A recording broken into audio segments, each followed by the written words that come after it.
Welcome to Tyler Walker Romance. You're about to dive into one of Miss Tyler's free full audiobooks. She always knows how to make you forget your life with handsome alpha male billionaire heroes and sassy strong heroines who grab love with both hands. In order for this content to be free, we have to take out the dirty details. Otherwise, we risk disrupting this platform's rules and guidelines. Buy the unabridged version of any Tyler Walker audiobook from tylerwalker.com, and with code SAVE40, you can get 40% off any digital product at checkout. Take this moment to subscribe to the channel, and remember that liking and commenting is what makes these free full audiobooks possible. Thank you for choosing to treat yourself with Miss Tyler.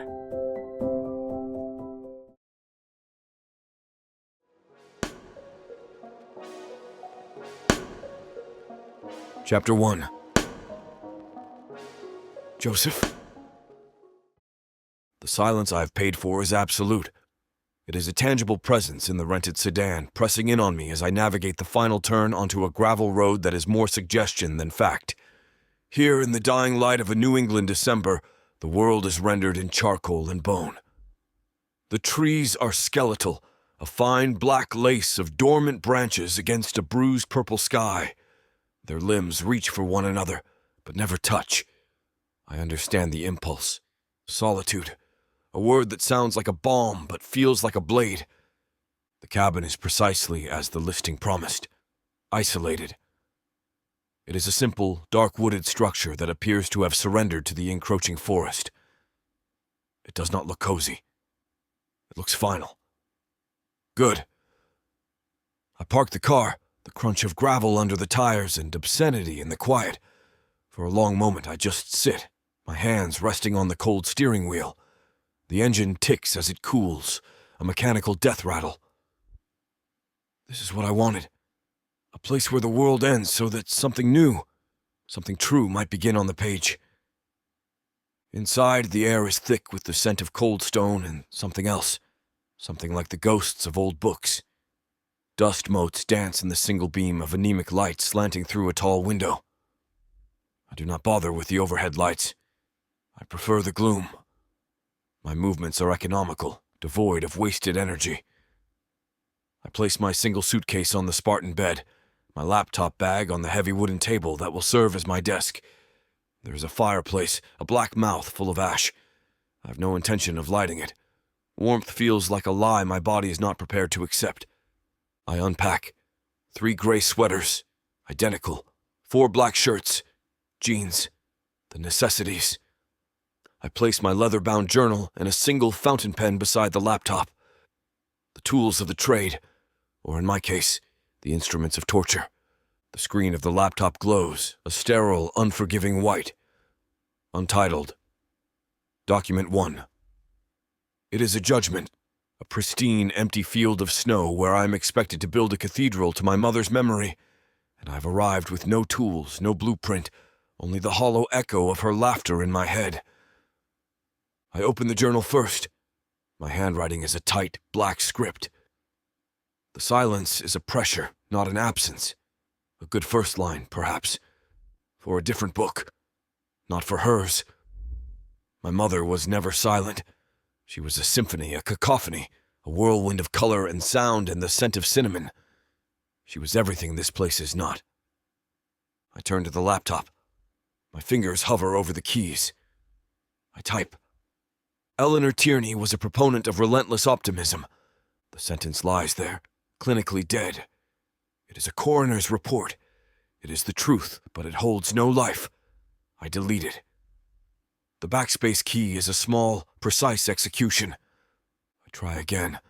Her capacity for joy was a phenomenon, inexplicable to those who prefer the quiet dignity of melancholy, pretentious, academic.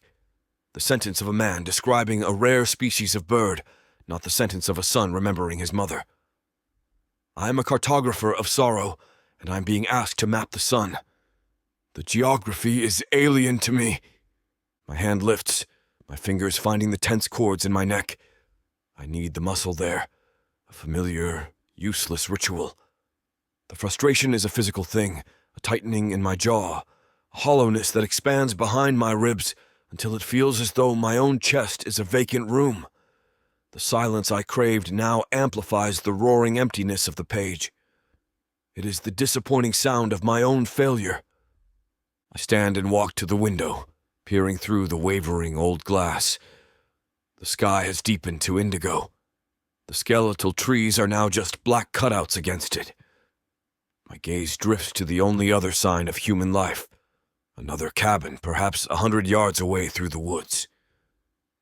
It is smaller than mine, and as I watch, it commits an act of profound violence against the encroaching night.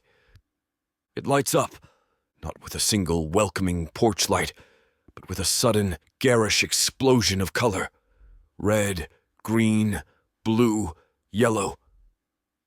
A string of lights blinks with a frantic, idiotic rhythm along the eaves of the roof. A glowing, inflatable snowman materializes on the lawn, its plastic smile an insult. It is a grotesque festival of forced cheer, a commercialized sacrilege against the solemn beauty of the winter landscape. It is an affront, a personal, deliberate affront to everything I am, to the grief I am nursing in this hermetically sealed box of quiet. Who would do this? Who would come to a place like this only to infect it with such saccharine nonsense? My breath fogs the cold glass. The blinking lights pulse, a frantic artificial heartbeat in the profound stillness. They seem to mock the darkness, mock the silence. Mock me. A low growl builds in my throat, an animal sound of pure irritation. This will not do. This will not do at all. I need the purity of the gloom. I need the honest melancholy of the landscape. I do not need this circus of manufactured joy winking at me through the trees. I turn away from the window, the phantom colors still pulsing behind my eyelids. The empty white screen of my laptop seems to have absorbed the glare, and now it too feels mocking. A sound. It is so alien in the oppressive quiet that for a moment I cannot place it. It is not the groan of the cabin settling or the whisper of the wind. It is sharp, percussive, electric. The doorbell. Someone is ringing the doorbell. The sound slices through the silence, a clean, brutal violation of the sanctuary I have built. It rings again, a cheerful two-note chime that is somehow even more offensive than the first. No one should be here. I have told no one my location. This place was chosen for its impenetrable solitude. Yet someone is standing on my doorstep, demanding entry into my fortress of grief. And the only thing I can think is that they have brought the noise of the world with them.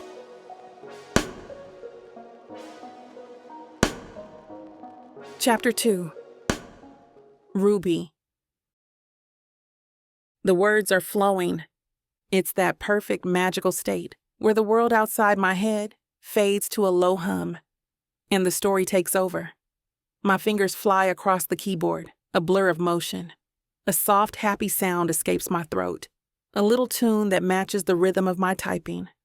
My hero, a ridiculously handsome Christmas tree farmer named Gabriel, has just gotten himself stuck in a supply closet with the town's perpetually unimpressed librarian, and the witty banter is practically writing itself. This is my favorite part of the process. The joy of creation. My cabin is my sanctuary, my factory of happy endings. The air smells of my favorite writing candle, cinnamon, clove, and a hint of pine, and the fairy lights I've strung around the window pulse with a gentle golden glow. My holly jolly playlist is piping softly from my laptop speakers, all instrumental jazz versions of Christmas classics. Outside, the world might be cold and dark, but in here, it's perpetually 5 minutes to midnight on Christmas Eve. It's a deliberate choice. A fortress of cheer I've built for myself, one twinkling light at a time. I type the final line of the chapter, a zinger from the librarian that leaves Gabriel speechless, and lean back in my chair with a sigh of pure satisfaction. Word count met. Scene nailed. Time for a reward. My stomach rumbles in perfect sync with my plans. Gingerbread. The spicy, warm scent of it baking is the only thing that could make this moment better. I bounce over to the front door, where the grocery delivery I ordered this morning is waiting in insulated bags on the porch. Dragging them inside, I start unpacking with giddy anticipation. Flour, sugar, butter. Wait. I pause, a carton of oat milk in my hand. I don't drink oat milk. I also don't drink what appears to be a bag of ludicrously expensive, ethically sourced single-origin coffee beans that smell like they were roasted by monks on a remote mountaintop. And I definitely don't eat kale. A quick check of the receipt confirms my suspicion. This is not my order. This belongs to one J. Tierney, my neighbor. The one that just moved into the big cabin yesterday. The one whose windows have remained stubbornly, resolutely dark, as if light itself is an unwelcome guest. My own order, which includes the molasses and ground ginger essential to my happiness, is nowhere to be found. Well, okay, no problem. This is just a classic mix-up. The inciting incident for a brief neighborly interaction. I can do this. I'm a professional weaver of meet-cutes after all. I pull on my boots, wrap a brightly colored scarf around my neck, and hoist the 2 bags of depressing-looking health food. Operation Greet Neighbor, here we come, I mutter to myself, stepping out into the biting cold. The walk is short, but the vibe shift between my property and his is immediate. My cabin is a beacon of light and color. His is a black hole. It seems to actively suck the light from its surroundings. There are no lights on, no wreath, no welcome mat. Just a heavy, unadorned wooden door that looks like it hasn't been opened in a century. I take a deep breath, square my shoulders, and press the doorbell. The cheerful 2-note chime sounds absurdly loud against the cabin's silent, brooding facade. I wait. Nothing. I press it again, holding it for a second longer. There's the sound of a lock turning, and the door swings inward.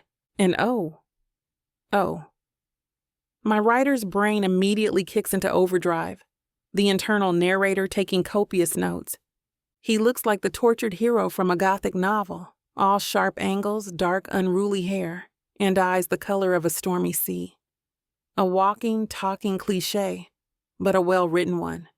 The kind with a jawline that could cut glass and a perpetually furrowed brow that suggests he's contemplating the vast tragic emptiness of the human condition.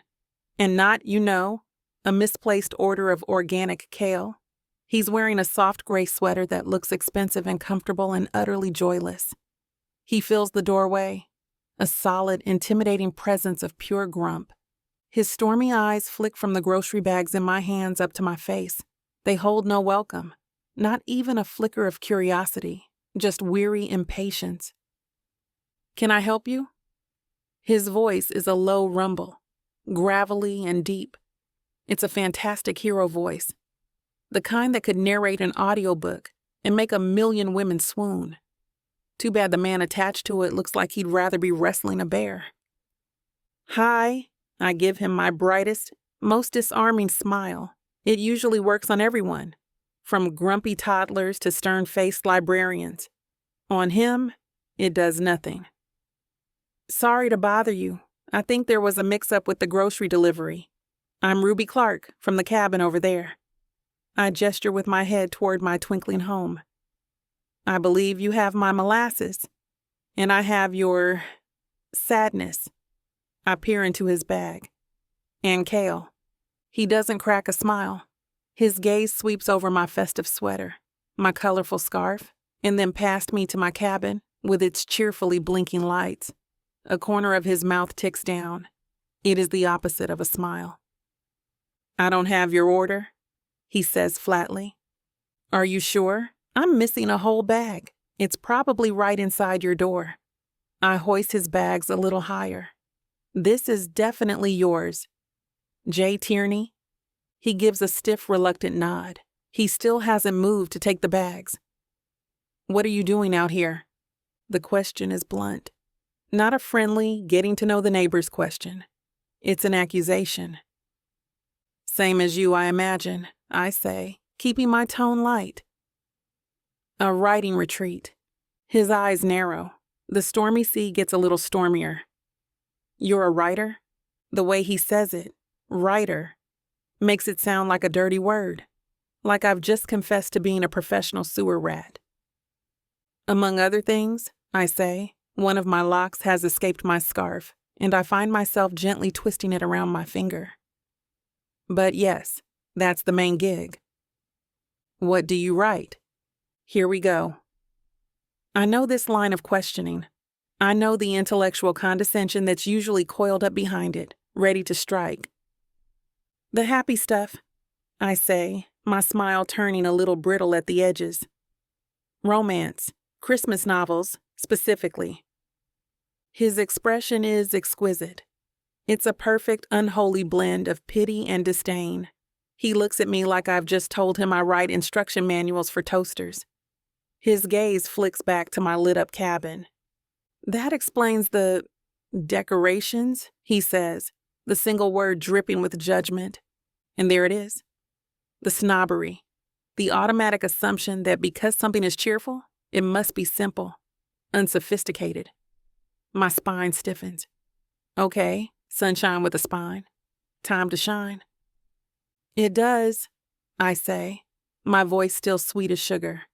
It takes a lot of discipline and focus to craft a compelling narrative with a satisfying emotional payoff. My decorations help create the right atmosphere for my work.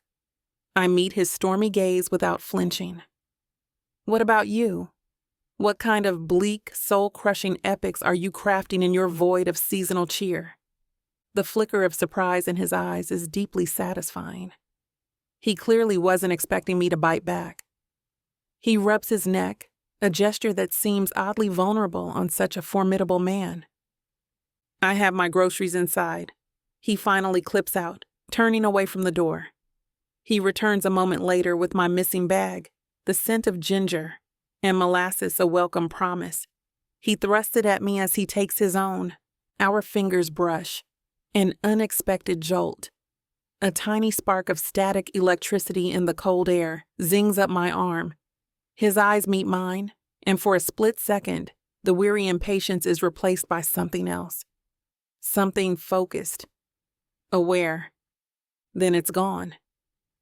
Thank you, I say, clutching my bag like a life raft. He just nods, and then the heavy door is closing, shutting me out in the cold, the final thud echoing in the quiet. I stand there for a moment, my breath pluming in front of me. The interaction was maybe 2 minutes long, but it feels like I've just been through a full 3-act scene. I walk back to my own warm, welcoming porch, the contrast between our two worlds more stark than ever. I step inside, shut the door on the cold and the darkness and the grumpy, gorgeous, gothic hero next door, and lean against it with a sigh. A slow smile spreads over my face. Well, there's the grumpy neighbor trope. Chapter 1 is officially underway. Chapter 3. Joseph. 3 days, 72 hours since the woman with the sunset sweater and the sharp tongue left me on my doorstep. In that time, I have produced nothing. 0 words. The blinking cursor on the screen of Untitled Document 1 has become a cruel metronome, counting down the seconds of my failure. It is the only thing with a steady rhythm in this house. The silence I paid a premium for is no longer a tool. It has become a weapon turned against me. It is a thick, suffocating blanket that smothers thought before it can fully form. The air in the cabin is stale, recycled, tasting of my own frustration and the ghosts of bitter cold coffee. I have built myself a tomb, and my muse has been buried alive within it. I push away from the table, the scrape of the chair legs a desecration of the quiet. My own reflection in the dark window pane is a gaunt stranger, all sharp angles and shadows. I've not been sleeping. Sleep offers no escape, only a different, darker canvas for my paralysis to paint itself upon. My gaze drifts, as it has 100 times in the past 72 hours, to the cabin through the trees. Her cabin. The absurdly cheerful lights have remained on, a constant, festive vigil in the gray daylight. They are less offensive now, not because I have grown accustomed to them, but because I am too exhausted for outrage. They are simply a fact, like my failure, And then I see her. She is on her porch, which I now realize must be heated. She is wrapped in a thick blanket, a steaming mug cradled in her hands. She is not writing. She is reading, her head tilted at a thoughtful angle. Even from this distance, I can see the slash of defiant color against the monochrome day. Today, it is a bright cashmere sweater, the color of a sunset I have not witnessed in years. Her hair is a marvel of chaos, a constellation of tiny dark ropes, some caught with threads of gold that catch the weak light. She laughs. It is a silent laugh from my vantage point, a sudden bright tremor that runs through her whole body. She throws her head back, and I can map the pure, unadulterated line of her joy. Her smile is not just on her lips. It is an entire physical state, an affront. And damn her, it is authentic. My own mouth is a grim, straight line, a scar. I watch her, and the poet inside me, the one I've starved and chained in the dungeons of my grief, begins to stir. It observes her with a clinical, detached eye, cataloging the details, the curve of her neck, the way she absently taps a finger against her mug. It is a painful, academic exercise, my mind trying to dissect a feeling it can no longer generate for itself. I am a botanist studying a flower under glass, able to name its parts but unable to recall its scent. The shrill, electronic scream of my phone shatters the moment. It is an obscene sound in this place. I flinch, turning from the window as if I have been caught in a shameful act. The screen displays a single name. Anya, my agent. Of course. I let it ring 3 more times before answering, my thumb swiping across the glass. Tierney. Joseph, I was starting to think you'd fallen into a ravine. Anya's voice is exactly like her emails. Brisk, efficient, devoid of fluff. How is the cabin? Quiet, I say. The word tastes like ash. Quiet is good. Quiet is productive. Send me pages. It is not a request. A cold, slick sensation slides through my gut. I am still in the preliminary stages. The foundational work. The lies are clumsy, ill-fitting things on my tongue. Foundation is for architects, Joseph. You are a writer, and your publisher would like to see the beginnings of the cathedral they have paid for. They need a title for the spring catalog. They need something. The pressure in her voice is a physical force, a hand tightening around my throat. Your brand is built on thoughtful, timely masterpieces. The clock is ticking on timely. My brand, not my work, not my grief, my brand. My hand goes to my neck, my fingers digging into the tense muscle there, but the familiar gesture provides no comfort. It is just a tick, the twitch of a dying nerve. I will have something for you soon, I managed to say, my own voice sounding distant, unfamiliar. Soon isn't a day of the week, she says, and then with a sigh that is the closest she will ever come to sympathy, she adds, Just write the book, Joseph. For your mother. It will be brilliant. It always is. She disconnects, leaving me in a silence that is now vibrating with the echo of her demands. It always is. The 4 cruelest words in the English language. I stare at my laptop. The blinking cursor. A slow, steady accusation. My brand. My masterpiece. My tribute. All of it is supposed to emerge from this. Nothing. This void. The breaking point is not a loud, dramatic snap. It is a quiet, cold implosion. A pillar of salt dissolving in the sea. My arrogance. My intellectual pride in the literature of sorrow. My disdain for the simple, the joyful, the commercial. All of it is utterly worthless. It is a collection of exquisitely carved tools that cannot build a single thing. I am a failure. The realization is clean, absolute, and strangely calming. I cannot do this. Not alone. Not like this. My gaze is drawn back to the window. Back to her. She has put her book down now and has a laptop balanced on her knees. Her fingers are moving, a soft, steady rhythm, and she is humming. I cannot hear it, but I can see it at the slight, contented cant of her head, in the gentle sway of her shoulders. She is creating, effortlessly, joyfully. She is channeling the very thing that has evaporated from my soul. Swallowing feels like an act of forcing down broken glass. My body moves before my mind can fully consent. I'm shrugging on my coat, the rough wool a familiar weight on my shoulders. I'm pulling on my boots, my motions stiff, robotic. I'm a condemned man walking to my own execution, the execution of my pride. I open the door and step out into the cold. The air is a shock, sharp and clean in my lungs. Each step I take toward her cabin, each crunch of the thin snow under my boots, is a surrender. The distance is only 100 yards, but it is the longest, most humiliating journey of my life. I reach her porch. The ridiculous, colorful lights blink at me. Through her window, I can see a fireplace crackling. The air smells of wood smoke and cinnamon and something warm and sweet, like baking. It is the scent of a life I do not understand. I stop right in front of her door. It is painted a cheerful, defiant red. A small, tasteful wreath of pine and holly hangs upon it.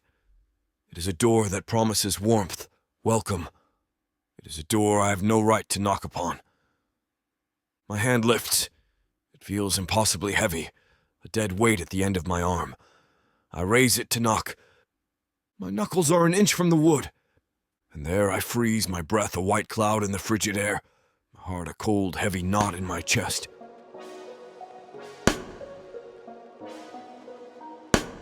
Chapter 4.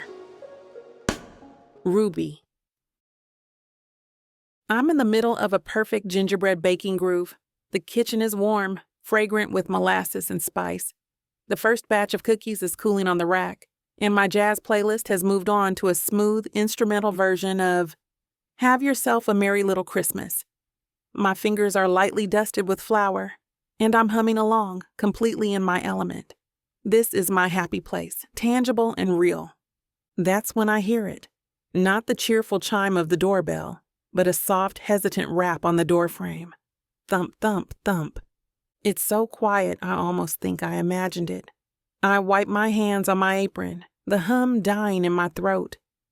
My grumpy neighbor doesn't seem like the type for a casual, drop-in visit. I pad to the door and peer through the peephole. It's him, Jay Tierney, the tortured hero. And he looks wrecked. I swing the door open. The warm, cinnamon-scented air from my cabin rushes out to meet him, a stark contrast to the man standing on my porch. His unruly dark hair is even more unruly, clearly having been shoved through by frantic hands. His gray sweater is rumpled, but it's his eyes that stop me. The storm I saw in them before has broken. Now they just look haunted, exhausted, and utterly, profoundly lost. The arrogance is gone, stripped away, leaving behind a raw desperation that's almost painful to look at. This is not the same man I met 3 days ago. This is a man at the end of his rope. This is the moment in the story where the hero, having been humbled by circumstance, must ask for help. Tierney, I say, my voice softer than I intend.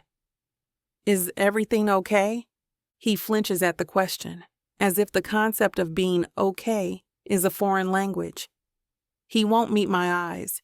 His gaze is fixed somewhere over my shoulder, on the warm, glowing interior of my cabin. I require your assistance, he says.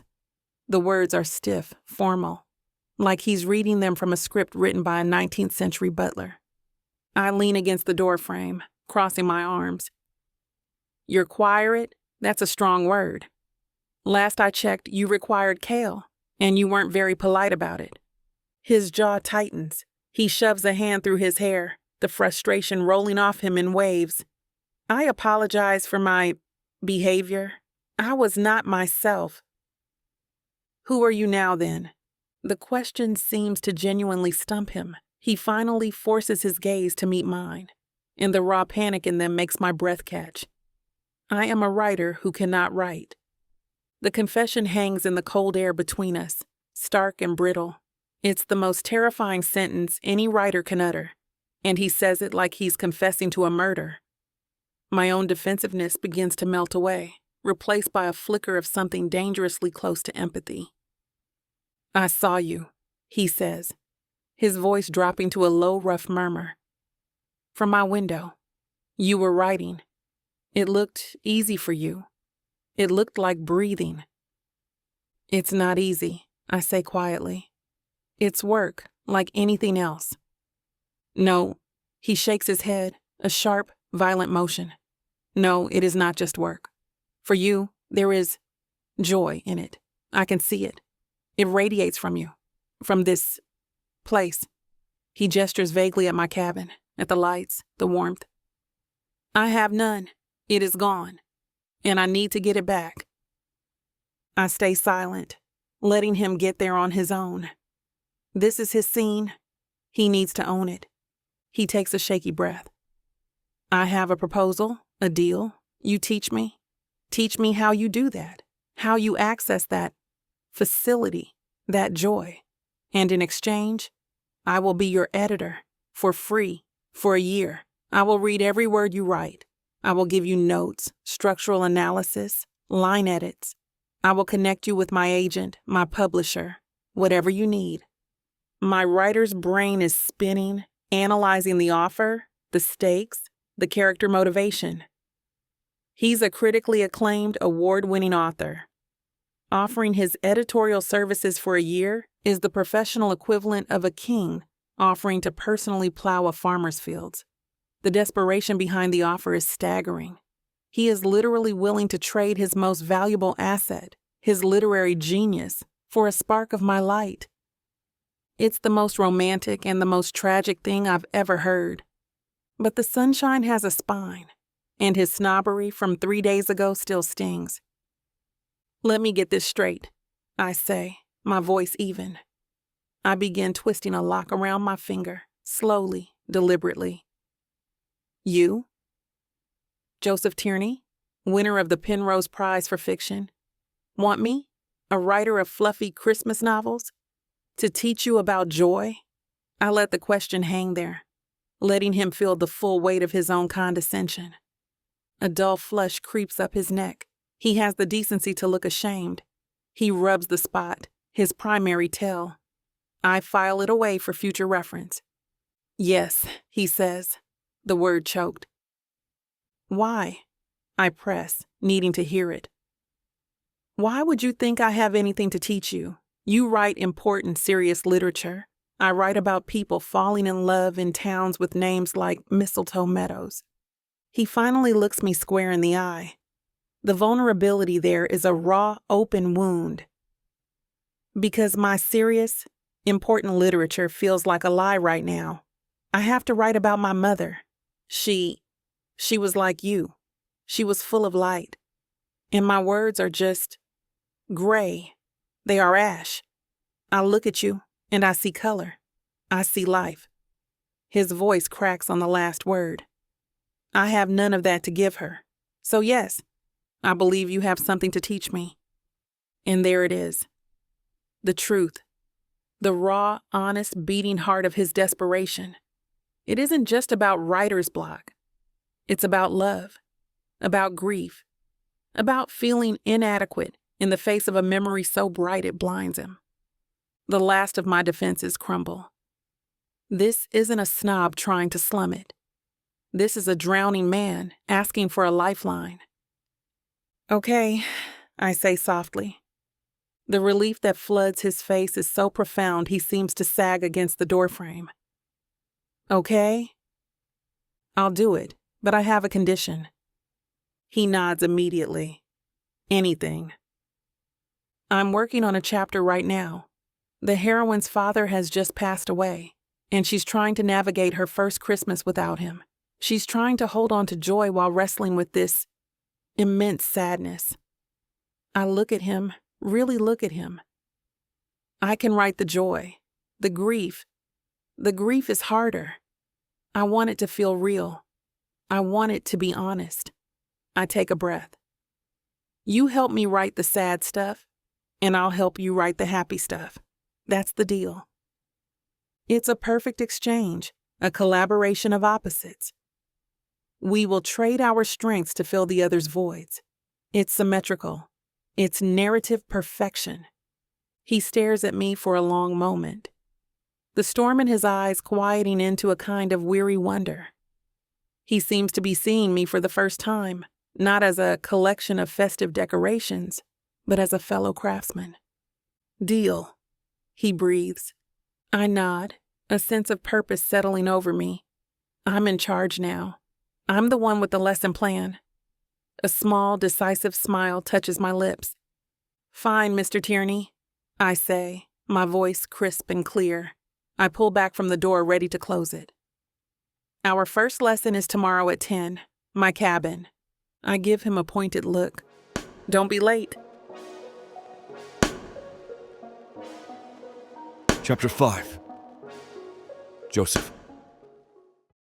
I arrive at precisely 10 o'clock. Punctuality is a virtue of the disciplined mind. The red door opens before my hand makes contact with the wood. She stands there, framed in the doorway, a living, breathing refutation of the gray morning. She's wearing a soft, cream-colored sweater and leggings patterned with cartoon reindeer. She holds a mug that says, "Slay, Queen." My disciplined mind stalls. "You're on time," she says, her smile a weapon of mass cheerfulness. I'm impressed. Come on in. Stepping across her threshold is like stepping into a different dimension. If my cabin is a sensory deprivation chamber, hers is a saccharine fever dream. The air is not merely air, it is a thick, viscous substance, heavy with the scent of cinnamon, baking, and the aggressive, almost violent fragrance of a fresh-cut pine tree that dominates one corner of the room, dripping with lights and ornaments. A fire cracks in the hearth. Everything is warm, soft, and glowing. It is an environment so aggressively cozy that it feels hostile. "Coffee?" she asks, gesturing toward her kitchen. "Or I have hot chocolate with extra marshmallows. Coffee. Black." The words are a reflex, a desperate anchor to my own world. She prepares the drink while I stand awkwardly in the room, feeling like a smudge of charcoal on a brightly colored canvas. There are books everywhere, but they are not the serious, leather-bound tomes I favor. They are paperbacks with brightly illustrated covers, depicting smiling couples and snowy landscapes, the art of the ephemeral. She hands me a mug. It is shaped like a snowman. I hold it in my hands, its ceramic cheeriness and affront. "Okay," she says, clapping her hands together. She gestures to a plush sofa facing a television screen. "Lesson 1. Take a seat." I sit. The sofa is a monstrosity of comfort, enveloping me in its soft depths. She settles at the other end, tucking her feet beneath her and wrapping a fuzzy blanket around her shoulders. She uses a remote to turn on the television. The title screen of a film appears, Christmas on Cranberry Lane. The font is a swirling festive script, dotted with holly leaves. "This," she announces with the gravity of a surgeon about to begin a complex operation, "is our text for the day." I take a slow sip of the coffee. It is, I admit reluctantly, excellent. Rich and dark, a single note of integrity and a symphony of sweetness. "You cannot be serious." "Deadly serious," she says, her eyes sparkling. "This movie is a masterclass in narrative structure and emotional satisfaction. Our heroine is a big city lawyer who has forgotten the true meaning of Christmas. She has to return to her quirky small town to save her family's cranberry farm from a ruthless developer." "A groundbreaking premise," I say, my voice dry as dust. "Exactly." She seems to take my sarcasm as genuine intellectual engagement. "It's a classic for a reason. It taps into foundational human desires, the need for community, the triumph of the small over the corporate, the redemptive power of returning to one's roots." She presses play. I resolve to endure. I will deconstruct this cinematic pabulum with such clinical precision that she will be forced to abandon this foolishness and move on to a more serious methodology. But a strange thing happens as the movie unfolds. My attention drifts from the predictable plot on the screen to the woman sitting beside me. She is not merely watching. She's inhabiting the story. She winces when the heroine has an awkward encounter with her high school sweetheart, a handsome, flannel-clad cranberry farmer. She murmurs, "Oh, you idiot!" when the ruthless developer, a man with perfectly coiffed hair and no soul, makes a deceptive offer. She turns to me, her face alight with passion. "You see? That's the all is lost moment. She's given up. She thinks the only way to save the farm is to sell out, to sacrifice her own happiness for her family's security." It's a classic beat. As she speaks, my focus narrows. It is an unwilling, almost intrusive observation. Her eyes are not just brown. They are the color of rich, dark coffee, the kind with just enough cream to seem warm and alive. When she becomes passionate about a story beat, they spark with tiny gold flecks. I find the observation irritating. It is the kind of overly poetic detail a first-year MFA student would write. And yet, it is true. The flecks of gold are there. They catch the light from the fire, and it is distracting. It is a moment of manufactured sentimentality designed to manipulate a predictable emotional response from the viewer. I counter, forcing my gaze back to the screen. The stakes are laughably low. The potential loss of a family home is a low stake. She cocks her head, a genuine curiosity in her expression. She isn't offended. She's interested. It is more disarming than any anger could be. In the grand tapestry of human suffering, yes, I say, it is not war. It is not famine. It is a mortgage. "All stories are about mortgages, Joseph," she says, her voice calm and even. "Emotional mortgages. We are all indebted to our past, to our families, to our own hopes and fears. A good story, whether it's about a cranberry farm or the fall of the Roman Empire, is about a character trying to pay that debt." I have no response to this. Her simple, direct statement cuts through my intellectual posturing with infuriating ease. My hand finds the base of my neck. I rub the tense muscle there. We watch in silence for another 10 minutes. The heroine and the cranberry farmer are now, inexplicably, participating in a Christmas cookie bake-off. There is flour on his nose. "This is absurd," I finally say, the words a low growl. "It is a series of clichés strung together with tinsel. It has no bearing on reality. It is a lie." "It's not a lie," she says, turning to face me fully on the sofa. "It's a promise. The promise that misunderstandings can be resolved. That community matters. That love is a worthwhile pursuit. That hope is not a foolish indulgence." She leans forward slightly, her coffee gold eyes holding mine. "Your books are filled with astute, often brutal observations of the human condition. But they do not promise. They diagnose. They are autopsies. There is truth in an autopsy, yes, but there is no life." The fire cracks and pops in the hearth, the solitary sound in the room. Her words land with a quiet, devastating precision. Autopsies. The word rings with the terrible, undeniable truth. That is what my book about my father was. An autopsy of a troubled life. It won awards. It was called a masterpiece. But it was an examination of a death, not a celebration of a life.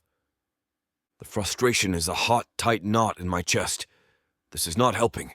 This is a waste of my time, a detour into festive nonsense when I should be wrestling with the profound, complex architecture of grief. "What does any of this," I ask, my voice tight with a frustration that borders on anger, "have to do with writing my mother's story?" She does not flinch. Her gaze is steady, her expression soft, but with an edge of steel I am beginning to recognize. "Everything," she says, her voice barely a whisper. "Was your mother not a story of hope?"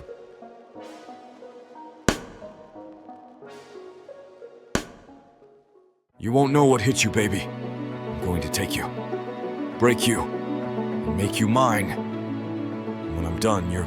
Now hold on just a minute. "What? I got something to say. What's the meaning of this?" Now you may be some fine-looking white boy, Got that right, baby. It takes hard work. and you might got the money, Fat stacks, baby, to spoil you with. but that doesn't mean I'm going to give it up to you without a fight. A fight? You want some limp wilting flowers? Go to historical romance, baby. But you want sassy and spicy strong black queens that tame their alpha male bad boys? I think our listeners do. Then you go on and look at Miss Tyla's Bougie Brides and Billionaires audio bundle. 50 hours of me whispering the most romantic things in your ears. Fake marriages, alpha male billionaires, strong black women, steamy scenes that will make your eyes roll back. And everything wrapped up in a happily ever after that will put you in an afterglow. Use code SAVE40 to get 40% off this bundle and any other digital product in Miss Tyla's store. Unabridged and uncut. Just like you? You're gonna have to find out. Tyla Walker Romances. Escape your life with sassy romance.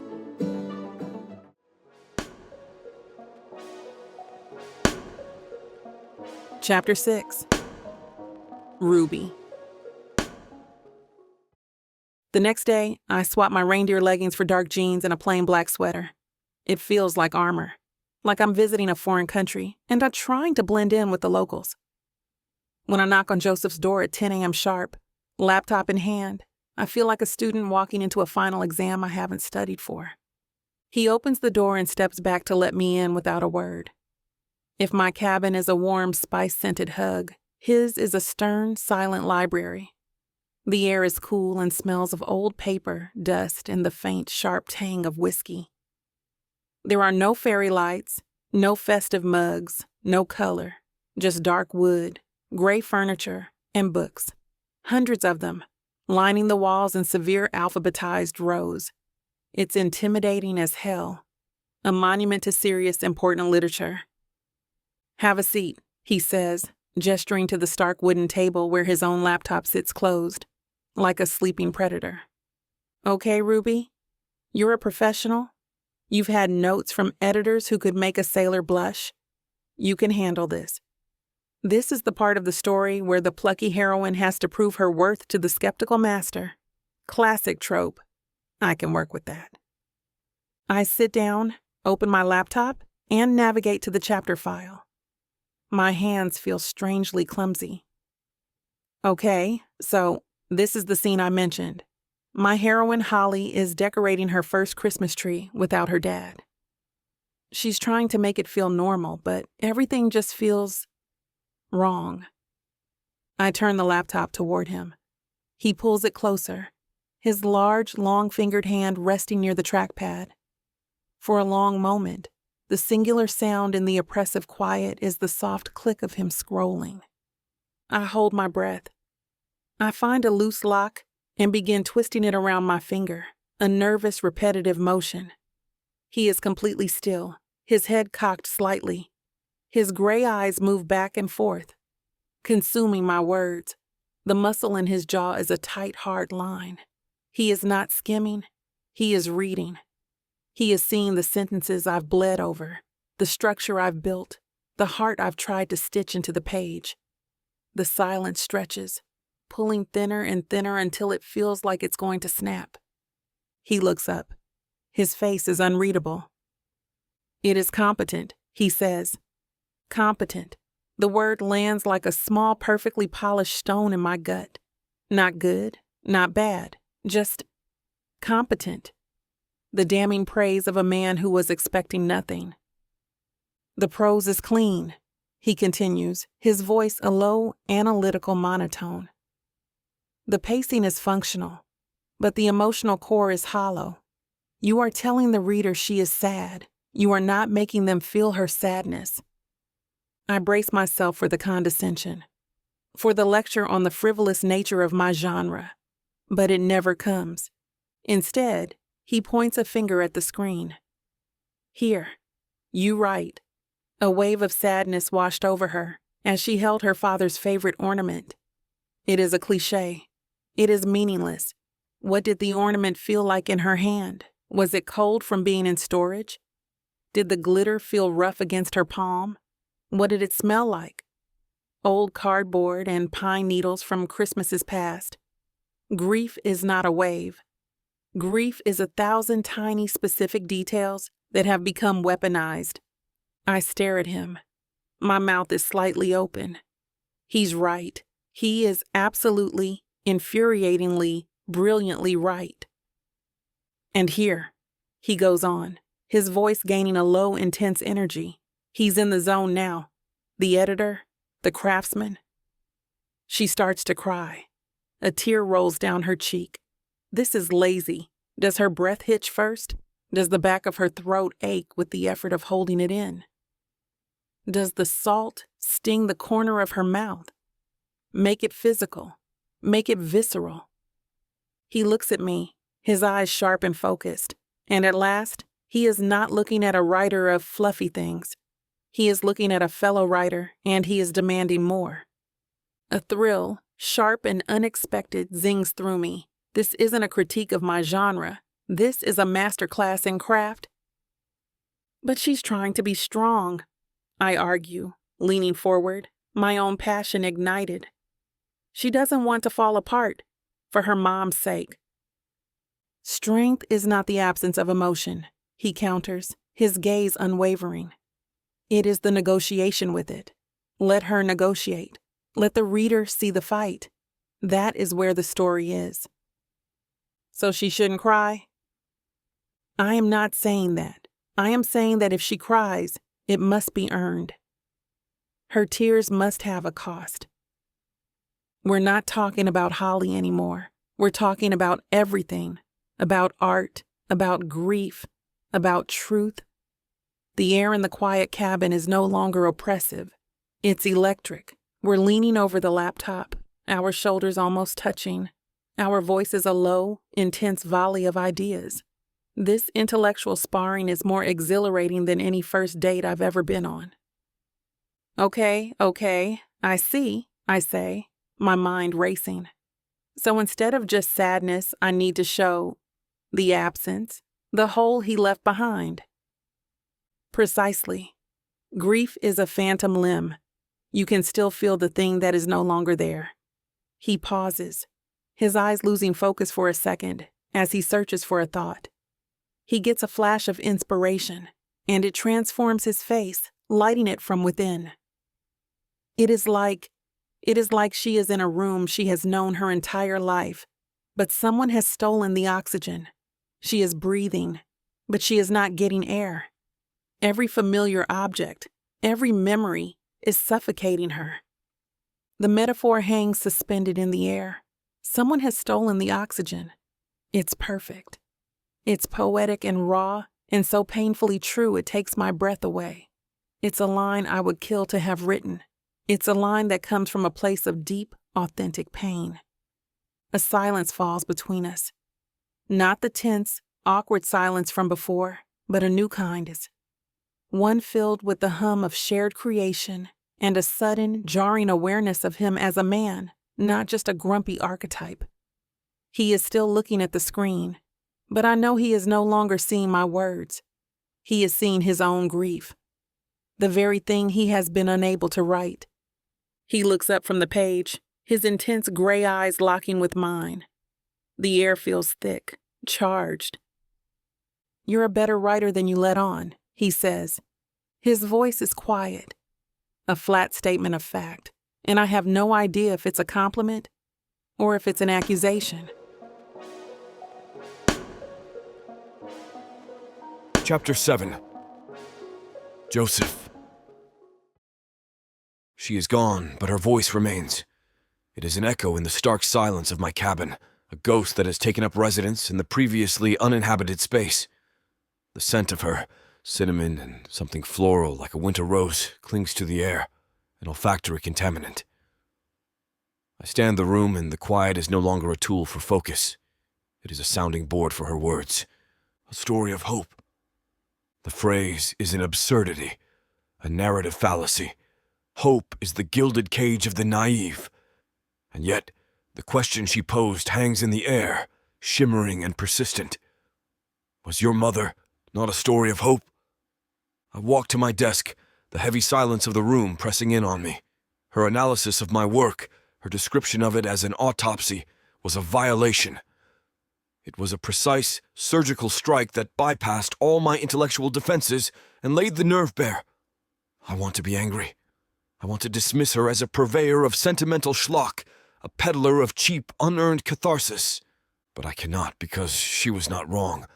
Her insights into her own manuscript were formidable. She speaks of character and plot with the sharp, unsentimental clarity of a master architect. She builds her stories of hope with a rigorous, disciplined blueprint. There's nothing fluffy about her process. And the way she listened, the way she absorbed my notes on her prose, was not the reaction of a dilettante. It was the focus of a craftsman. You are a better writer than you let on. The words were an accusation because I had accused her silently of being less. I sit before my laptop. The screen is a placid, sterile white. For months it has been a mirror, reflecting my own emptiness. Now it feels different. It feels like a question. I should be working. I should be outlining the complex, tragic narrative of a woman whose relentless optimism was a beautiful, doomed battle against the inherent sorrow of the world. That is the book I am supposed to write. The important book. My hands move to the keyboard, but my mind is not on the structure, the themes, the dense literary allusions I had planned. My mind is filled with her words. What did it smell like? Make it physical. Make it visceral. I close my eyes. I do not attempt to write the book. I do not attempt to write anything at all. I simply remember. Not the end. Not the illness, the quiet rooms, the scent of antiseptic that clung to everything. I remember a different time, a different scent. My fingers begin to move. The words do not feel constructed. They do not feel pulled, bleeding from the depths of a resistant mind. They feel as if they are simply appearing on the screen, a translation of a memory that is suddenly, shockingly accessible. The kitchen was a cloud of flour. It dusted the countertops, the floor, my mother's dark hair, turning the ends of it a soft, ghostly white.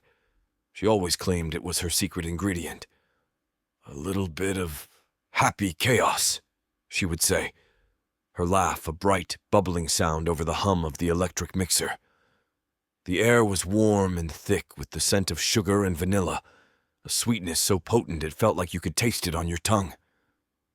She let me cut the cookies, my small hands pressing the metal star shape into the soft, cool dough. Her hands would guide mine, her fingers warm and strong over my own. "Every star is a wish," she whispered, her breath warm against my ear. "You have to make sure you bake the wish in just right." I stop. My breath is stalled in my throat. I stare at the paragraph on the screen. It is simple. It is sentimental. It contains no complex symbolism, no bleak, soul-crushing truths about the human condition. But it is alive. I can smell the vanilla. I can hear her laugh. I can feel the phantom pressure of her hand on mine. The words have a pulse. For the very first time in over a year, I've written something that does not feel like an autopsy. It feels like a resurrection. And with that realization, a new sensation flickers to life within my chest.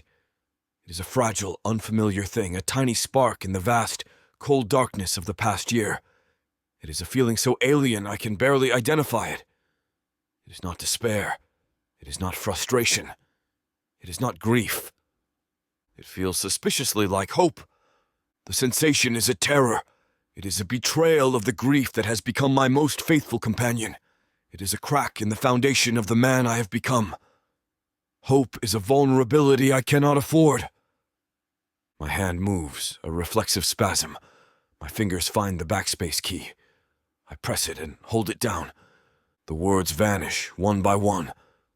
The sentences are unwritten. The memory is erased. The screen is once again a perfect, pristine, unforgiving white. The act is a self-inflicted wound, a reflexive act of sabotage to protect the integrity of my sorrow. I have deleted the paragraph, but the ghost of it remains, a faint, warm afterglow on the cold screen. The memory of the words and the terrifying, treacherous ease with which they came lingers.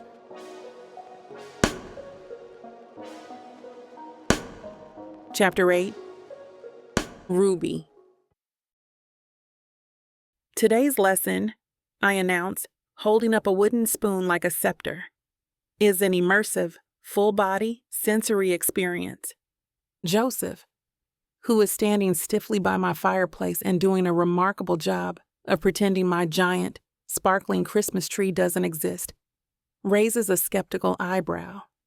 He's been in my cabin for approximately 4 minutes, and he already looks like he's desperate for the gray, silent safety of his own. "We're not watching another movie, are we?" he asks, his voice laced with the particular dread of a man who's been forced to sit through Christmas on Cranberry Lane. "Nope," I say cheerfully. "Something much more hands-on. We, my friend, are going to engage in some method acting for writers of joy." I gesture with my spoon toward the kitchen, where bowls of flour, sugar, and spices are lined up like soldiers ready for battle. "We're baking gingerbread men." The look on his face is a thing of beauty. It's a slow dawning horror, as if I've just told him we're going to be performing amateur dental surgery on each other. "You cannot be serious," he says, his voice flat. "Deadly serious," I counter, throwing his own words from our first lesson back at him. "You can't write about joy if you don't know what it feels like, what it smells like, what it tastes like. Your homework from our last session was to tap into a sensory memory. Today, we're making a new one." He looks from me to the kitchen and back again. I can see the internal war raging in his stormy gray eyes. The literary snob is at war with the desperate blocked writer. The writer wins. Barely. With a long, suffering sigh, he follows me into the small kitchen. This, I think with a private smile, is the forced proximity chapter. One of my favorites. You take two characters who would rather be on opposite sides of the planet and stick them in an enclosed space until sparks fly. And the kitchen is definitely an enclosed space. He seems to feel all of it. He's a dark, brooding giant in my cozy, colorful world, and we immediately have to start a clumsy dance to keep from bumping into each other. "Wash your hands, Grumpy Gus," I say, nudging him toward the sink. He does. His movements precise and stiff. He looks deeply uncomfortable. Good. Comfort is the enemy of progress. "Your task is to measure the dry ingredients," I instruct, handing him a list of measurements. "Try not to let your existential dread curdle the flour." He gives me a look that could freeze hot coffee, but he takes the list. I work on the butter and sugar, the whir of my electric mixer filling the cabin. The atmosphere is thick with more than just the promise of gingerbread. It's charged with his reluctant presence, the low hum of the refrigerator, and the undeniable awareness of another person breathing my air. "This is absurd," he mutters, wrestling with the lid on the ginger jar. "This is craft," I correct him brightly. "Notice the texture of the flour, the scent of the ginger when you open the jar. That's detail, that's life, that's what's missing from your autopsies." He flinches at the word, and I feel a small pang of something. I'm not trying to be cruel. I'm trying to help. Our banter from the other day was sharp, but this feels softer now, less like a debate, more like a tentative partnership. He works in silence, his brow furrowed in concentration. He measures with the intense focus of a chemist handling volatile materials. When he dumps the flour into the bowl, a small cloud erupts, dusting the front of his perpetually gray sweater. A laugh bubbles out of me before I can stop it. "Look at you, getting into character." He scowls, but there's no real heat behind it. He brushes at the flour, only succeeding in smearing it. Our hands brush as I reach for the bowl, and the same little jolt of static from his doorstep zings between us. His head jerks up, his eyes meeting mine.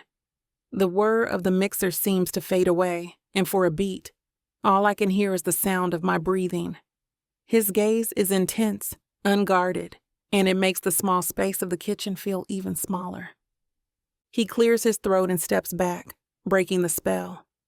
He rubs the skin on his neck, his tail. He's flustered. The realization sends a warm, pleasant hum through my veins. We roll out the dough together on the floured countertop, working side by side. I'm humming softly, lost in the familiar, comforting rhythm of the work. I glance up and catch him watching me. He's not looking at the dough. He's looking at my face, and the expression in his eyes is not grumpy or judgmental.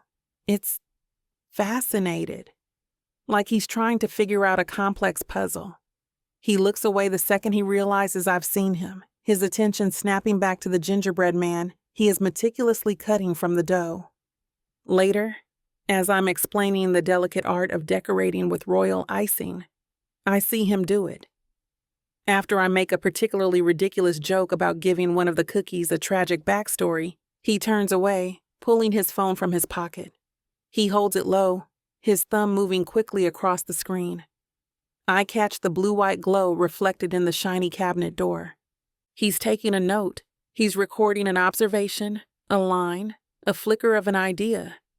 A triumphant, irrepressible grin spreads across my face. It's working. The cookies are baked, filling the entire cabin with the warm, spicy perfume of Christmas. I pull the tray from the oven and set it on the rack to cool.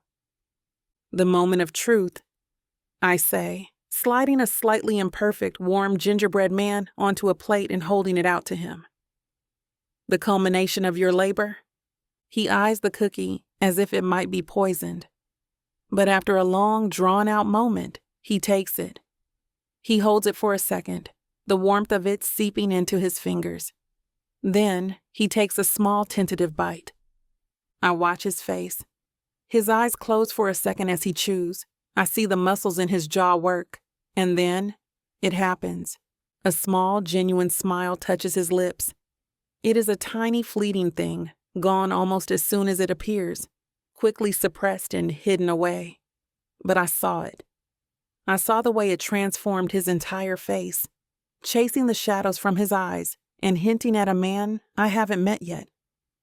It was like a sudden, unexpected glimpse of the sun on a gray, overcast day. And the sight of it, that tiny stolen moment of authentic, unadulterated joy on Joseph Tierney's face, makes my own stomach do a complicated little flip. Chapter 9. Joseph. The only sounds in the cabin are the crackle and spit of the fire and the soft, rhythmic tap of her fingers on her keyboard. We have been working for hours, a strange, unspoken truce settling between us. She is on the floor, cross-legged on the rug before the hearth, her laptop balanced on her knees. The firelight dances across her face, turning the gold threads in her locks into molten strands. I am at my desk, ostensibly editing a chapter she has sent me, but my own screen is blank. I'm listening to the sound of her creating. It is a quiet, industrious hum of energy that feels alien, and yet not unwelcome in the sterile silence of my world. She stops typing. The sudden absence of the sound is jarring. I look up from my screen to find her watching me, her expression unreadable in the flickering light. "Tell me one," she says, her voice soft, yet it cuts through the quiet with startling clarity. I do not pretend to misunderstand. "That is not part of our arrangement." "Tell me one truly happy memory of your mother," she repeats, ignoring my dismissal. "Not for the book, for you." My entire body tenses. It is a violation, an intrusion into the one part of my life that is not for sale, not for analysis, not for hurt. My grief is a private sacred text. She has no right to demand a page from it. "No," I say. The word is a block of ice. She does not argue. She does not push. She simply waits, her gaze steady and patient. The fire pops, sending a shower of orange sparks up the chimney. The silence stretches, and it is no longer the comfortable silence of two writers working. It is a weighted silence, a question mark hanging between us. My hand finds the back of my neck, my fingers kneading the tight, angry muscle there. It is the waiting that undoes me. An argument I could win, a demand I could refuse. But her patient, quiet expectation is a siege for which I have no defense. A sigh escapes my lips, a ragged, defeated sound. I turn my chair away from the desk, toward the fire, toward her.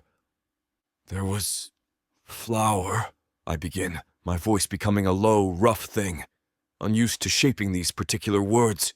In the kitchen. It was everywhere. She called it happy chaos. I stop. The memory is a fragile, sun-drenched photograph in the dark room of my mind. To speak of it feels like exposing it to a harsh light, risking it fading to nothing. But Ruby's eyes, the color of warm, dark coffee in the firelight, hold no judgment. They only hold space. We were making cookies, I continue, my gaze fixed on the flames. Stars. She said every star was a wish you had to bake in just right. She would let me press the cutter into the dough. Her hands would be over mine. They were always warm, even when the dough was cold. I am not analyzing. I am not performing. The words are unadorned, stripped of the lyrical artifice I usually employ. They're just the simple, unvarnished facts of a memory I tried to bury. She had this laugh. It was not a quiet thing. It was a loud, bubbling sound like water boiling over, and she would get flour in her hair, on her nose, and she would not care. She would just throw her head back and laugh, and the sound would fill the entire house. My own throat feels tight, a constricting band of muscle. I wrote it down the other day, just a paragraph. Then I deleted it. Why? She asks. Her voice is a gentle probe, not an interrogation. It was sentimental, I say, the word a confession of a literary sin. It served no narrative purpose. It served the truth, she says softly. I finally look at her. She has not moved. Her laptop is forgotten on the floor beside her. Her focus is entirely on me. There is no pity in her expression, only a profound, unnerving understanding. That's the story, Joseph, she says, and the quiet intensity in her voice makes the hairs on my arms stand up. That's what you are really writing. The story of that laugh, of those warm hands, of a woman who knew how to bake wishes into cookies. She leans forward slightly, the firelight carving her face from the shadows. That's the story you are afraid to write, she says, her words landing with the force of a revelation. Not a tragedy, a love story. A love story. The two words detonate in the silent cabin. They rearrange the entire architecture of my grief, of my project, of my understanding of my own mother. A tragedy is an ending. A love story is a continuum. I've been trying to write a magnificent, somber tombstone, and she is telling me I must build a home with open doors. The firelight catches in her eyes, and the flecks of gold are not just a distracting, poetic detail. They're the sparks of a formidable intelligence, a clarity of vision that has seen straight through my carefully constructed defenses and named the thing I have been unable to see for myself. I look at her, truly look at her, and she is not my muse. She is not a cheerful annoyance or a narrative puzzle to be solved. She is the only person in this world who is not afraid of my ghosts. And I realize with a sudden, gut-wrenching certainty that I am no longer sitting in a room with a stranger. I'm sitting in a room with an ally. And that, I think, is a far more terrifying thing.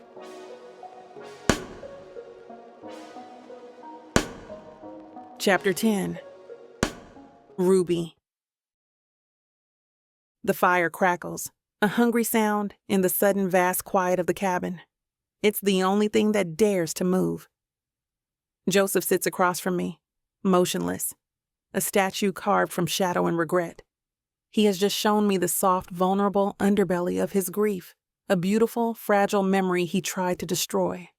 The air in his stark, silent library is different now. It's no longer empty.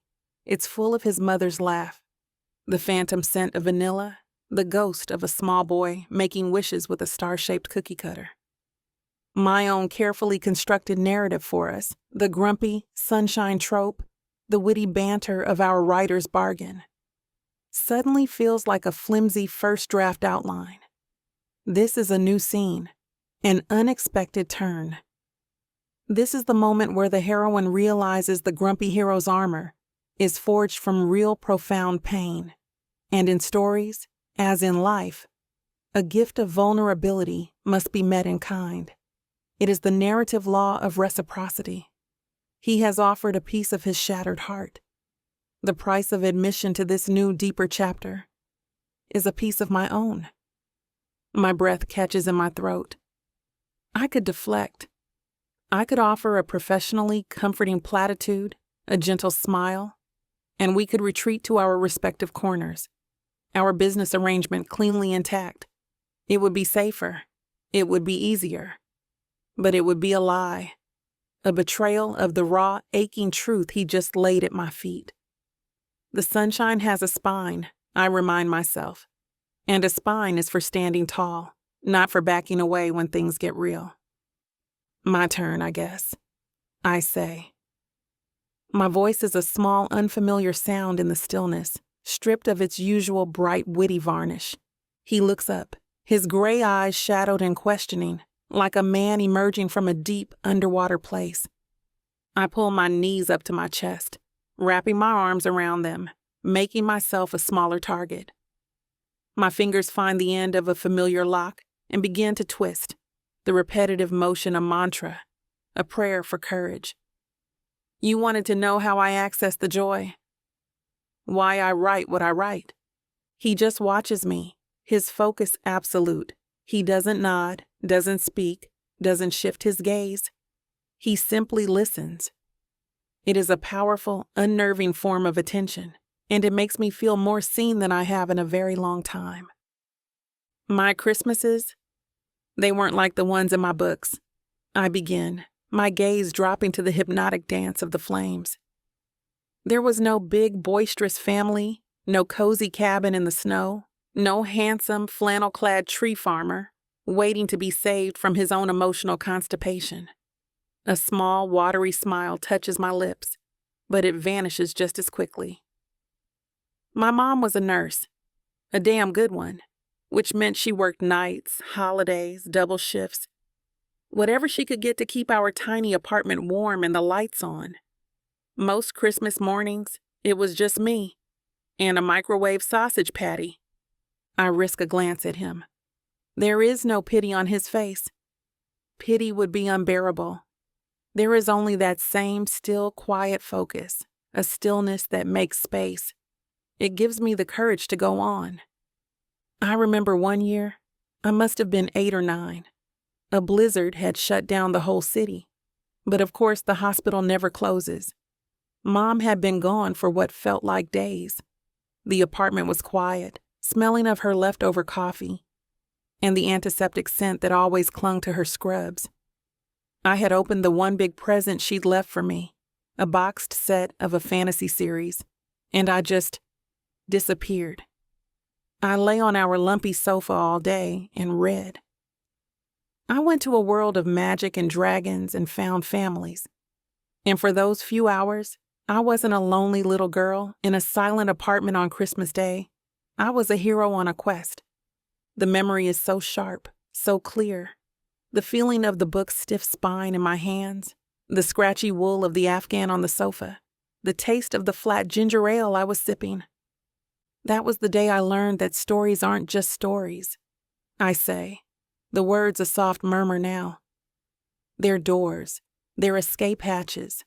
They're a way to build a better world when the one you're in isn't enough. I finally look at him, meeting his steady gaze.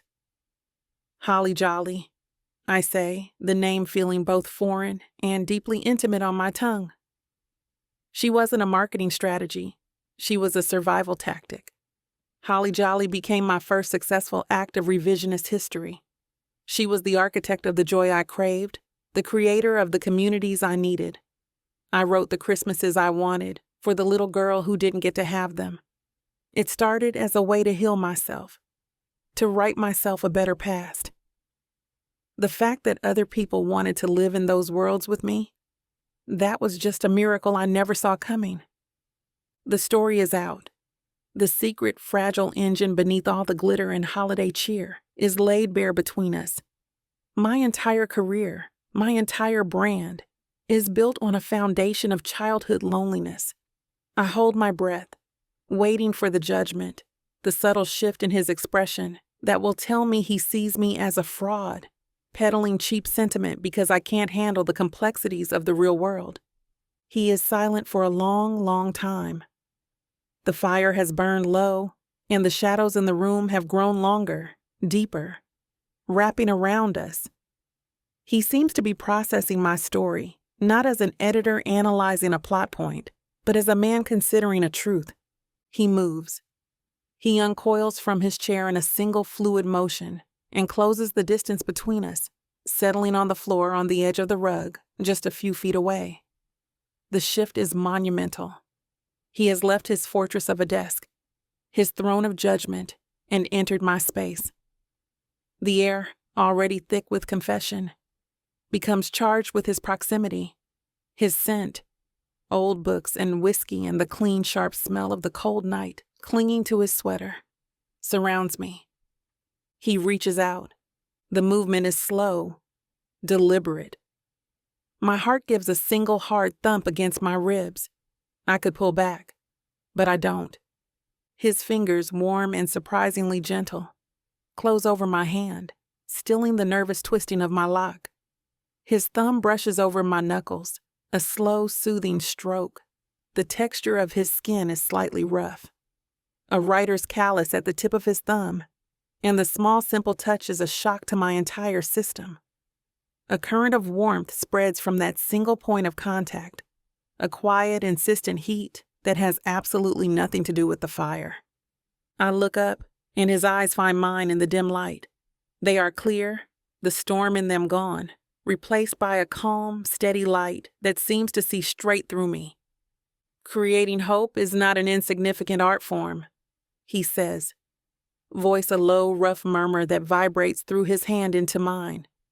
His thumb continues its slow, hypnotic path over my skin, a silent promise in the warm, quiet dark. It might be the most important one. Chapter 11. Joseph. The arrangement has become a contamination, a breach in the sterile containment of my solitude. My cabin, once a safe space of quiet focus, now feels like an echo chamber, amplifying the memory of her voice, her laugh.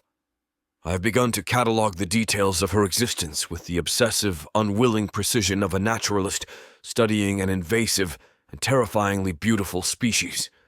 I know, for instance, that she hums two different tunes. One, a low, contented thrum for when the words are flowing, and a higher, more thoughtful melody for when she is untangling a plot knot. I know that the scent of cinnamon from her cabin is not just a scent. It is a statement, a declaration of warmth and life that I find both cloying and dangerously compelling. My own mind has turned traitor. The inner voice, the poet I have always used to dissect the architecture of sorrow, has begun to describe her with a startling, unwanted lyricism. Her smile is not a curve of the lips.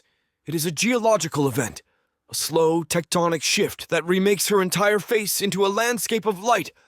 The observations arrive, unbidden and unwelcome, and I find them distracting.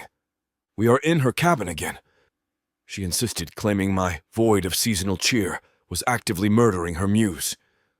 So I find myself here, on her monstrously comfortable sofa, a prisoner in her fortress of joy.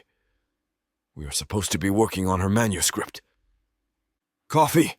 she asks, her back to me as she stands in her small kitchen. "Or are you brave enough for hot chocolate today?" "Coffee, black, nothing else," I say. The words are an anchor, a desperate claim to my own identity in this world of hers that threatens to consume me. She turns, a snowman-shaped mug in her hand, and the smile she gives me is a slow, knowing thing that does something complicated to the rhythm of my breath. Of course. She brings it to me, and as I take the mug, our fingers brush. It is the briefest of contacts, yet I feel it in every nerve ending. A flicker of heat, a momentary disruption of the very air between us. I retreat to my end of the sofa, placing the offensively cheerful mug on a coaster. She settles at the other end, tucking her feet beneath her and pulling her laptop onto her knees. "Okay," she says. "All business now." Chapter 15. The Grand Gesture. My hero Gabriel has just realized he's a fool and is about to win back the librarian, Clara. I have him showing up at the library's annual read-a-thon for a cause, and reading a romantic poem he wrote for her in front of the entire town. I take a slow sip of my coffee. It is, I admit, excellent. It is a narrative trope of the highest order, the public declaration. It's a classic for a reason, she counters, her eyes sparkling with the thrill of the debate. It's about making a private feeling a public truth. It's a huge emotional risk. It is also emotionally manipulative and wildly unrealistic, I say, the familiar armor of cynicism settling back over me. A truly profound connection does not require an audience, says the man who literally made a living writing his private pain for public consumption, she shoots back, and the shot lands clean and true. A corner of her mouth quirks up. Don't you think there's a power in vulnerability? In showing the world that this one person matters more than your own pride? I think it is a facile representation of a complex emotional negotiation, I argue, leaning forward slightly. Love is not a performance. But a novel is, she insists, her own body now angled toward me, the laptop a mere formality between us. And in the performance of this story, he needs to prove his love is bigger than his fear. He's a quiet, reserved man, this tree farmer. For him to do this, it's the equivalent of him climbing Everest. It is a shortcut, I growl, a narrative sleight of hand to produce an unearned emotional payoff. It's not unearned if the groundwork is there, she says, her voice rising with passion. Look. She leans in, closing the distance between us, and I am suddenly, overwhelmingly aware of everything at once. The heat from her body, the scent of her perfume, that warm, floral note that is uniquely her, the way the firelight catches in the tiny gold threads woven into her hair. Here, she says, her finger tapping the screen. This is his internal monologue just before he does it. It's all about his fear, about how Clara is the only person who sees the real him. His motivation is sound. I lean in to look, a tactical error of catastrophic proportions. My world, which I've kept at a careful, deliberate distance, suddenly narrows to the space of a single breath. My arm brushes against hers. It is nothing. It is everything. It is a live wire. A sudden violent jolt of pure, unadulterated energy that arcs from her skin to mine. A static charge that leaps the gap between us and short-circuits my entire nervous system. Every defense I have, every wall I have built, every layer of intellectual detachment is vaporized in that single, searing point of contact. We both freeze. The witty argument, the manuscript, the world outside this small, charged space, it all ceases to exist. There's only the firm, warm pressure of her arm against mine. My breath is a stalled engine in my chest. The air in the room, once so warm and fragrant, is suddenly thin, unbreathable. She turns her head slowly. Her eyes, wide and luminous in the firelight, meet mine. And I see it. I see the same shock, the same dawning, terrified awareness mirrored in their amber depths. The professional arrangement, the intellectual debates, all of it is stripped away, revealed as the flimsy artifice it has always been. We are no longer a mentor and a student. We are a man and a woman, and the space between us has just become a chasm of terrifying possibility. I should pull away. My mind is screaming at me to retreat, to rebuild the walls, to reestablish the distance. But my body is a traitor. It remains perfectly still, held captive by this simple, devastating connection. Joseph, she whispers, her voice a breath of sound, his name a question mark in the air. The sound of my name on her lips is a second jolt, one that travels deeper, past the skin, settling somewhere deep in my chest. I have no words. The writer, the man whose entire life is built upon the precise arrangement of language, is rendered mute. The fire pops. A log shifts, sending a shower of bright orange sparks up the chimney. The sound is a gunshot in the sudden deafening silence. The spell is broken. I pull my arm back, the movement clumsy, too fast. The place where her skin touched mine tingles, a phantom limb of warmth. I stand up abruptly, needing to put distance between us. I walk to the window, my back to her, and stare out into the black, unforgiving night.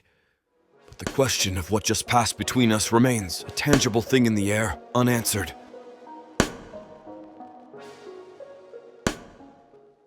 You know that feeling when a book pulls you in, wraps around you, and refuses to let go? When the tension is so thick, you swear you can feel it? Welcome to 30 sinfully addictive romance audiobooks that will ruin your sleep. Wow, I wasn't ready for this. One chapter in, and I'm already hooked. Oh, you thought this was just another audiobook collection. No, sweetheart. This is the Dirty 30. Forbidden love, dangerous desires, billionaires with secrets, bad boys who bite back. And every last word is dripped in temptation. I thought I could just listen to one chapter before bed. Now it's 2 a.m. and I need answers. Need. So what are you waiting for? Click the link. Start listening. Let the Dirty 30 ruin you in the best way possible. Escape your life with Miss Tyler.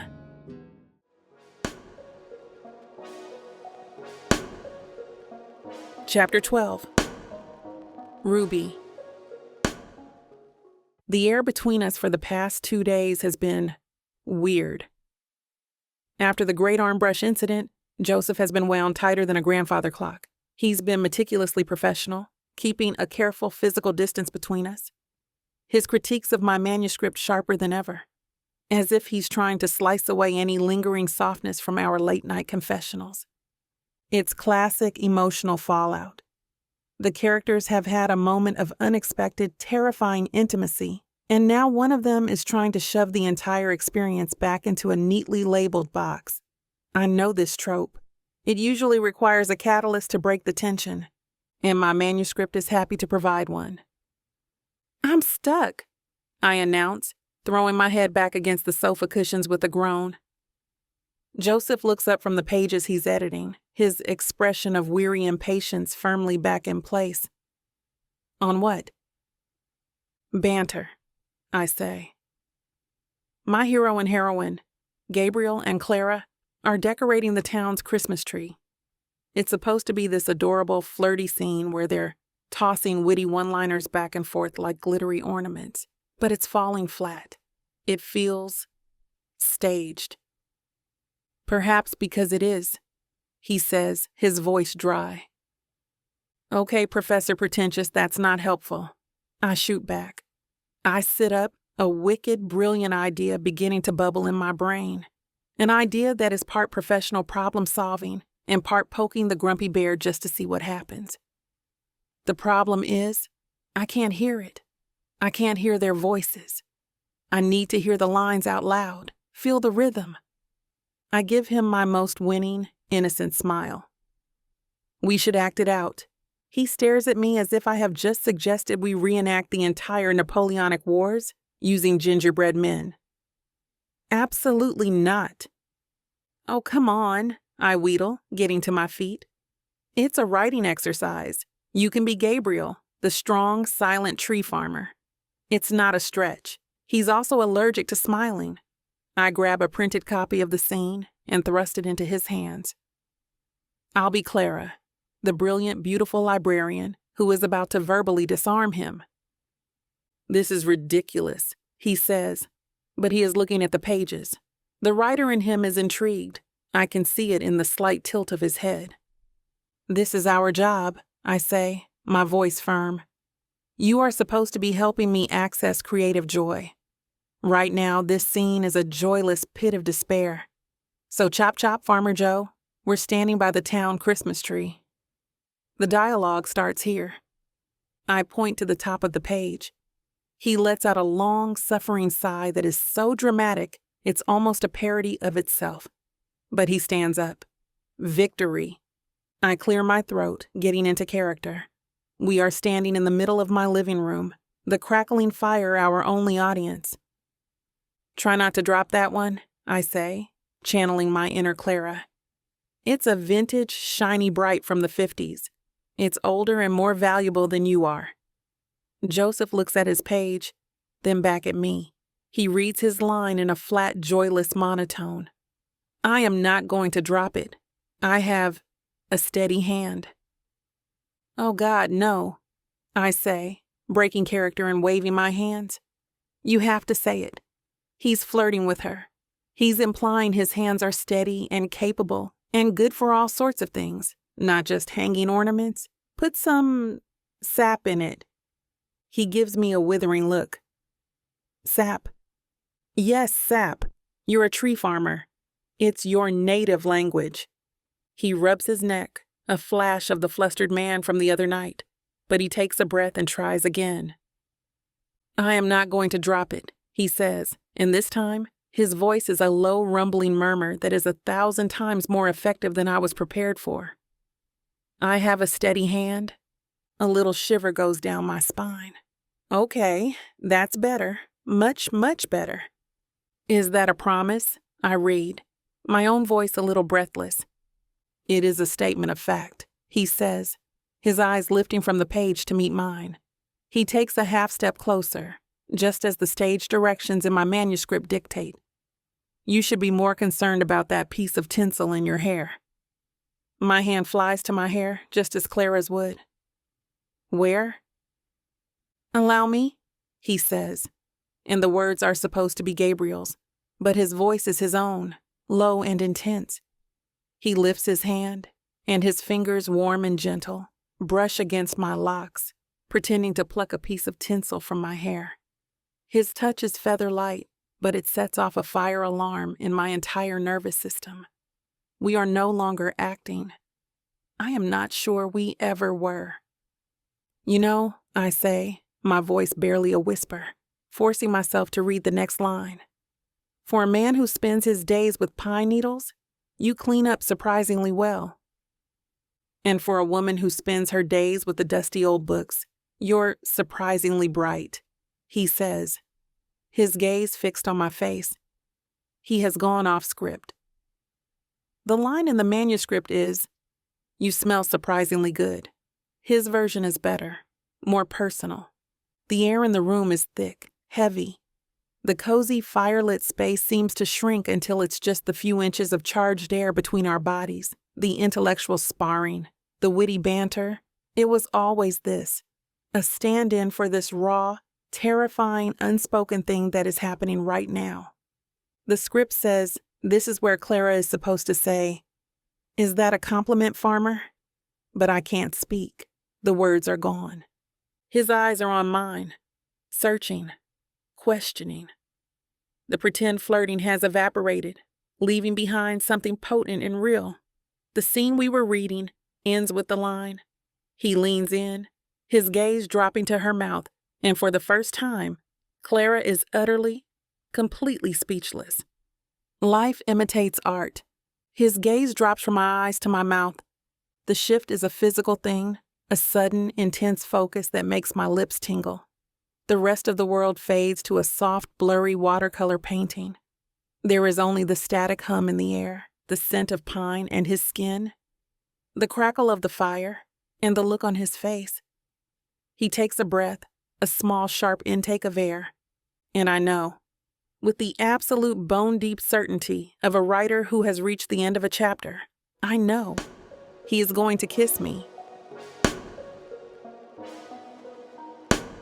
Chapter 13. Joseph. The world is her mouth. Time has ceased to be a linear progression and has collapsed into this single eternal moment. The laws of physics have been suspended, replaced by a new, more potent gravity that pulls me toward her. The fire, the room, the entire universe has dissolved, leaving only the few inches of charged, humming air that separates my lips from hers. My mind, which for weeks has been a barren, silent landscape, is now a quiet storm of sensory data. I can smell the faint, sweet trace of cinnamon on her breath. I can see the way the firelight catches in the amber of her eyes, turning them dark and liquid. Her own breath is a soft, unsteady thing, a feather of warmth against my skin. The script is gone. The characters we were pretending to be have fled, leaving us, Ruby and Joseph, standing in the ruins of our carefully constructed arrangement. This is the precipice. The edge of a cliff I didn't know I was climbing. For weeks I've observed her, analyzed her, dissected her joy as if it were a scientific specimen. I have maintained my distance, my control, my intellectual superiority. It was all a lie, a fortress built of sand, and the tide is coming in. My control breaks. It is not a conscious decision. It is a surrender. A quiet, cataclysmic snapping of the final thread that holds me to the man I was when I walked into this cabin. My body, a traitor to my mind, begins to close the final inch. My entire being, every cell, every nerve ending, is focused on the single, undeniable purpose of kissing her. It's an act of pure, unthinking instinct, a drowning man reaching for a lungful of air. A sound, brutal and obscene, rips the world back into existence. It is a deafening metallic roar from the outside world, an air horn. It is followed by the high metallic scrape of a heavy blade dragging across asphalt, a snowplow. The first vehicle, the first sign of the world beyond this isolated pocket of trees that we have heard in weeks. It is a brutal, profane invasion, a battering ram against the delicate, silent bubble we had built around ourselves. The sound shatters the moment into 1,000 tiny, irreparable pieces. We spring apart as if a bolt of lightning has just struck the space between us. The force of it is a physical blow. One moment, she is the center of my universe.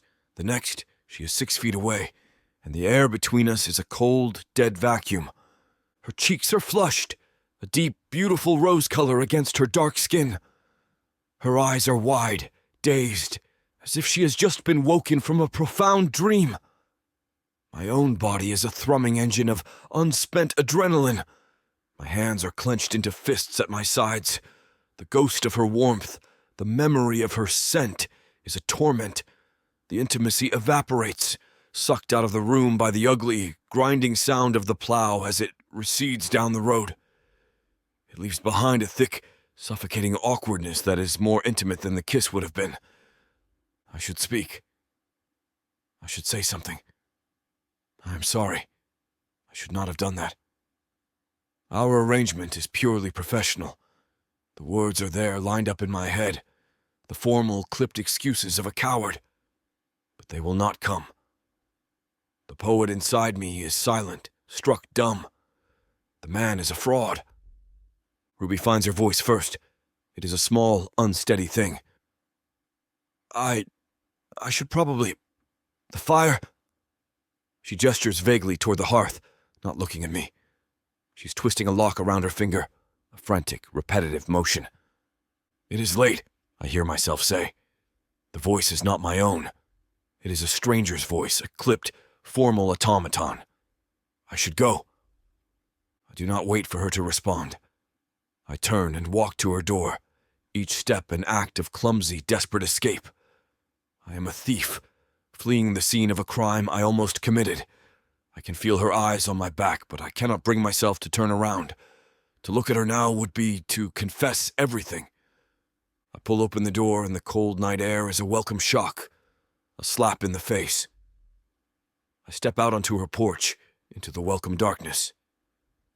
"Joseph," she says, her voice still small but clear in the sudden quiet. I pause, my hand on the doorknob, my back still to her. But I cannot speak. I cannot turn. I offer her nothing but my cowardice. I pull the door shut, the click of the latch an act of final, unforgivable severance. The walk back to my cabin is a blind stumble through the dark. The sterile safety of my own space is a mirage. I slam the door behind me, the sound a violent, echoing crack in the profound silence. I lean against the solid wood, the rough grain pressing into my back, and my breath, which I did not realize I had been holding, escapes me in a series of harsh, ragged gasps. The room is cold, the fire is long dead, but my skin is on fire. I am furious with the anonymous, faceless driver of the snowplow for his catastrophic timing. I am furious with the universe for its cruel, ironic sense of humor. But mostly, I am furious with myself. For the weakness, for the surrender, and for the hollow, aching space in my chest where the memory of a kiss that never happened now resides.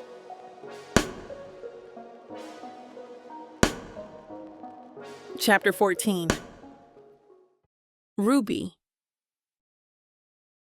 I wake up with the ghost of a kiss on my lips. My first coherent thought is a fizzing electric cocktail of pure, unadulterated frustration and fizzy, hopeful anticipation. My writer's brain, ever the helpful narrator, immediately supplies a clinical label for the situation. Coc pittis interruptus. A classic trope. The moment of ultimate romantic culmination, brutally thwarted by an external force, thereby ratcheting up the unresolved sexual tension to an almost unbearable level. It's a fantastic narrative device. As a real-life experience, it kind of sucks. I spend the morning humming with a nervous, restless energy, tidying my already tidy cabin and changing my sweater 3 times. I finally settle on a soft, deep blue one. It feels calm. I need calm. When a knock comes at the door at precisely 10 a.m., I take a deep, steadying breath before opening it. Joseph stands on my porch, a thick black coat buttoned up to his chin. His face a carefully neutral mask. He looks like a man who has spent the entire night meticulously rebuilding every single one of his emotional walls, brick by agonizing brick. There is no trace of the vulnerable, almost kisser from last night. In his place is Joseph Tierney, acclaimed literary author. "Good morning," he says, his voice crisp and formal. "Shall we begin?" "Okay, I see." We're pretending. We're hitting the reset button, rewinding the tape to before the moment our professional arrangement combusted into a ball of pure, unadulterated want. Fine. If he needs to hide behind his fortress of Grump, I'll let him. For now. This is the part of the story where the characters retreat to their corners, pretending the bell hasn't rung for the next round. "Come on in," I say, my own voice bright and breezy. "I've got coffee on." We settle into our now familiar work rhythm, me on the sofa, him in the armchair, a careful 5 feet of neutral territory between us. But the air is anything but neutral. It's thick with unspoken words, with the memory of his closeness, with the ghost of that kiss. "Today," he says, pulling out his laptop and avoiding my gaze, "I thought it might be productive if we looked at a piece of mine." My eyebrows shoot up. This is a development, a huge one. The master is finally showing his work to the apprentice. "Oh, are you finally ready to grace my humble eyes with your soul-crushing genius?" A muscle in his jaw tightens, but he doesn't rise to the bait. He opens a file. This is the opening of the book about my mother, the scene where my parents meet for the first time. He turns the laptop toward me. I get up and kneel on the floor beside his chair, my own professional curiosity overriding the awkwardness. I lean in to read. The prose is, of course, flawless. The sentences are elegant, the descriptions precise. It's a technically perfect piece of writing. It is also completely, utterly, breathtakingly sterile. He describes his father, a young, serious academic. Seeing his mother, a vibrant art student whirlwind, across a crowded university library. He describes the way the light hit her hair, the title of the book she was reading, the determined set of her jaw. It's an autopsy. He's writing an autopsy of a first meeting. There's no life, no heat, no spark. It's a biographer's observation, not a love story. He's holding back, hiding behind his own beautiful, empty words. I finish reading and sit back on my heels, looking up at him. It's beautiful, Joseph. The writing is impeccable. A flicker of something, pride, relief, crosses his face.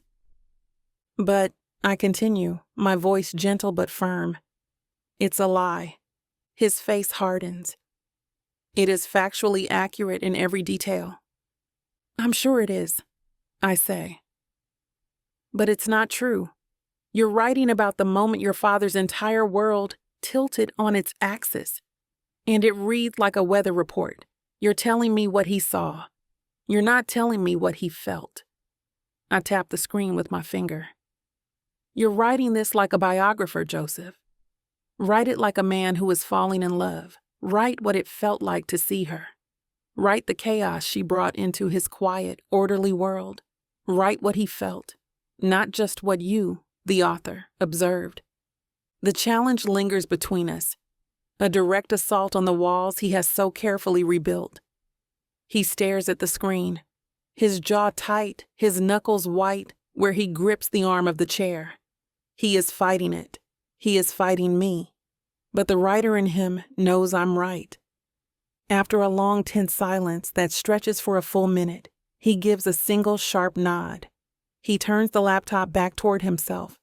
His fingers, which I now know are warm and gentle, move to the keyboard. He doesn't type for a long time. He just stares at the screen, his shoulders rigid. Then slowly, his fingers begin to move. He types, deletes, types again.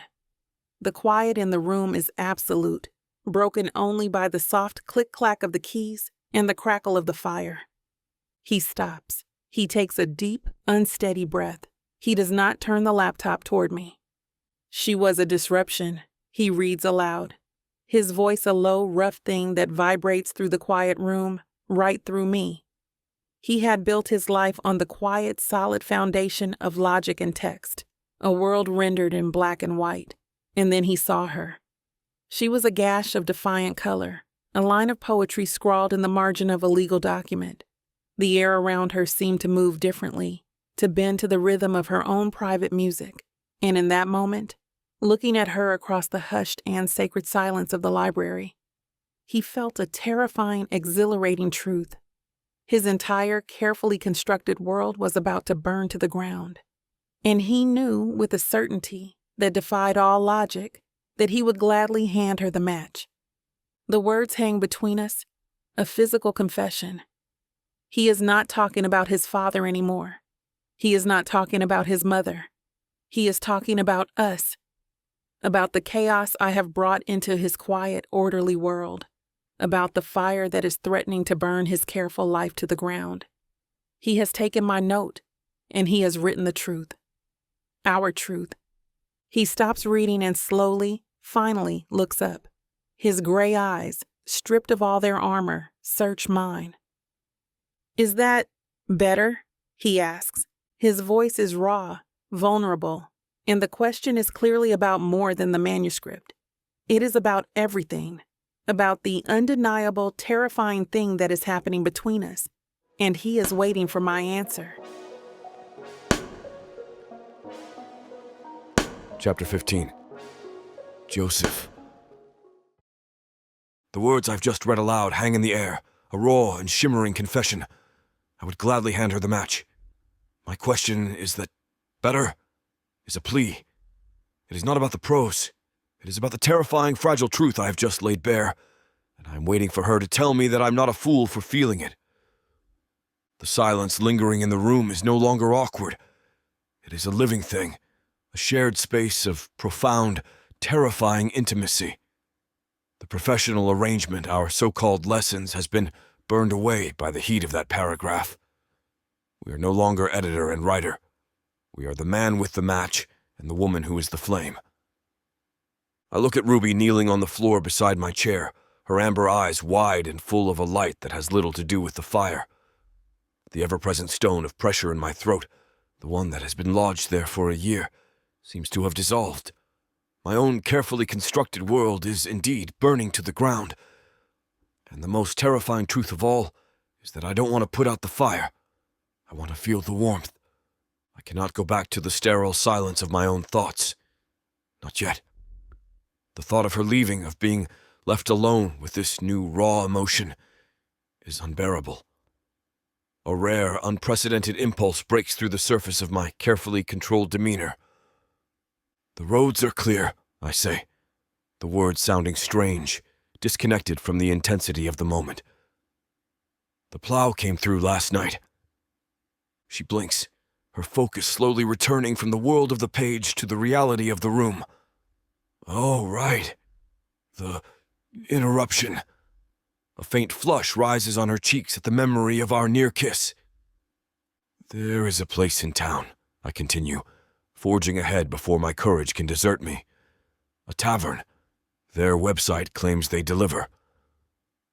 It is the most unpoetic, ungraceful invitation ever uttered. It is also the most honest thing I've said all day, apart from the paragraph I just wrote. She does not miss the meaning behind my clumsy offer. A slow, beautiful smile spreads across her face, the geological event that reshapes her entire landscape. Are you asking me to dinner, Mr. Tierney? I am suggesting, I say, my voice becoming a low rumble, that we have exhausted the limits of productive collaboration for the day, and I am hungry. Her smile softens into something knowing and gentle. I'm hungry too. An hour later, we're sitting on the floor in front of my own cold fireplace, a collection of white cardboard containers spread between us. The scent of garlic and herbs has replaced the usual smell of old paper and whiskey. It is a domestic, comforting scent, an invasion, a welcome one. For the first time since we met, we are not working. She is not my teacher. I am not her editor. We're just two people sharing a meal in the quiet dark of a winter night. The shift is subtle, but monumental. I find myself asking questions not for the purpose of character study, but because I have a genuine, aching need to know the answers. Tell me about the microwave breakfasts. She laughs, a soft, lovely sound that reverberates in the quiet of my cabin. Wow. You really latched onto the saddest part of that story, didn't you? She picks a piece of roasted potato from a container with her fingers. They weren't all bad. Sometimes, if she knew she had a really long shift, my mom would leave me a note, a little drawing of a sun on a napkin, or a reminder to watch our favorite holiday movie. She did her best. And that was enough? I ask. It had to be, she says, her expression turning thoughtful. But it taught me something. It taught me that if you want a happy ending, sometimes you have to write it yourself. My mom, she was the queen of making something out of nothing. She could turn a can of soup and some stale crackers into a feast. She could turn a single string of colored lights into a festival. Her eyes meet mine across the boxes of food. She was a creator of hope, too, just in a different medium. She turns the questions gently back on me. What about you? What was Joseph Tierney like before he was Joseph Tierney, the award-winning author? He was just a boy who liked to read, I say. The past feels like a foreign country, one I have not visited in many years, and a boy who loved his mother. Tell me a funny story about her, she says. Not a sad one, not a beautiful, poetic one, a funny one. The request catches me off guard. My memories of my mother have become so sanctified, so enshrined in the cathedral of my grief, that I have forgotten the simple human moments. I search my mind, and a memory, small and bright, floats to the surface. She had a war with a squirrel, I say, and a small, unfamiliar smile touches my own lips. For an entire summer. They kept stealing the tomatoes from her garden. She tried everything, a scarecrow, a fence. She even bought a ridiculous, life-sized plastic owl to put on the porch. The squirrel, a creature of profound arrogance, would sit on the owl's head and eat the tomatoes right in front of her, like it was mocking her. Ruby's laugh rings out, bright and clear and utterly beautiful. No! Yes, I say, the memory warming me from the inside out. Finally, she gave up. She went to the farmer's market and bought a huge basket of tomatoes. She put a small, perfect one on the porch railing with a tiny handwritten sign that said, "For Stuart." She named the squirrel Stuart. She said if you cannot beat your enemies, you must absorb them into your narrative. Ruby is laughing so hard she has to put her hand on my arm to steady herself. Her touch is warm, grounding, and it dawns on me with a jolt that really has nothing to do with desire and everything to do with the strange, terrifying sense of peace that I feel. Calm. The ever-present stone of pressure in my throat has dissolved, if only for these few hours. The silence in my cabin is no longer a weapon. It is a quiet we share. The conversation softens, winds down. We talk until the food is cold and the fire has burned down to a bed of glowing orange embers. I'm telling her about a disastrous trip to London when I look over and see that her eyes have closed. Her breathing has deepened, her head lolling to the side, her body slumped against the cushions of my uncomfortable academic sofa, which she had migrated to at some point. She has fallen asleep. I stop talking, my words trailing off into the quiet. The firelight flickers across her face, softening the sharp, intelligent lines into a portrait of pure, unguarded peace. Her lips are slightly parted. A stray lock has fallen across her cheek. She looks young and vulnerable, and so profoundly beautiful that it is a physical ache in my chest. A powerful, unfamiliar instinct rises in me. It is not lust. It is not even tenderness. It is a raw, primal urge to protect this small circle of warmth she has brought into my cold, silent world. I rise, my movements slow, quiet, so as not to wake her. I retrieve the worn gray wool blanket from the back of my armchair. It is a comfortless, utilitarian object, much like myself. I unfold it gently. The wool smells of me, of wood smoke and old books. I drape it over her, tucking it carefully around her shoulders. My fingers brush against the soft skin of her neck, and the contact is a quiet, devastating intimacy that feels more significant, more real than any kiss ever could. I stand there for a long while, watching her sleep in the dying light of the fire, wrapped in my blanket, in my cabin, in my life. And I know, with a certainty that is both terrifying and absolute, that my solitude is over.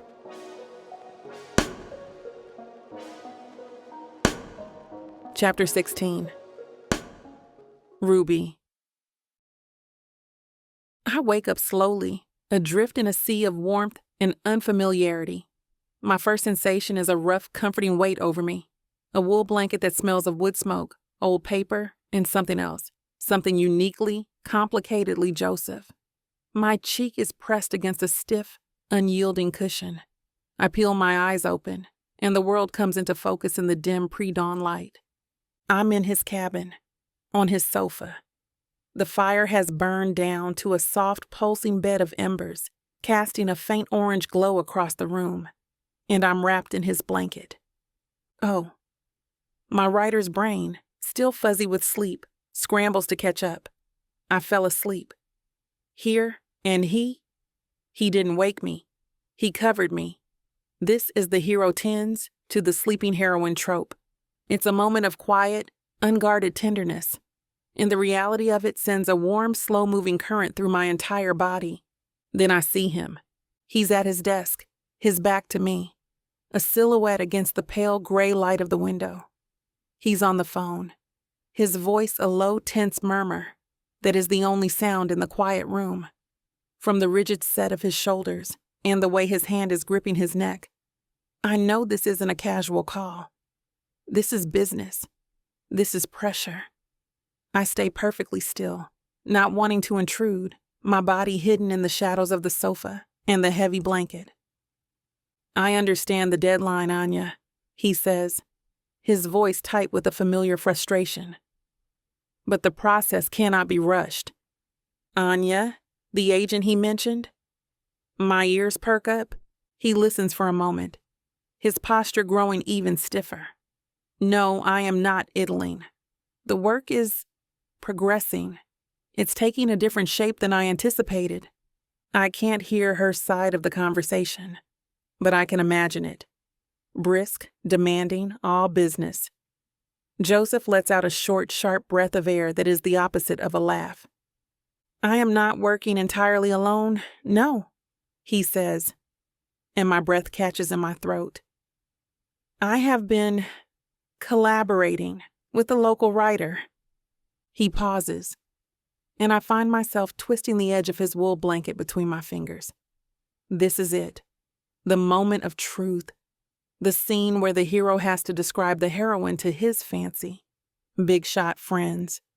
My heart does a slow, heavy thud against my ribs. A romance author, he says, and the words are flat, a simple statement of fact, and then I hear it. A tinny, high-pitched sound crackling from the phone speaker. It's faint, but unmistakable. Laughter.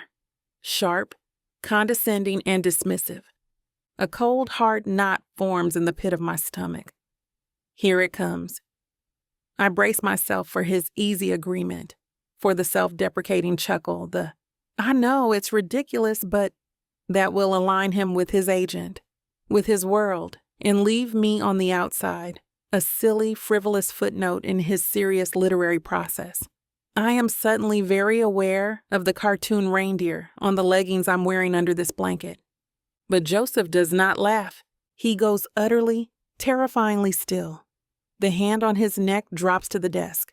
He straightens his back, and when he speaks again, his voice has dropped, losing all its previous frustration and gaining a dangerous, quiet coldness that is sharper than any shout. Her understanding of narrative structure and emotional payoff is more sophisticated than 90% of the literary MFA students I have taught. He snarls into the phone, his voice a low, lethal weapon. Do not speak about her work that way. The silence that follows is electric. I can feel the shock on the other end of the line from here. My own lungs have forgotten how to work. He isn't finished.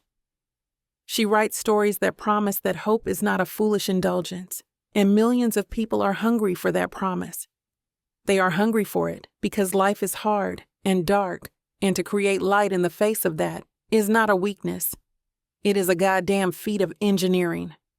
He's using my own words.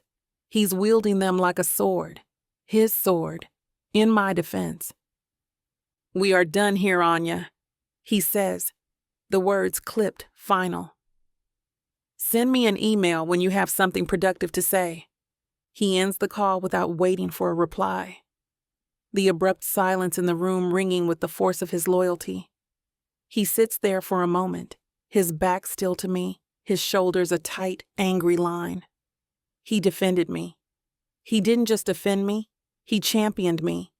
He championed my genre. He championed hope. The cold, hard knot in my stomach doesn't just dissolve, it transforms. It blossoms into a feeling so warm and overwhelming that it makes my eyes burn. This isn't a trope. This isn't a scene from a book. This is real. That grumpy, arrogant, beautiful man just went to war for me. Slowly, as if sensing my gaze, he turns from the desk. His gray eyes, turbulent and furious, lock with mine. He sees that I am awake. He knows with absolute certainty that I heard everything. The blood drains from his face, replaced by a complex, unreadable expression. But he doesn't apologize. He doesn't explain. He doesn't back down. The muscle in his jaw is a hard, tight knot of fury. She is an elitist, Joseph says in a ragged growl that fills the silent space between us. And an idiot. Chapter 17. Joseph. Her eyes are locked with mine across the shadowed room. The silence is a living entity, ringing with the words I have just spoken into the void, a declaration of a truth I didn't know I believed until I said it. She's an elitist. And an idiot. The words, a final, definitive severing from the world I once claimed as my own, hang in the air. I see that she is awake. I know that she heard everything. The fury I felt toward my agent, Anya, evaporates, replaced by a sudden, terrifying vulnerability. I have been seen. Not the carefully constructed author, not the cynical intellectual, but the man who just committed an act of professional self-immolation. For her. The immediate aftermath should be regret, a cold wave of panic. But it is not. There's only a strange, exhilarating lightness, the feeling of someone who has just set fire to his own prison. I expect her to be embarrassed for me. I expect her to make a joke, to deploy her sharp, sunny wit, to deflect the raw, uncomfortable intimacy of the moment. It is what I would do. It is what anyone in my world would do. Smooth over the cracks, pretend the earthquake did not happen. She does not. Instead, an expression of such raw, shining gratitude washes over her face that it is like watching the sun rise after a year of unending night. Her eyes, which I have mentally catalogued as the color of amber and warm coffee, glisten with a sudden sheen of unshed tears. The sight is a blow, a clean, sharp strike to a place deep within me I did not know existed. She pushes the gray wool blanket, my blanket, the one that still smells of my world of wood smoke and solitude, from her shoulders as if it is a snake's shed skin. She rises from the sofa in a single, fluid motion, a queen ascending a throne. "No one's ever done that before," she whispers, and her voice is a fragile, unsteady thing that fractures the last of my composure. "I've had people defend my sales figures, my place on a list. No one's ever defended the work." She takes a shaky breath, a hand coming up to her chest as if to hold herself together. "Defended me." The words are a quiet devastation, and in that moment I understand with a clarity that is both blinding and absolute.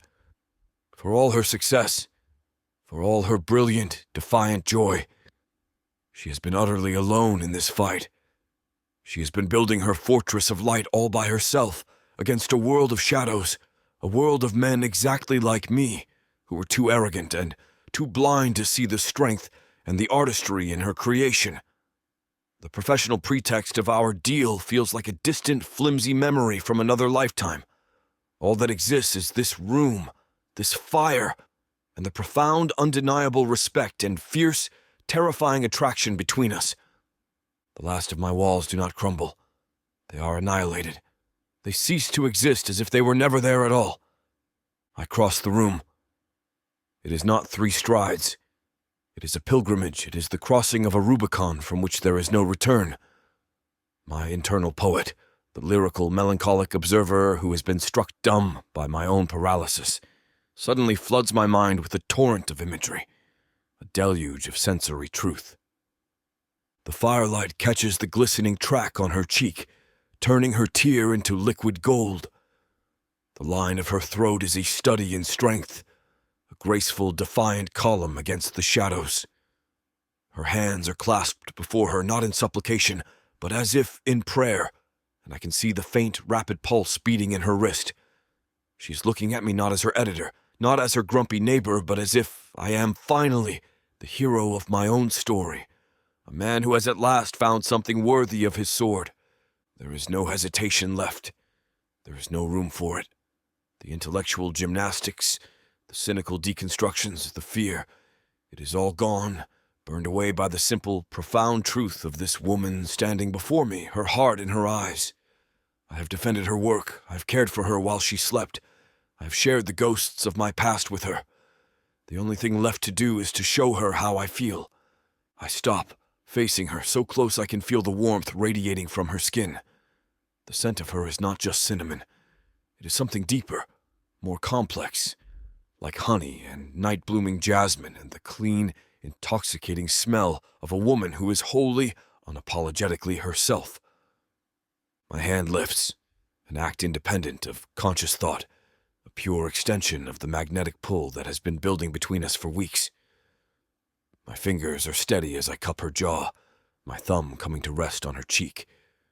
The skin is impossibly soft, warm, alive beneath my touch.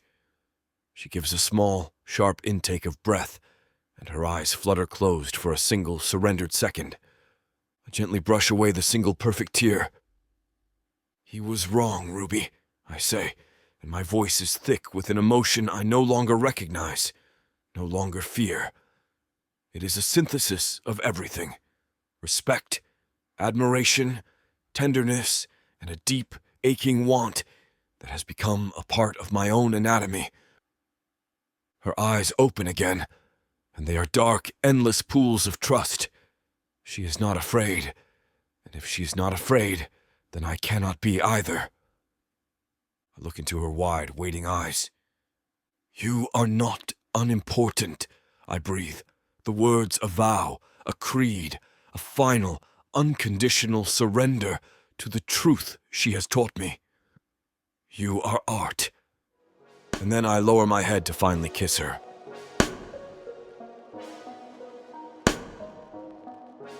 Chapter 18. Joseph. My lips meet hers. The first point of contact is a quiet cataclysm, a spark that ignites a universe in the silent, shadowed space of my living room. Her mouth is impossibly soft, yielding, and she tastes of cinnamon and the faint, sweet trace of the coffee she drank hours ago. For a single, suspended moment, there is only the gentle, hesitant pressure of a question being asked. And then she answers. I hate to put a stop to a good time, but it looks like we've hit this platform's limit for spiciness. This platform's got some rules we have to play by if we want to keep giving you these stories for free. And trust me, this scene isn't something you want to miss. While we can't get into all the details here, you can still dive into the full, uncut version at TylerWalker.com. Miss Tyler has an entire collection of unabridged audiobooks and ebooks waiting for you. And the best part? You can treat yourself with 40% off when you use the code SAVE40. That's right. You'll save on any digital product, even bundles that are already discounted. Miss Tyler would never let anyone feel the kind of disappointment you must be feeling right now. So why wait? Treat yourself with Miss Tyler.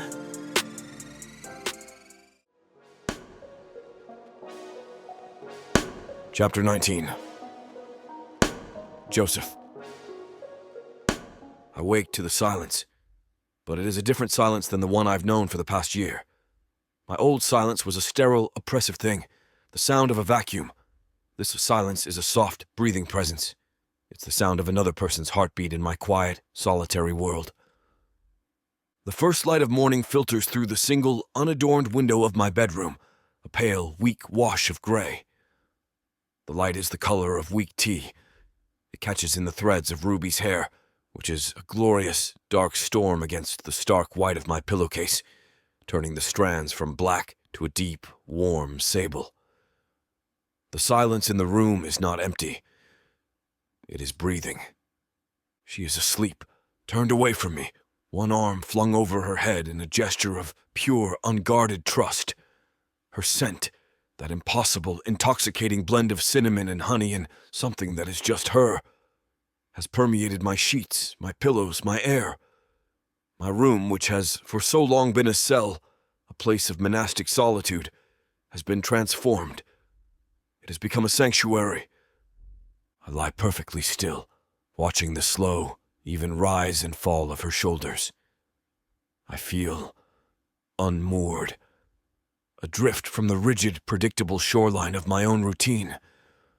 For the very first time in a year, I have not woken with the familiar heavy stone of grief and pressure in my chest. In its place is a quiet, terrifying calm, a feeling that I can only identify as contentment. Carefully, so as not to wake her, I slip out of the bed. The cold wood of the floor is a shock to my bare feet. I gather my clothes from the floor, my movements slow and deliberate, a stark contrast to the frantic, desperate haste with which they were removed. Her clothes are a splash of vibrant color in the gloom, tangled with my own dark gray and black. A collision of worlds. I go into my kitchen. It is my space, my territory, but it feels alien. The coffee maker, the grinder, the single utilitarian mug I use every morning, they all seem like artifacts from a different life. The life of a different man. The solitary, bitter ritual of making coffee is different today. It is not an act of grim necessity, an act of quiet service. The rich, dark scent of the coffee fills the cabin as it brews. I stand by the counter, a mug in my hand, and stare out the window at the snow-covered trees. I'm a stranger in my own home. I'm not entirely alone, and the thought does not bring with it the usual wave of anxiety or irritation. It brings quiet. I hear a soft sound behind me, the whisper of bare feet on the wooden floor. I turn. Ruby stands in the doorway, wrapped in the gray wool blanket from my armchair. My blanket. The comfortless utilitarian object looks different on her. It looks soft. It looks intimate. Her hair is a beautiful chaos. Her face is soft with sleep. And she looks so breathtakingly lovely that the air is stolen from my lungs. The air between us is charged, but not with the frantic, desperate energy of last night. It is a soft, uncertain awkwardness. This is new territory, a blank page we have not yet learned how to write. She gives me a small, shy smile. Hi. The word is so simple, so normal it is almost jarring. I default to my usual clipped economy of words, the only armor I've left. Coffee is ready. I pour her a mug, the dark liquid steaming in the cool morning air. I walk over to her and hold it out. She takes it and her fingers brush against mine. It is a soft, fleeting touch, but it is a spark, a quiet reminder of the inferno of the night before. I hold her gaze, a silent acknowledgement of the profound, irrevocable shift between us. Thank you, she whispers. I want to say something. I desperately want to tell her that last night was not a mistake. I need to tell her that waking up next to her was the first moment of peace I have felt in a year. That the thought of her leaving this cabin, leaving me to my silence, is now an unbearable prospect. But the words are too large, too new. The poet in me is silent, humbled by the simple, overwhelming reality of her. So I choose a simple domestic act, my only way of saying, I am not running away from this. I believe it is my turn to make breakfast, I say. She takes a sip of coffee, her gaze never leaving mine. A small, almost imperceptible smile touches her mouth. The simple domestic words are more intimate, more profound than anything that happened between us last night. It is not an ending. It is not a dismissal. It is a promise. It is the beginning of a new chapter, and I'm utterly, completely speechless.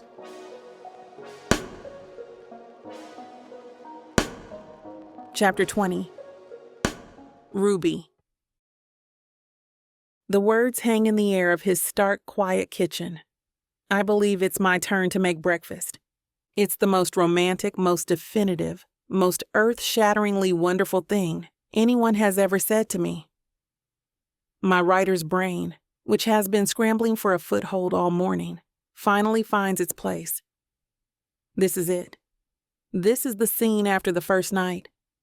The one that's not about frantic passion, but about the quiet, terrifying, beautiful business of what comes next. It's the scene that proves it wasn't just a fluke, not just a release of tension. It's the scene that proves it's real.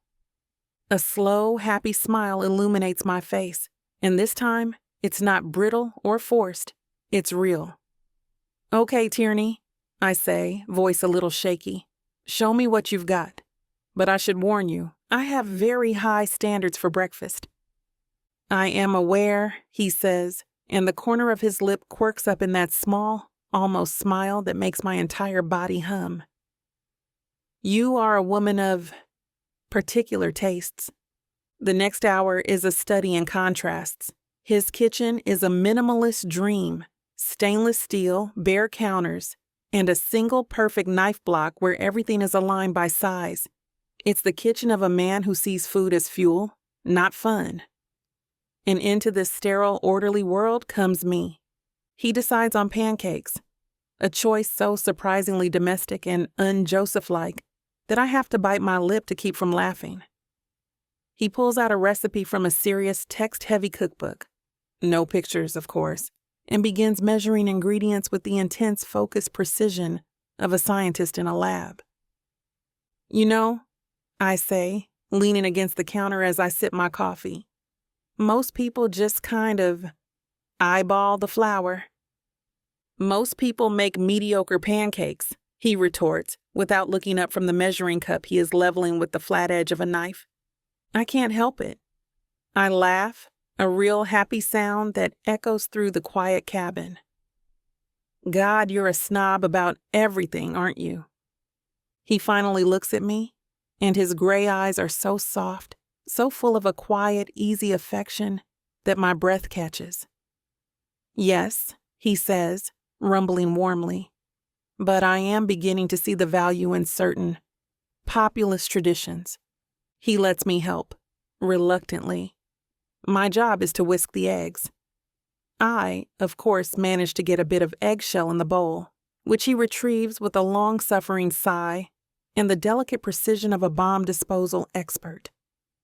I accidentally knock over the bag of flour, sending a small white puff across the front of his gray sweatpants. He just stares down at the mess, then back up at me, and for a second, I think I've pushed him too far, that the grumpy, orderly man will reassert himself. Instead, he dips his finger in the spilled flour, and before I can react, he gently draws a line down my nose. "Now we are even," he says, his expression perfectly serious, but his eyes are dancing with a light I've never seen before. My heart does a flip, a warm, giddy cartwheel in my chest. This man, this serious, grumpy, brilliant man, is standing shirtless in his kitchen with flour on his pants, and he just put flour on my nose. This is not a scene I ever would have dared to write. It's too perfect. The small kitchen forces us into a constant, easy proximity. Our hips brush as I reach for the butter. His arm grazes my back as he moves to the stove. Each touch is a soft, humming reminder of the night before, a quiet affirmation of the new reality between us. It's not the frantic, desperate energy of our first encounters. It's a low, steady current of pure, uncomplicated intimacy. He cooks. I watch. I watch the way the muscles in his back move as he flips the pancakes. I watch the intense focus on his face. This man, this solitary, reclusive artist, is making me breakfast. He is, in his own quiet, practical way, taking care of me. It is a gesture of such profound, unguarded tenderness that it makes the back of my eyes burn. We eat at his small, severe wooden table, the same table where he once sat, blocked and miserable. Now it's covered with a plate of surprisingly perfect pancakes, and the silence between us is no longer empty or awkward. It's full. It's comfortable. He watches me take the first bite. I make a big show of chewing thoughtfully, my eyes closed in concentration. "Well?" he asks, a hint of genuine anxiety in his voice. I open my eyes and give him a solemn nod. They are structurally sound. The narrative arc from batter to plate is compelling. He rolls his eyes, but the smile he's been fighting finally breaks free, a real, beautiful, unguarded smile that transforms his entire face. "Ruby." "They're perfect, Joseph," I say, my voice soft. "They're the best pancakes I've ever had." We finish our breakfast in that warm, easy quiet. The sun is streaming through the window. The snow outside is a brilliant, glittering white. The world feels new, full of a quiet, shimmering hope. Our deal, our lessons, our entire professional arrangement feels like a flimsy, funny story we made up a long time ago. This, right here, is the real story. He takes a final sip of his coffee, his eyes watching me over the rim of his mug. The affection in his gaze is so open, so real it feels like a physical touch. "So," he says in a low, intimate rumble. "After breakfast. Our lesson. Are we still on for 10? I laugh, a soft, happy sound. "Is that what we're calling it?" A slow, devastatingly handsome smile spreads across his face. "It is," he says, his eyes sparkling. "The official story." Chapter 21. Ruby. His question hangs in the warm, coffee-scented air of his kitchen. "So, our lesson. Are we still on for 10? It's a lifeline, a perfect, beautiful excuse.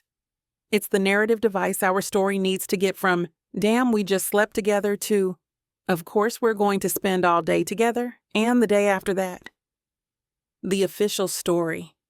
The professional pretext that allows us to pretend this isn't just about the fact that I don't think I can stand to be more than 5 feet away from him ever again. My writer's brain is flooded with relief. I know this beat. I've written it a dozen times. The characters need a plausible reason to be in each other's orbit after the lines have irrevocably blurred. A slow smile spreads across my face, the first genuine, uncomplicated one of the morning.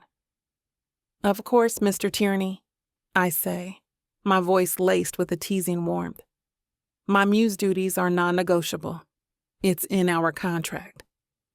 "We do not have a contract," he says, but the corner of his mouth is twitching, fighting a smile of his own. The sight of it, that small, unwilling crack in his grumpy facade, sends a giddy, hopeful fizz through my entire body. "It's a verbal agreement," I counter, taking a bite of the eggs he made. They are, infuriatingly, perfect. "Sealed by, well, you know." The warmth in his eyes deepens, and the memory of last night, of his body and mine, of the sounds we made in this quiet, silent cabin, is a sudden, vivid flush of heat under my skin. We work in his cabin that morning, and everything is different. The space, which once felt so stark and intimidating, now feels comfortable, familiar. It smells a little bit like me now. My shampoo and my perfume, a faint, sweet undertone to his wood smoke and old paper. The 5 feet of neutral territory between his armchair and my spot on the sofa has vanished. We are sitting side by side on the sofa, his thigh a warm, solid presence against mine, our laptops balanced on our knees. The dynamic has shifted. It is no longer merely a battle. It is a true collaboration. We pass his laptop back and forth, our fingers brushing. He reads a sentence. I suggest a change. He argues the point. I argue back. And the banter is just as sharp, just as witty, but now it's laced with an easy, humming affection.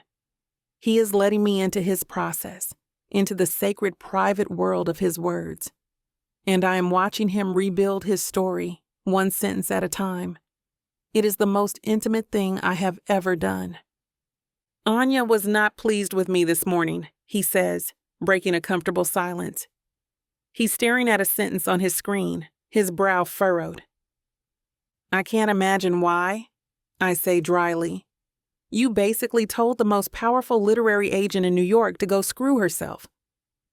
"I did not," he says, a hint of defensiveness in his tone. He finally looks at me. "I simply informed her that her perspective was limited."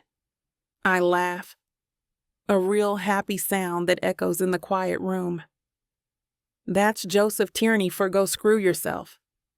I lean my head on his shoulder for a second, a casual, easy gesture that would have been unthinkable 24 hours ago. He stiffens for a fraction of a second, then relaxes, a warm, solid wall against me. "Thank you, by the way, for what you said." "I only said the truth," he says, his voice sounding like a low rumble. He looks down at me, and his expression is so full of genuine admiration that it makes my breath catch. "It made me wonder, though," he continues, his tone casual, a simple, professional question. "Who do you work with? Your agent? Your publisher?" The question is a bucket of ice water down my spine. My entire body goes cold. The easy, happy warmth of the morning evaporates, replaced by a slick, panicked dread. His question is innocent. It is logical. It is the most natural question in the world for one writer to ask another, especially after he just had a fight with his own agent about me. And I have no honest answer to give him. I can't tell him my agent is the same woman he just hung up on. I can't tell him I write for one of the biggest imprints in commercial fiction. I can't tell him that my cheerful, festive pen name, Holly Jolly, is a brand, a powerhouse, a name his own literary circle has probably mocked at their fancy, important parties. So I lie. I sit up, pulling away from the warm comfort of his shoulder. I find a lock, my fingers twisting it in a tight, punishing spiral. "Oh, you know, I'm with a small boutique agency out of Boston, Quill and Ink. We've been together for years." It's a lie of omission, a half-truth. Quill and Ink was my first agency, I left them 5 years ago when the Holly Jolly books exploded, and I needed a bigger player to negotiate my contracts. But it's a lie nonetheless. The words taste like ash in my mouth. It is the first time I have actively hidden the truth from him since we stood in this room and traded our vulnerabilities like sacred texts. The guilt is a cold shock against the warmth of the morning. It's a stain. I can see a flash of my future, a web of these small, ugly lies I will have to tell. The evasions and half-truths required to protect a secret that suddenly feels heavy and dirty and deeply, deeply shameful. Joseph accepts my answer without a flicker of suspicion. He just nods, his expression thoughtful. "You are the most honest writer I know," he says, and his voice is full of a genuine, unvarnished admiration that is a fresh, hot twist of the knife in my gut. It is all right there on the page. You do not hide from the truth of what a story needs. The compliment, the highest praise he could possibly give, lands with the force of an accusation. He is praising me for the very quality I have just sacrificed on the altar of my own fear. I cannot meet his eyes. I have to look away, toward the fire, my face burning with a shame so hot it feels like it might consume me entirely. He's the mysterious man I had a fling with last night, and it turns out he's my dad's new boss. I was getting IVF, but the donor came in and wanted his stuff back. It was too late. Now we're stuck together and I'm having his baby. Ready to dive into a world where passion meets intrigue, where love knows no bounds. If I don't find a woman to marry in the next 24 hours, then my entire company is going to be taken from me. There's only one woman I can ask, but she hates me because I ruined her father. Introducing the Escape Your Life with Romance Book Bundle by Amazon best-selling author Tyler Walker, a collection of 100 standalone romances that promise to sweep you off your feet. And the best part? Get 90% off on the whole bundle, baby. For $99.99, you'll get over 800 hours of pure romance with strong alpha males and sassy women who don't back down. They can pass all the tariffs they want, ladies. But you won't find this deal for 100 audiobooks for less than $1 each anywhere else. 90 cents per book for all the dirty fun I can handle? How could I say no to that? Visit TylerWalker.com to grab this bundle today. Get ready to escape your life with Miss Tyler.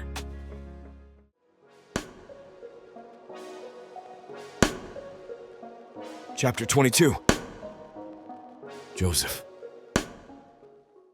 A new cartography has emerged. The stark, lonely landscape of my days has been redrawn, its borders softened, its colors changed.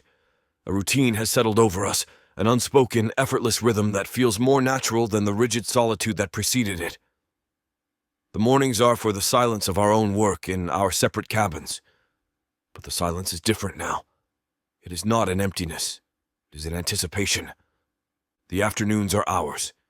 We come together in my cabin, which has, I have been forced to admit, become our cabin, to edit, to talk, to cook. The nights are a quiet discovery, a mapping of skin and breath in the warm, dark space of my bed. The arrangement is unspoken. It is simply what is. Tonight I am cooking.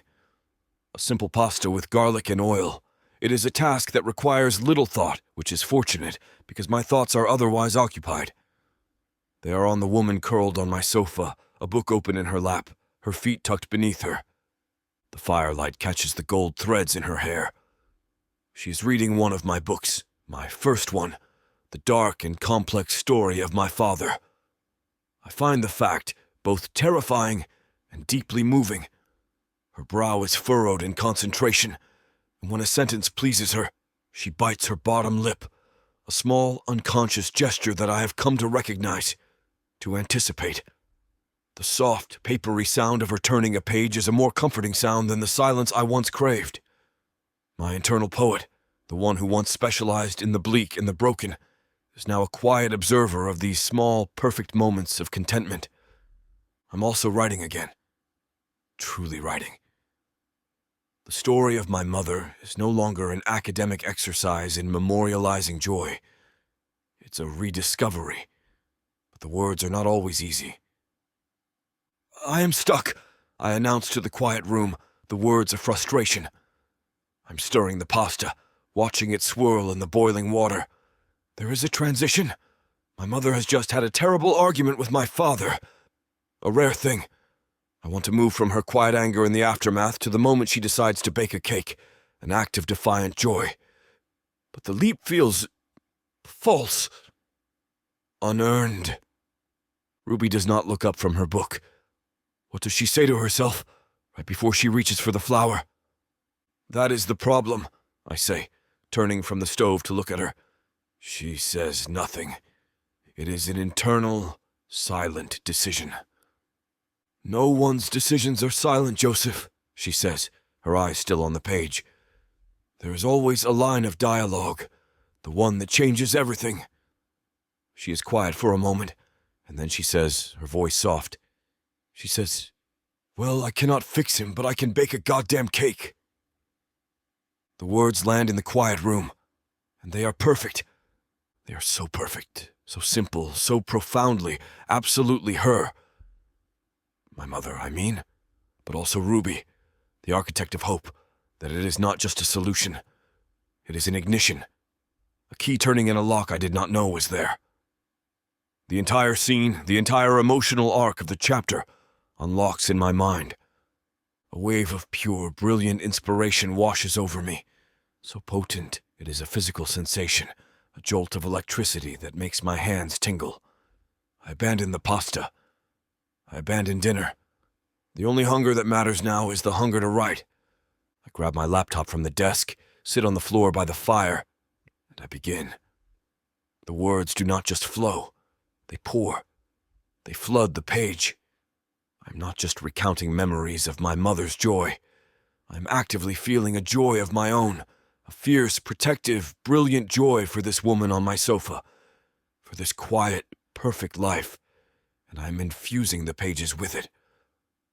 The prose is alive. It is warm. It has a pulse. It has a soul. I do not know how much time passes. The world outside the circle of firelight and the glowing screen of my laptop ceases to exist. There is only the story, the words, the feeling. I type the last word of the chapter. It is finished. It is, I realize with a sense of quiet, dawning wonder, the best thing I've ever written. I look up from my screen, my eyes adjusting to the dim light of the room. The fire has burned low, and the pasta is a forgotten tragic heap on the stove. And on the sofa, Ruby has fallen asleep. The book, my book, rests on her chest, rising and falling with the gentle, even rhythm of her breath. A stray lock has fallen across her cheek. I look from the vibrant, heartfelt words on my screen, words that are full of life, of color, of hope, to the woman who made them possible. The woman who is a splash of defiant color in my black and white world. The woman who handed me the match. The connection between the words and her, between my salvation and her presence, is not a coincidence. It is an equation, a perfect, undeniable mathematical proof. And I think with a clarity so profound it rocks me to my very core, oh, I love her. Chapter 23. Ruby. I wake up to the sound of humming. It's not my own soft, contented hum. It's a low, masculine, slightly off-key sound, and it's the most beautiful thing I've ever heard. I peel my eyes open. I'm on the sofa in Joseph's cabin, a book resting on my chest and his gray wool blanket tucked around me. The fire is crackling, a fresh log having been added. And Joseph is pacing in front of the fireplace, not with anxiety, but with a restless, vibrant energy, running a hand through his hair. He is practically vibrating with a joy so pure and radiant, it's a physical force in the room. You're awake, he says, turning to me. His face is transformed. The shadows that always lingered in his eyes are gone, replaced by a brilliant, clear light. He's not just happy. He's free. I had a breakthrough, he says, his voice thrumming with an energy I've never heard from him before. Ruby, I wrote. I really wrote. It's her. It's my mother's voice. It's alive. The proof of the miracle is written all over his face. He's so full of this newfound creative energy, he looks like he might actually levitate. My heart swells with a feeling so big and fierce it almost hurts. It's love, of course, but it's also a profound, bone-deep pride. I helped him do this joy, this freedom. I had a hand in it. That's amazing, Joseph, I say, my voice thick with genuine happiness for him. It's not finished, he says, his eyes wild with inspiration. That one line you gave me, it didn't just unlock the scene. It unlocked everything, the whole book. I can see it now. I can feel it.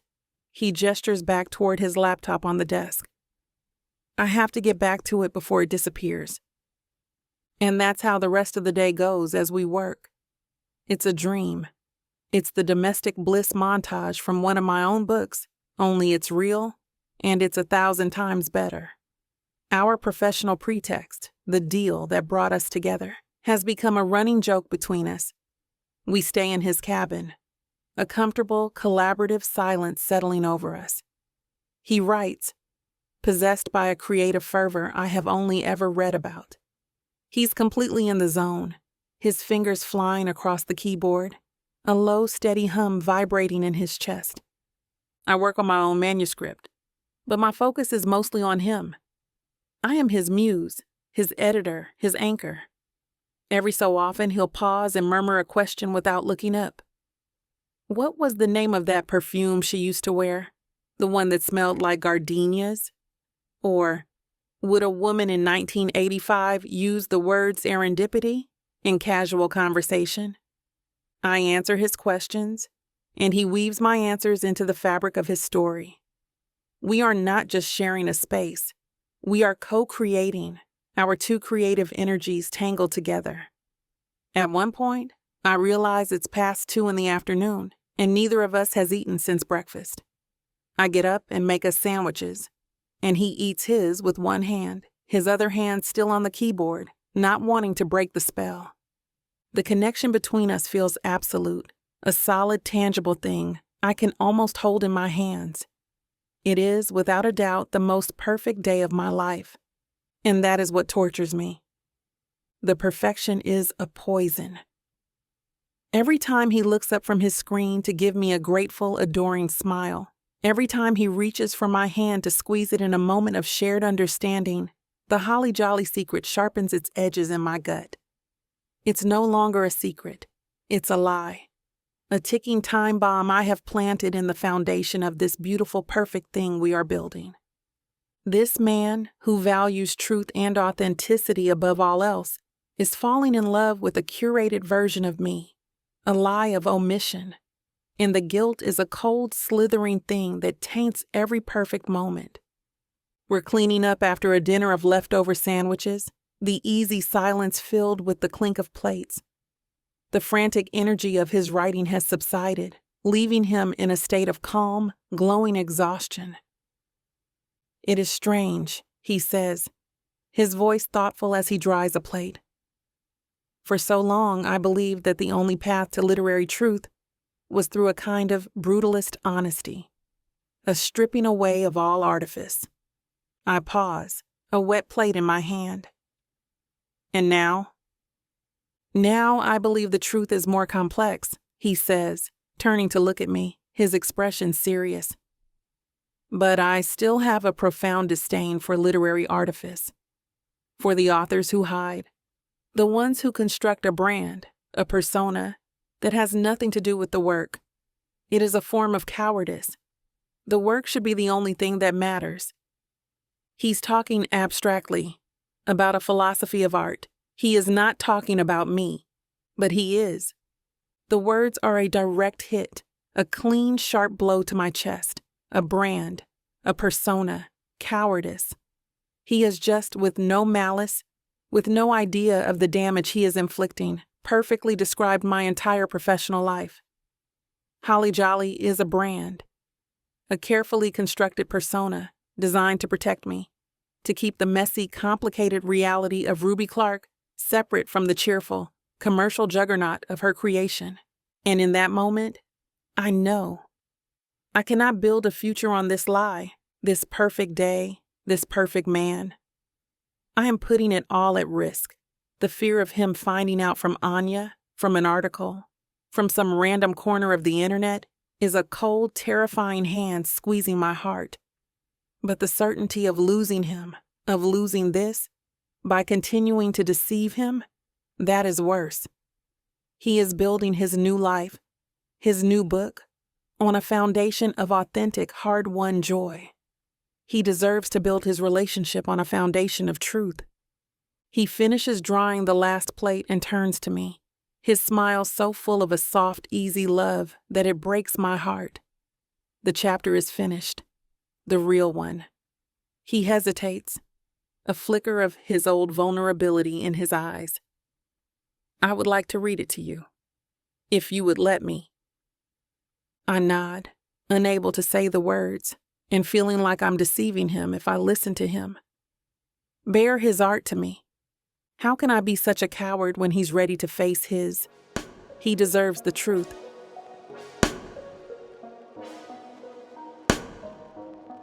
Chapter 24. Joseph.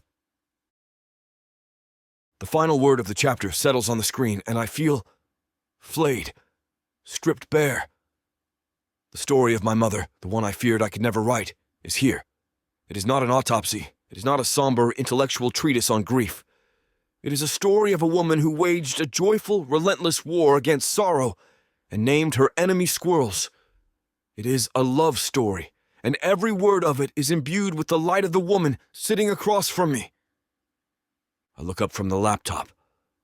Ruby is watching me, her expression soft and patient in the warm glow of the firelight. The air in my cabin is thick with a fragile, terrifying hope. To have written these words is one thing. To share them is another. It is the final, most absolute act of surrender. My voice is a rough, unsteady thing when I speak. May I read it to you? She says nothing.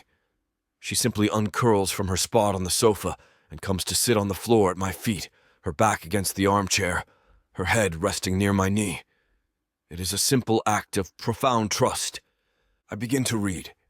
I write of a kitchen filled with the chaos of flour, of a woman with a laugh like bubbling water, of small hands pressing stars into cool dough. I read of a defiant, ridiculous joy that cannot be extinguished. My voice gains strength as I go, the words no longer just mine, but ours. And as I read, I watch her. I watch the way her eyes soften, the way her lips part in a small, sad smile. I watch as a single perfect tear breaks free and traces a silent, glistening path down her cheek. When I finish, the silence that falls is not empty. It is full. It is a sacred space, filled with the ghost of my mother's laugh and the palpable weight of Ruby's belief. That, she whispers, her voice thick, as she turns her head to look up at me, her eyes shining with tears, is the most beautiful thing I ever read. Her words are not praise. They are absolution. They are the final, definitive proof that this new path, this terrifying journey toward the light, is the right one. And in this moment, the overwhelming cataclysmic truth I have been circling for days, the one I realized in a flash of inspiration, settles into my bones as a simple, undeniable fact. I love her. The feeling is so immense, so powerful. It demands a physical expression. Words are no longer enough. I set the laptop aside and slide from my chair to the floor in front of her. I frame her face with my hands, my thumbs gently wiping away the traces of her tears. "You did this," I murmur, my voice a raw testament to the gratitude that is overwhelming me. "You gave this back to me." "You had it in you all along," she whispers back. You just needed to remember how to write a love story. I kiss her then. It is nothing like our first kiss, the desperate, hungry collision of two lonely people. This kiss is a slow, deliberate exploration, a form of worship. My lips brush against hers, a whisper of contact, and she gives a soft, shuddering sigh, her mouth parting for me. I taste the lingering sweetness of wine on her tongue, the essential flavor of her. And I deepen the kiss, a slow, searching glide of tongues. It is a kiss full of unspoken promises, of gratitude, of a love so profound that it is a physical ache in my chest. Her fingers thread into my hair, not pulling, but holding, anchoring herself to me as I learn the shape and texture of her mouth. I hate to put a stop to a good time, but it looks like we've hit this platform's limit for spiciness. This platform's got some rules we have to play by if we want to keep giving you these stories for free. And trust me, this scene isn't something you want to miss. While we can't get into all the details here, you can still dive into the full, uncut version at tylawalker.com. Miss Tyla has an entire collection of unabridged audiobooks and ebooks waiting for you. And the best part? You can treat yourself with 40% off when you use the code SAVE40. That's right. You'll save on any digital product, even bundles that are already discounted. Miss Tyla would never let anyone feel the kind of disappointment you must be feeling right now. So why wait? Treat yourself with Miss Tyla. Later, as she sleeps in my arms, her head tucked into the curve of my shoulder, her breath a soft, warm puff against my skin, the world feels right. The grief for my mother has not vanished, but it has been transformed. It is no longer a crushing weight, but a gentle, bittersweet ache, a testament to a love that was, and a love that is. Ruby, this incredible, vibrant, brilliant woman, has not erased my past. She has become my future. I look at her, a fierce, protective love swelling in my chest, a feeling so immense it feels like a physical presence. I'm going to tell her I love her. The decision is a quiet, solid thing. A fact. It settles into the foundation of my soul. I will tell her. Tomorrow. After I do one more thing. After I finally do the research, read the articles, and learn everything I can about the world of the astonishing woman I have fallen in love with. It is the least she deserves. Chapter 25. Joseph. The world is new. I wake in my own bed, the sheets still holding the faint, warm scent of her, and the morning light that filters through the window does not seem gray. It seems soft, hopeful. A feeling of profound, terrifying peace has settled in my bones. I love her. The words are a quiet, steady hum beneath the surface of my thoughts, a new baseline for my entire existence. I've decided to tell her today, but the words themselves feel inadequate.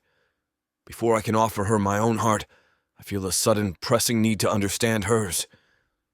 Not just the pieces she has shown me, the vulnerabilities and the strengths, but the world she has built for herself, the one she is so fiercely protective of, the professional world of Ruby Clark, romance author.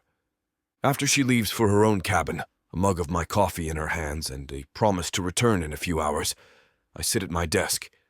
The sterile white of a search engine stares back at me. My fingers, which now know the exact curve of her jaw, the texture of her skin, feel clumsy on the keyboard.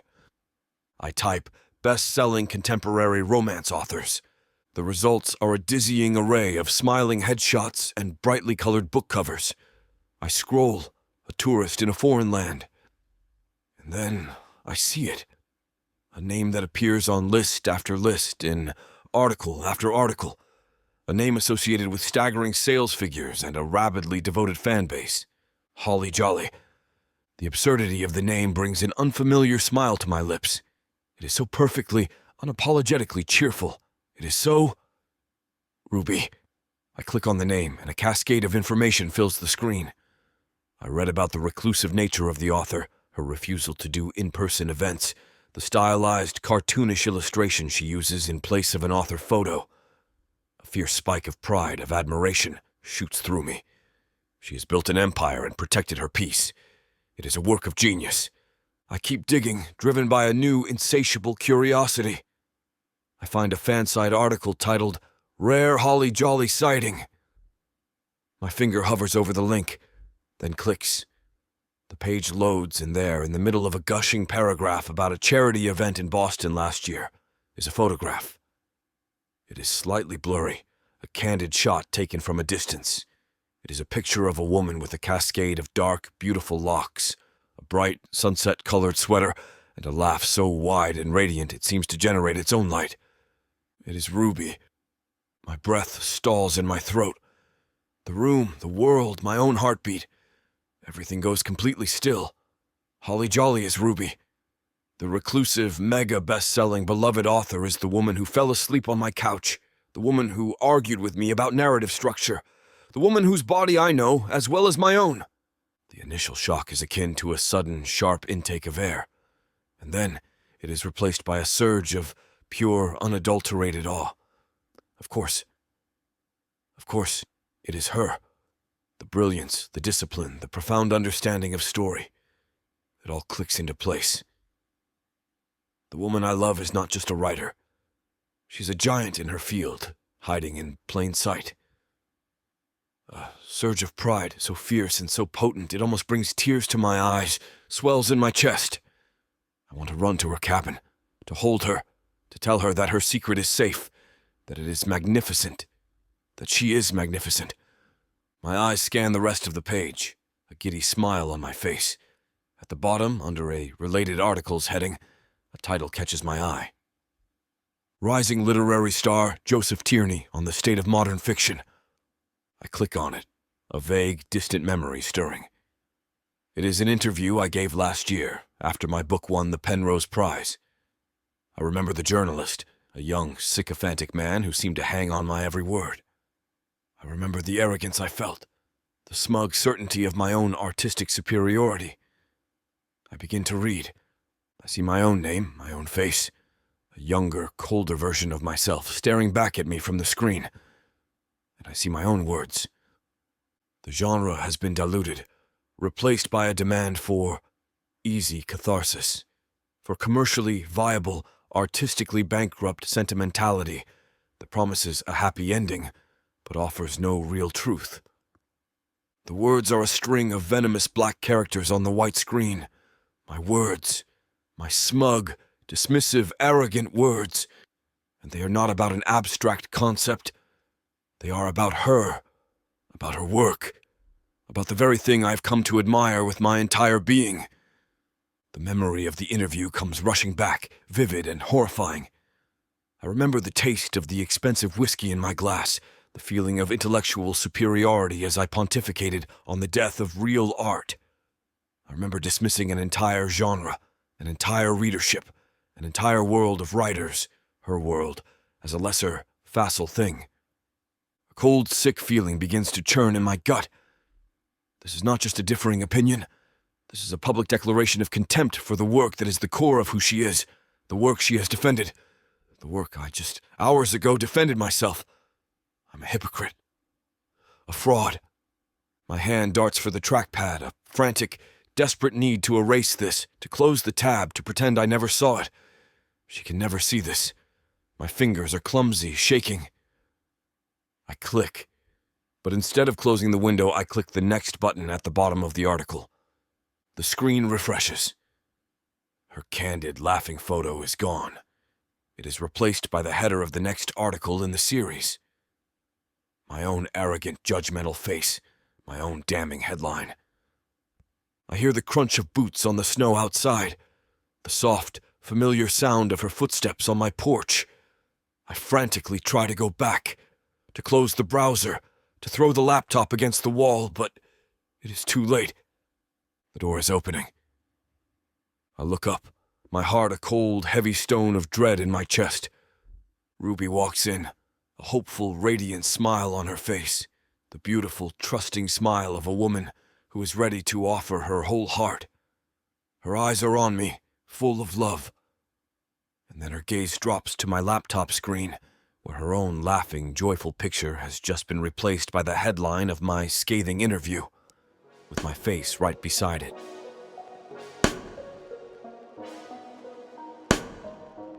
Chapter 26. Ruby. I take the final steadying breath on his porch, my heart a frantic, hopeful drum against my ribs. You can do this. He deserves the truth. You love him. The words are a mantra, a shield against the fear. I square my shoulders, push down the cold knot of anxiety, and open the door. I'm greeted by the sight of him sitting at his desk, and the hopeful, loving smile I've practiced all afternoon is already on my lips. Joseph, there's something I need to... The words die in my throat. He looks up, and his face is a mask of pure, unadulterated panic.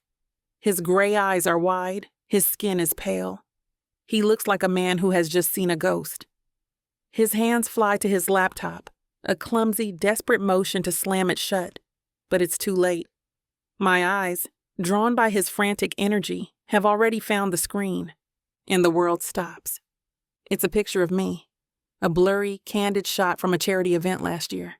My hair is a wild storm, my mouth is open in a wide laugh, and above it, in a bold, cheerful font, is a name. Holly Jolly, my secret, laid bare on his screen. My breath hitches. For a single suspended moment, there is only confusion. But then, as he fumbles with the trackpad, the page scrolls. The picture of me vanishes. It's replaced by another picture, his face, younger, colder, more arrogant, and a headline. Rising literary star, Joseph Tierney on the state of modern fiction. My blood runs cold. I take a step closer, my body moving on autopilot. A slow, dreadful march toward my own execution. I don't need to read the whole article. My eyes find the pull quote, the one highlighted in a neat little box. His words, his truth. Commercially viable, artistically bankrupt sentimentality. Artistically bankrupt. The phrase echoes in the sudden profound silence of the cabin. It is a gunshot. A final fatal blow. The hopeful, loving heart I carried in here just moments ago shatters into a million pieces. The cold knot of anxiety in my stomach becomes a hard, sick stone of certainty. This is the ultimate plot twist, the one I never saw coming. I wasn't the plucky heroine in a grumpy sunshine romance. I was the fool. Ruby. He's on his feet now, his voice a choked, panicked sound. Ruby, wait. It is not what you think. I can explain. Explain what? My own voice is a stranger's. It is eerily calm, dangerously quiet. The sunshine is gone, extinguished. Only the spine is left. That interview? It was a year ago. I was an arrogant fool. I did not know. I did not mean. His words are a jumble, a frantic, desperate scramble. All I hear are the pathetic, predictable excuses of one who has been caught. You didn't know? I say, and a laugh, a sharp, ugly, broken sound escapes my lips. Oh, I think you knew. Was this all just research, Joseph? A fun little character study? Get the silly romance writer to fall for you so you can observe her artistically bankrupt process up close? No, God, no, Ruby, that is not true. He takes a step toward me, his hand outstretched. Don't touch me, I snarl, and he flinches back as if I've physically struck him. The pain is a white-hot fire now, burning away the shock, leaving only a cold, hard rage. I feel a familiar lock between my fingers and I twist it, a tight, punishing coil. All of it. Was all of it a lie? The lessons, the praise, the us? Nothing was a lie, he says, his voice raw with a desperation that doesn't touch me. It's just noise. Everything has changed. I have changed because of you. Right, I say, my voice dripping with a sarcasm so cold it could freeze the fire in the hearth. You defended me to your agent. Was that just part of the game? To gain my trust before the big reveal? I'd throw his own words, the ones that made my heart soar, back at him like stones. What was it you said? A feat of engineering? Is that what I am to you? A clever, well-constructed piece of commercial fluff? Ruby, please, he begs, his face a mask of agony. Just listen to me. But I can't. To listen is to risk believing, to risk my heart breaking all over again. The pain is too much. The humiliation is a poison in my veins. I have to get out. I have to end this chapter. The deal is over, I say, and the words are clean, final. A surgeon's cut. All of it? I turn my back on him, on his desperate explanations, on his beautiful lying face. I walk to the door, my movements stiff, robotic. Ruby, he calls after me, his voice cracking. Don't do this. Please. I love you. The words hit me in the back, a final cruel twist of the knife. I pause at the door, my hand on the cold, hard wood, but I don't turn around. I can't. I pull the door open and step out into the biting, unforgiving cold. I walk. I do not run. Down the porch's steps and across the snow-covered ground, my own footsteps, a lonely, crunching sound in the sudden, vast silence. I get in my car. The engine turns over with a roar that feels like a scream. And as I put the car in drive, the tears I refuse to let him see, the hot, angry, humiliated tears, finally fall. I pull away from the cabins, away from him, away from the wreckage of the most beautiful story I have ever known, and I do not look back. Chapter 27. Joseph. The sound of her car engine fades, devoured by the vast, indifferent silence of the woods. And then, there is nothing. A quiet so absolute, so profound. It is a physical presence. My cabin, which for weeks has been a sanctuary, a workshop, a home, is now a tomb, cavernous and cold. The fire in the hearth still crackles, a small, pathetic sound in the face of the overwhelming emptiness. Her absence is a physical amputation. A part of me has been carved out, and I'm left bleeding in the quiet. I stand in the middle of the room, a statue carved from my own catastrophic failure. My final words to her, the most honest I have ever spoken, I love you, hang in the dead air, a pointless, unanswered echo. My movements are slow, a somnambulist walking through the ruins of his own life. I drift into the kitchen. The 2 mugs we used this morning sit by the sink. Hers, the cheerful snowman, and mine, the plain white one she handed me.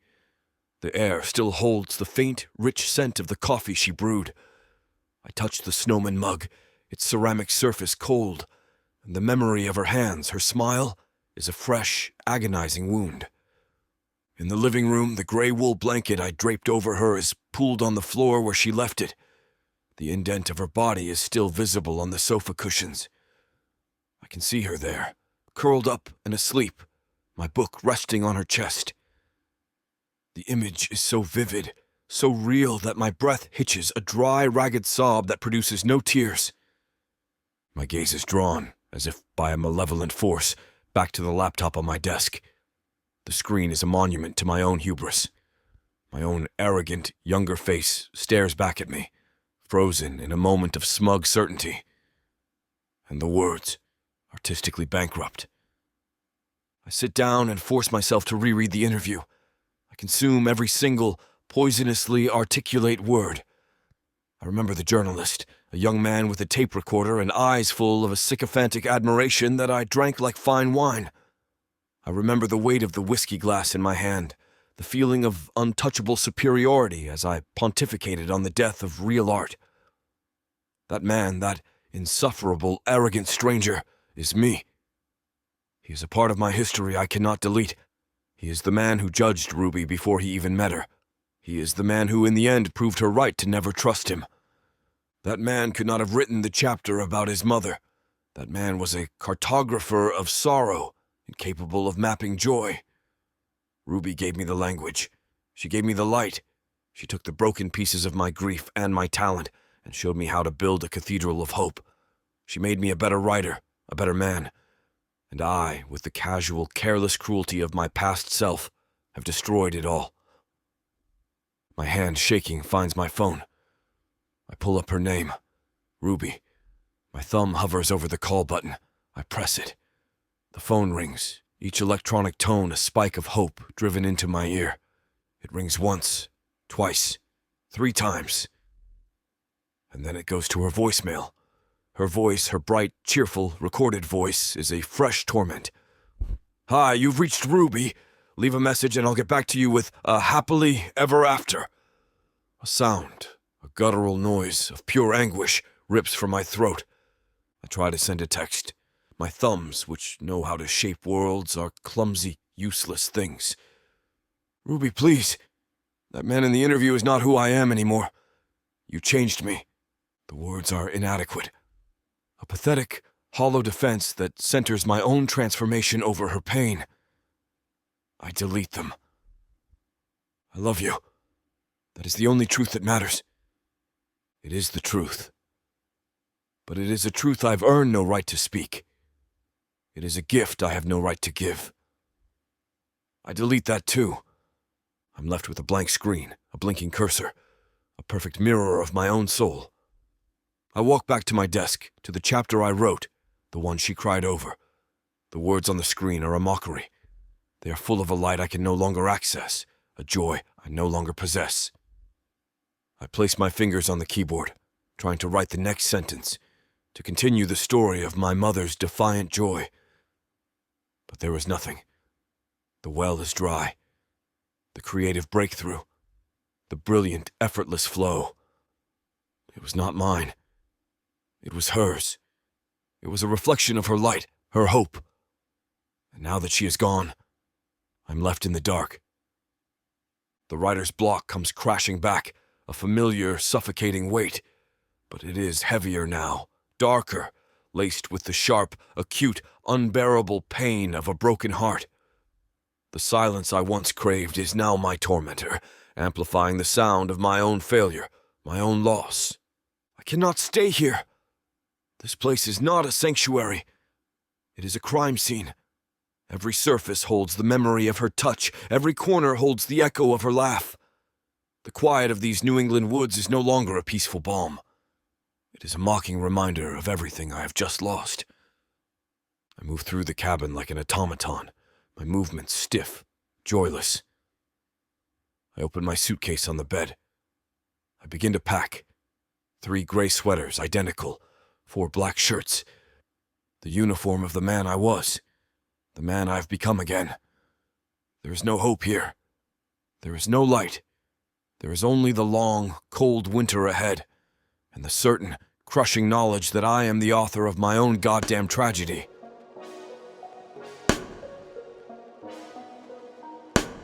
Chapter 28. Ruby.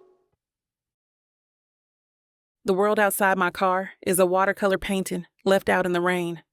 A blur of snow-covered pines, skeletal trees, and a bruised purple sky, all bleeding together through the hot, angry tears that stream down my face. I'm driving. My hands are locked on the steering wheel in a white-knuckled grip, my foot a dead weight on the accelerator.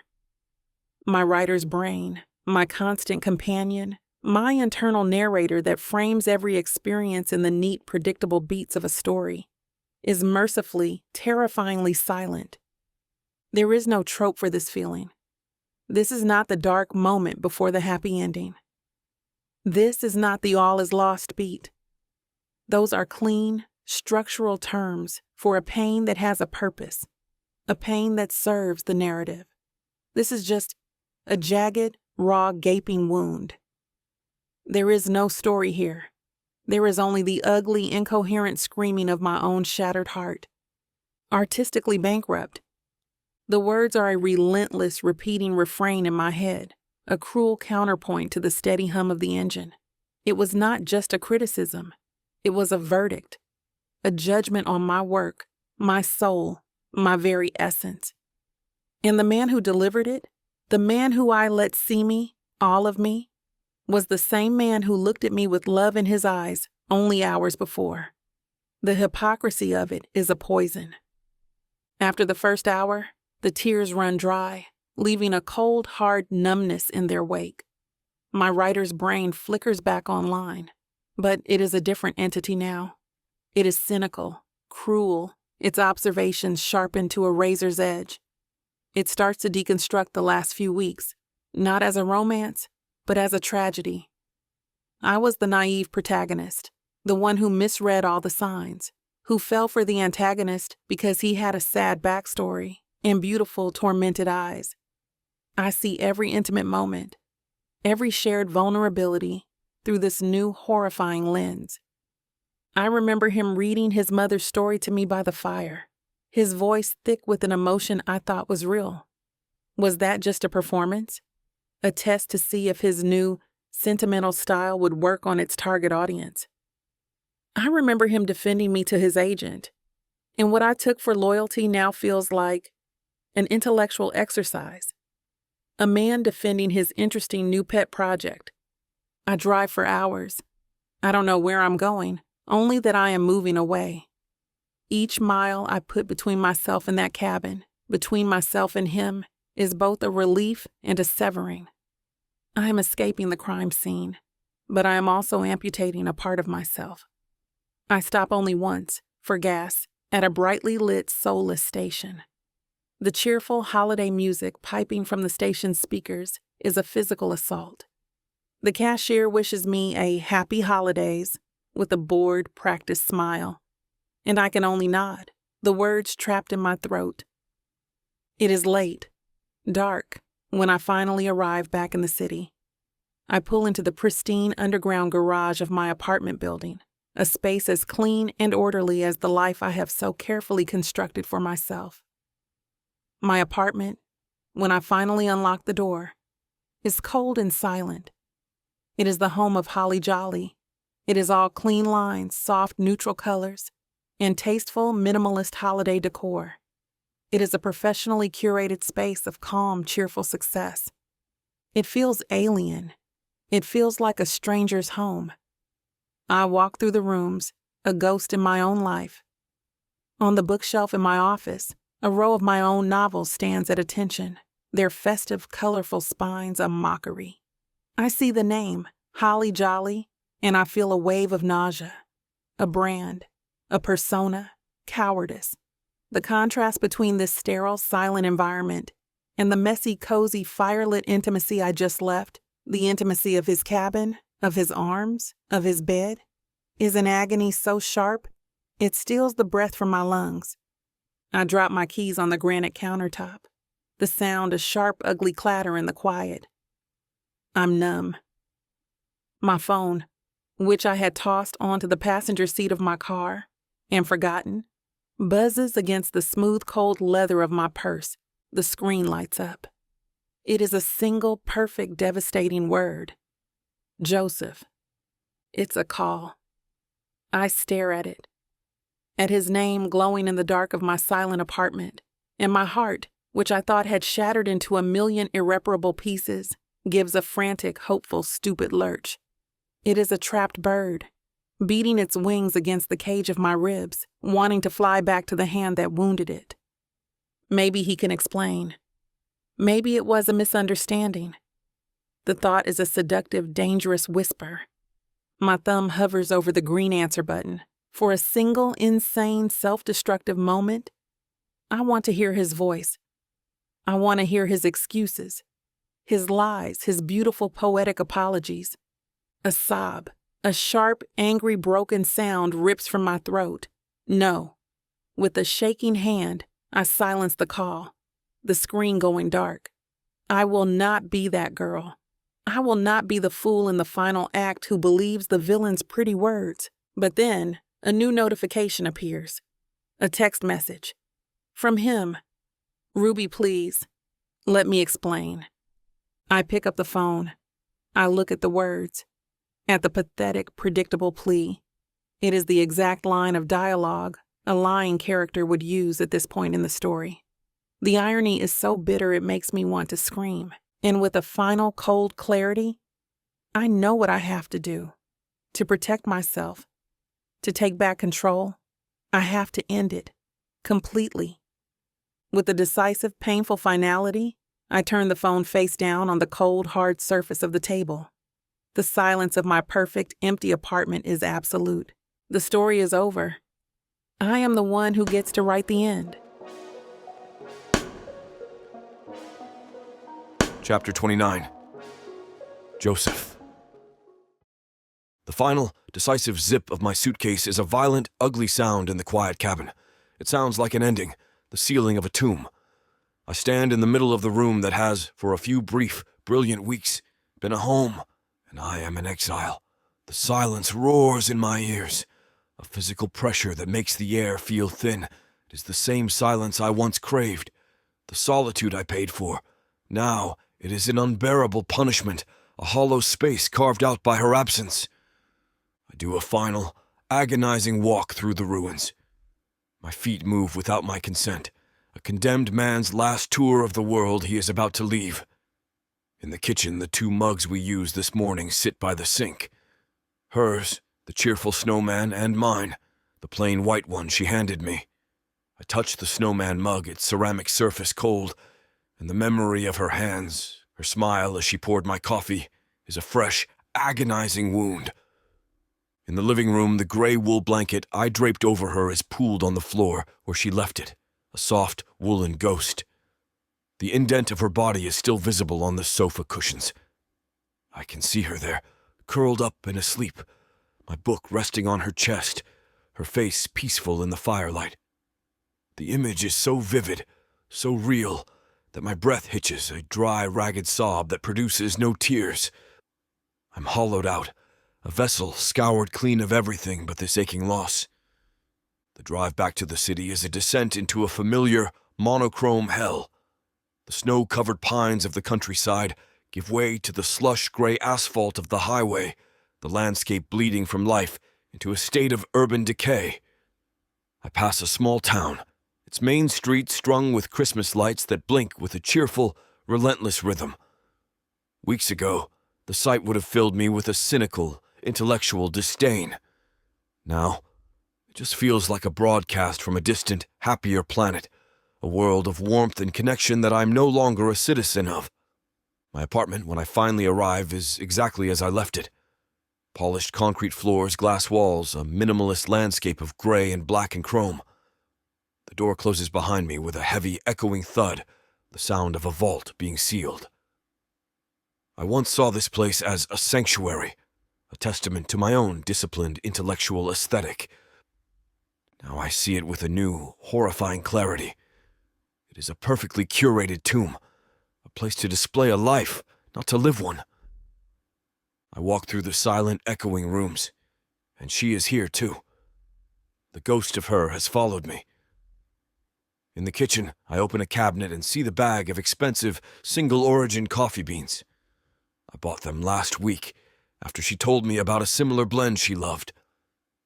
On my nightstand, next to a stack of somber literary journals, is a slim volume of poetry by a contemporary writer she recommended, her voice full of passion as she described the poet's use of language. "See," she had said, her eyes shining, "poetry doesn't have to be a funeral." Every object is a testament to the quiet, beautiful ways she had begun to colonize my world, to plant flowers in my barren landscape. I am haunted by the ghost of a shared domesticity that was just beginning to take root. I collapse onto a severe, uncomfortable sofa that I paid a fortune for and pull out my phone. The screen glows, a sterile blue-white light in the encroaching dusk. I have to try. I have to find the words. I attempt to call her again. The phone rings, and the sound is an alien thing in this silent apartment. It goes to her cheerful, heartbreaking voicemail. I cannot bear to hear it again. I hang up before she can finish speaking. A text. A text is insufficient, but it's all I have. My thumbs, which know how to shape worlds, are clumsy, useless things. "Ruby, please." The words are a pathetic plea. I delete them. Perhaps an email. An email is my medium. I can be articulate, persuasive.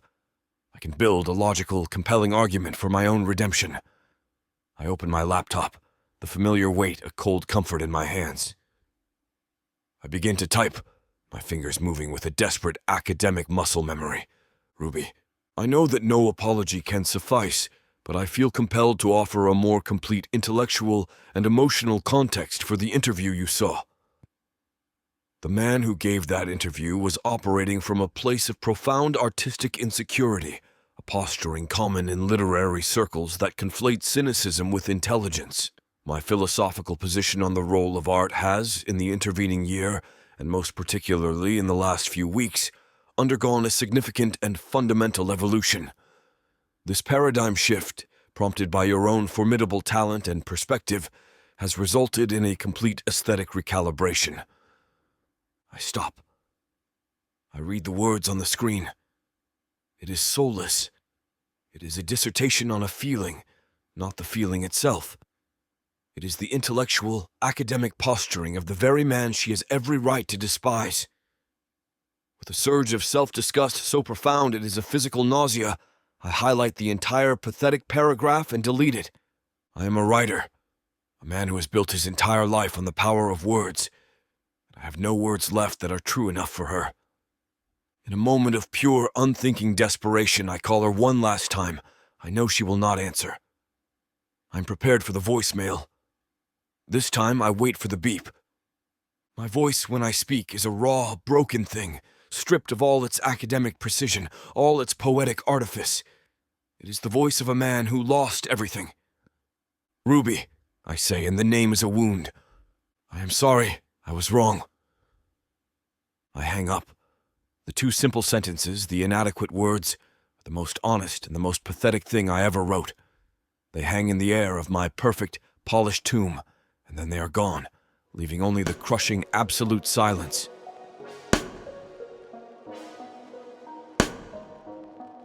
Chapter 30. Ruby. A week has passed. I am in my office, the pristine cream and gold sanctuary where Holly Jolly is supposed to come to life.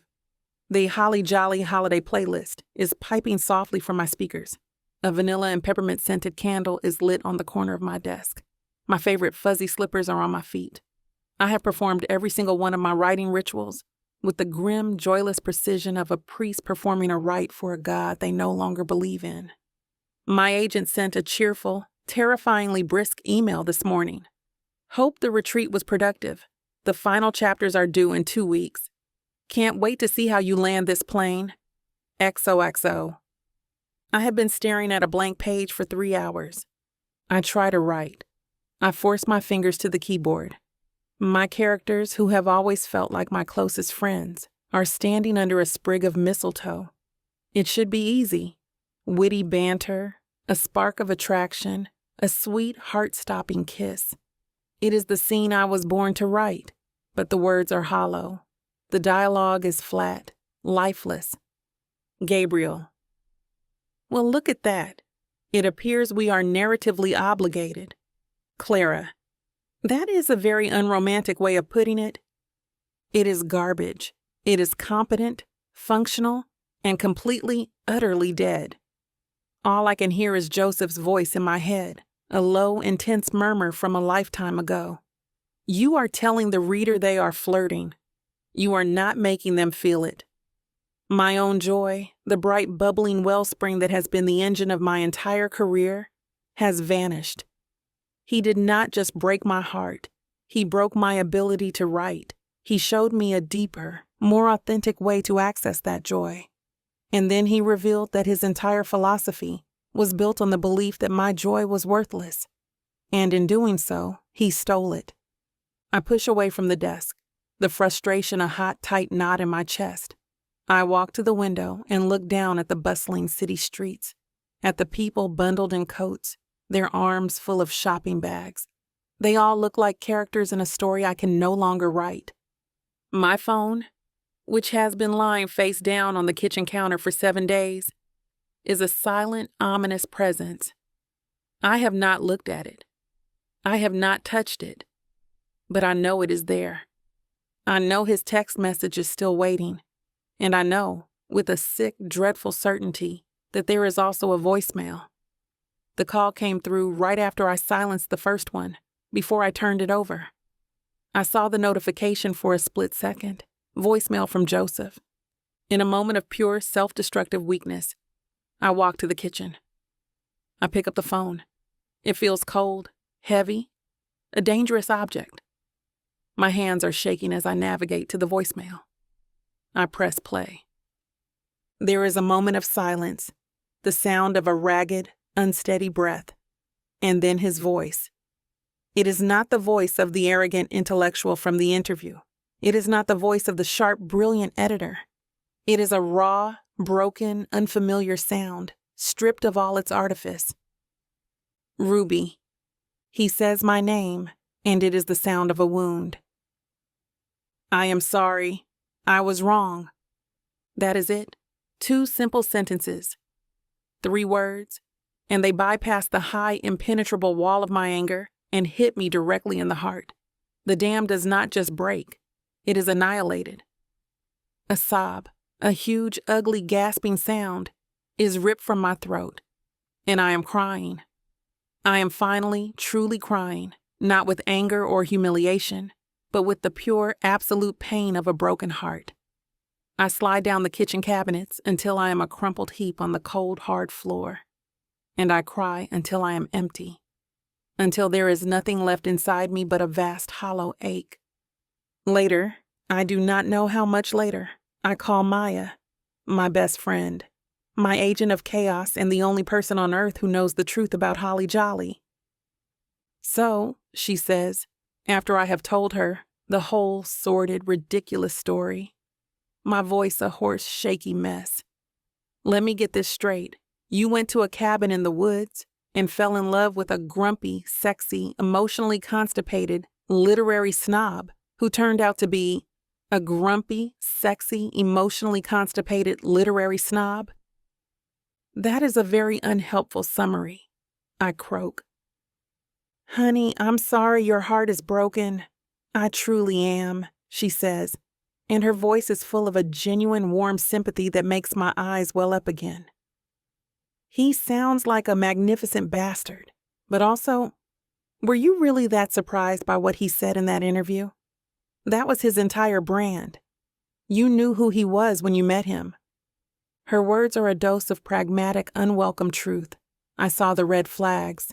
I saw the arrogance, the disdain, and I, the writer of happy endings, the architect of hope, believed I could write him a different story. I chose to ignore the foreshadowing. I thought he'd changed, I whisper. Maybe he did, she says gently. And maybe he's a mess right now. But you have to protect yourself, Ruby. You have a book to finish. You have an empire to run. You cannot let some tortured artist with a thesaurus and a hero complex derail your entire life. We talk for another hour, and by the time we hang up, the raw, jagged edges of my grief have been smoothed over by the steady, comforting balm of her friendship.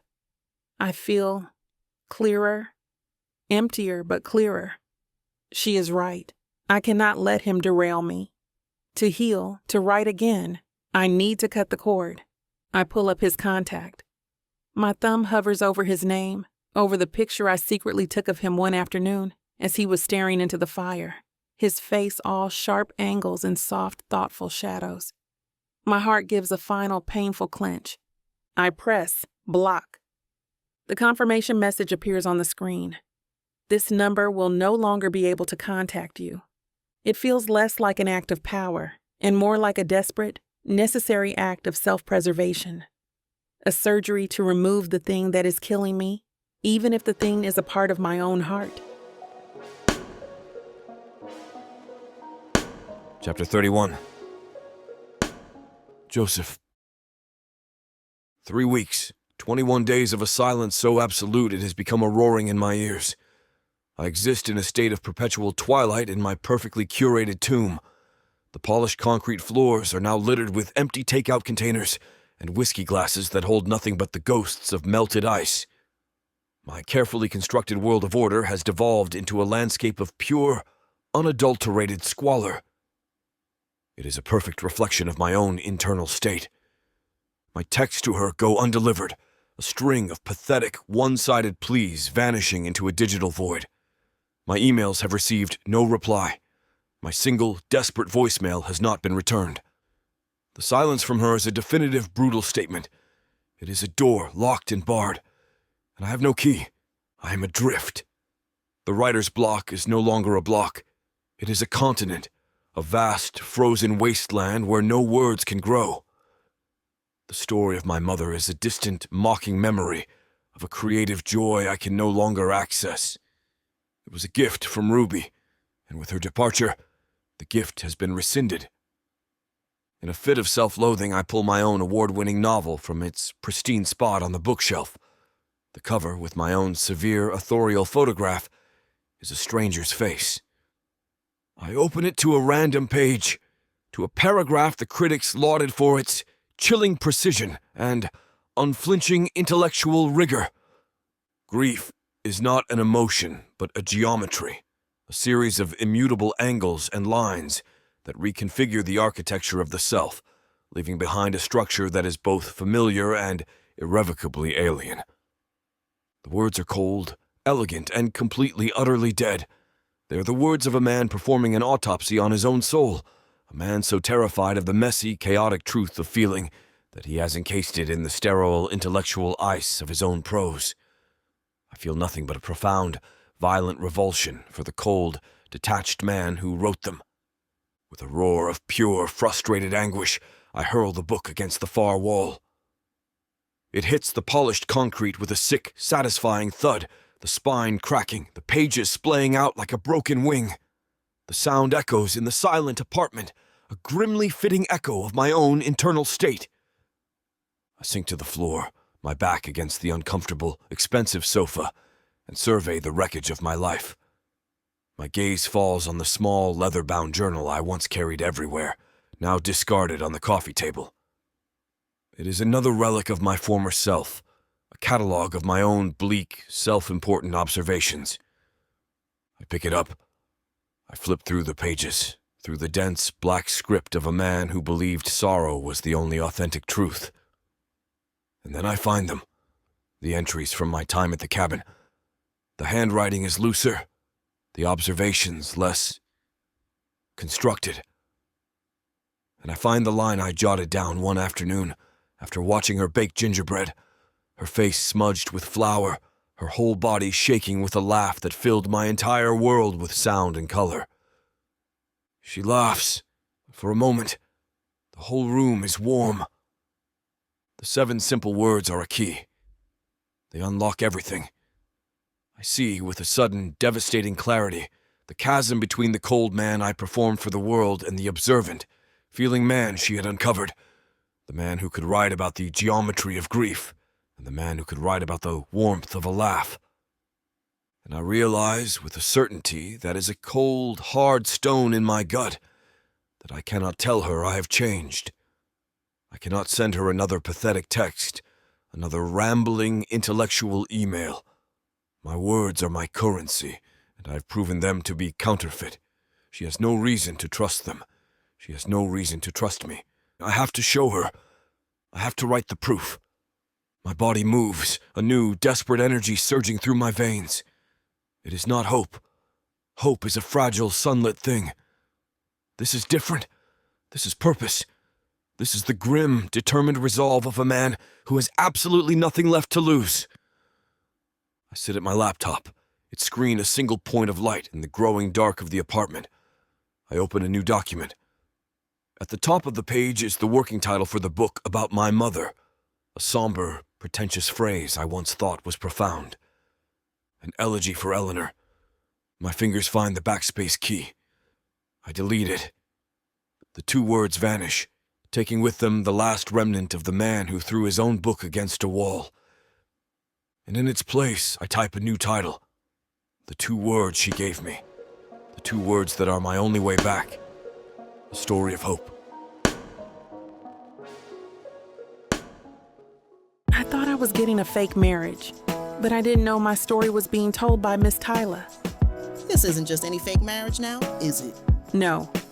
You introduced me to the devil. Come on, girl. Jacob isn't that bad. Oh, I love Jacob. His family, on the other hand, Beggars can't be choosers, Nyla.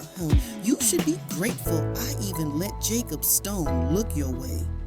I just wanted to save my granddaddy. Is that so bad? Why couldn't you let this be a normal fake marriage? Instead, you put me in a twisty story filled with money, betrayal, power, and lies. Let's not forget love. That's what keeps me going. But not gonna lie, Miss Tyler. This story you got me in ain't the simple fake marriage happy ending I thought it would be. It's not. Where would be the fun in that? Treat yourself to Say Less, I Love You. New releases every Thursday, now with longer episodes. Or skip the wait and grab the full series bundle from TylerWalker.com for up to 85% off. Treat yourself with Miss Tyler.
Chapter 32. Joseph. The words on the screen, a story of hope, are not a title. They are a compass, a destination, a prayer. The world outside my apartment, with its gray light and its endless lonely silence, ceases to exist. There is only the pale blue-white glow of the screen, the frantic, rhythmic tap of my own fingers on the keyboard, and the story that is demanding to be born. I write with a singular, feverish focus I have not known in years, perhaps ever. This is not the cold, intellectual process of my past, an act of assembling sentences like a watchmaker assembles gears. This is an act of bleeding.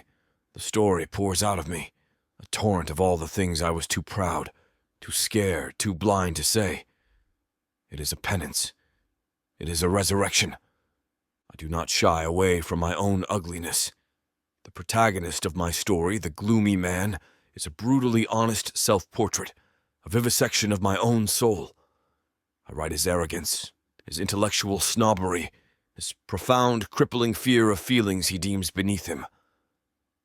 I write of his carefully curated tomb of an apartment, his life of sterile observation, his belief that sorrow is the only authentic art. I put the man from that interview, the man who threw his own book against a wall, onto the page in all his pathetic broken glory. It is an act of creative exorcism, of burning away the last toxic remnants of my old self. And then I write of her, the brilliant artist. She is not a character. She is a tribute.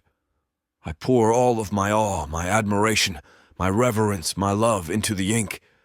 I write of the defiant color she brings to a monochrome world. I write of her laugh, the one that makes a room feel warm. I write of her courage, her profound, unshakable belief that creating joy is not a frivolous act, but a necessary one.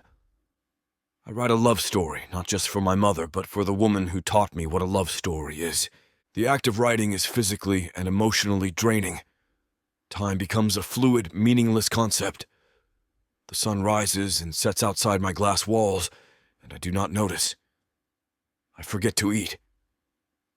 I sleep in short, feverish bursts on the sofa, waking with sentences already forming in my mind. The apartment is a wreck around me, a landscape of discarded coffee mugs and takeout containers, but my mind has never been clearer. I come to the final scene. The gloomy man has been left by the brilliant artist, shattered by his own arrogance.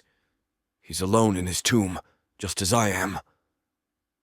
And in the depths of his despair, he finally understands.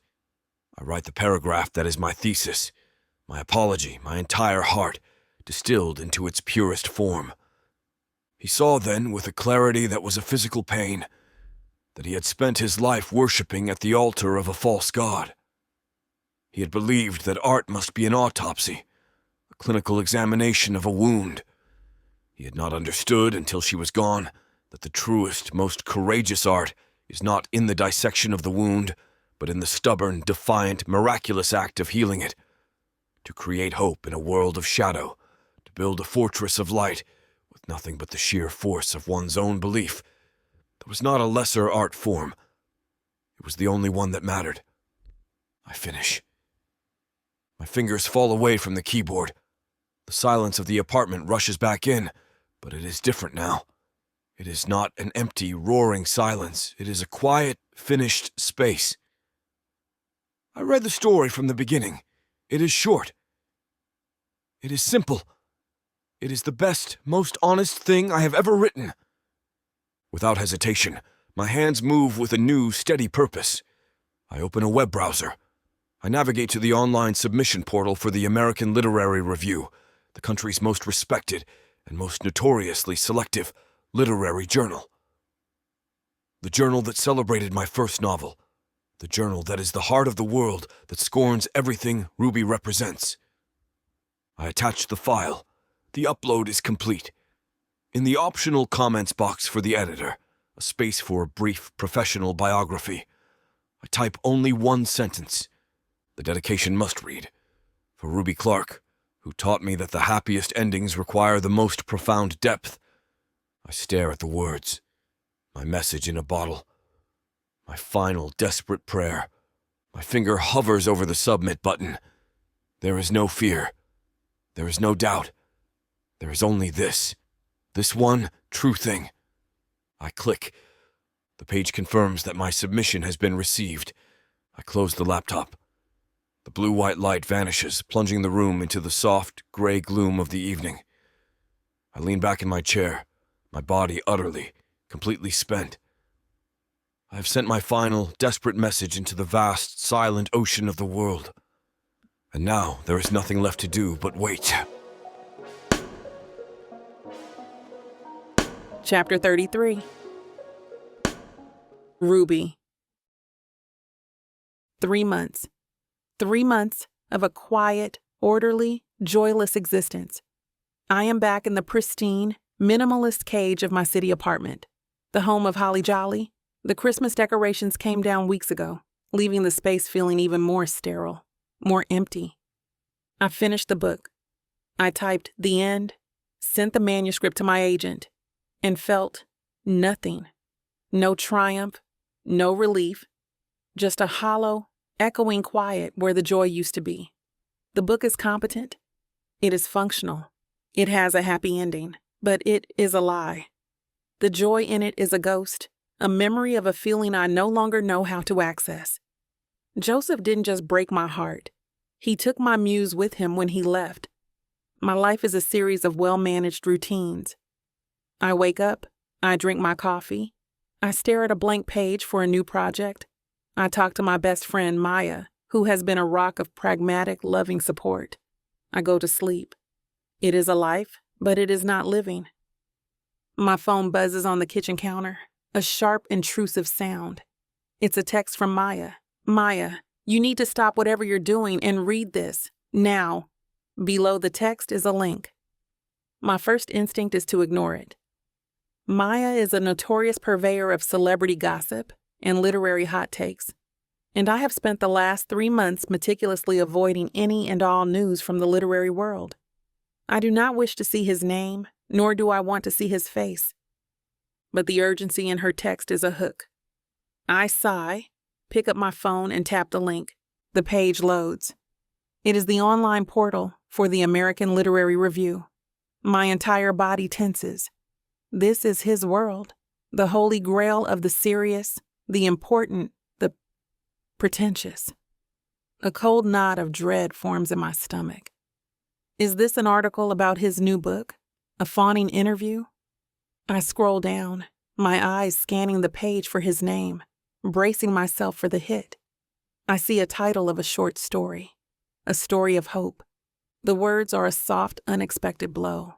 They are my words, the words I gave him in his cabin a lifetime ago. And then I see the byline, by Joseph Tierney.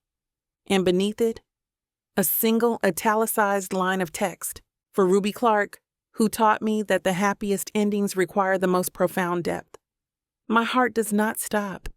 It does something far more violent. It gives a single, brutal, agonizing lurch, a painful convulsion in my chest that steals the air from my lungs.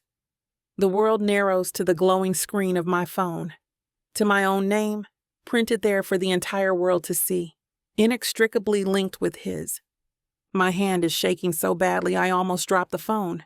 I force myself to read. I click on the story, and the words appear, his words, and I begin to read. It is us.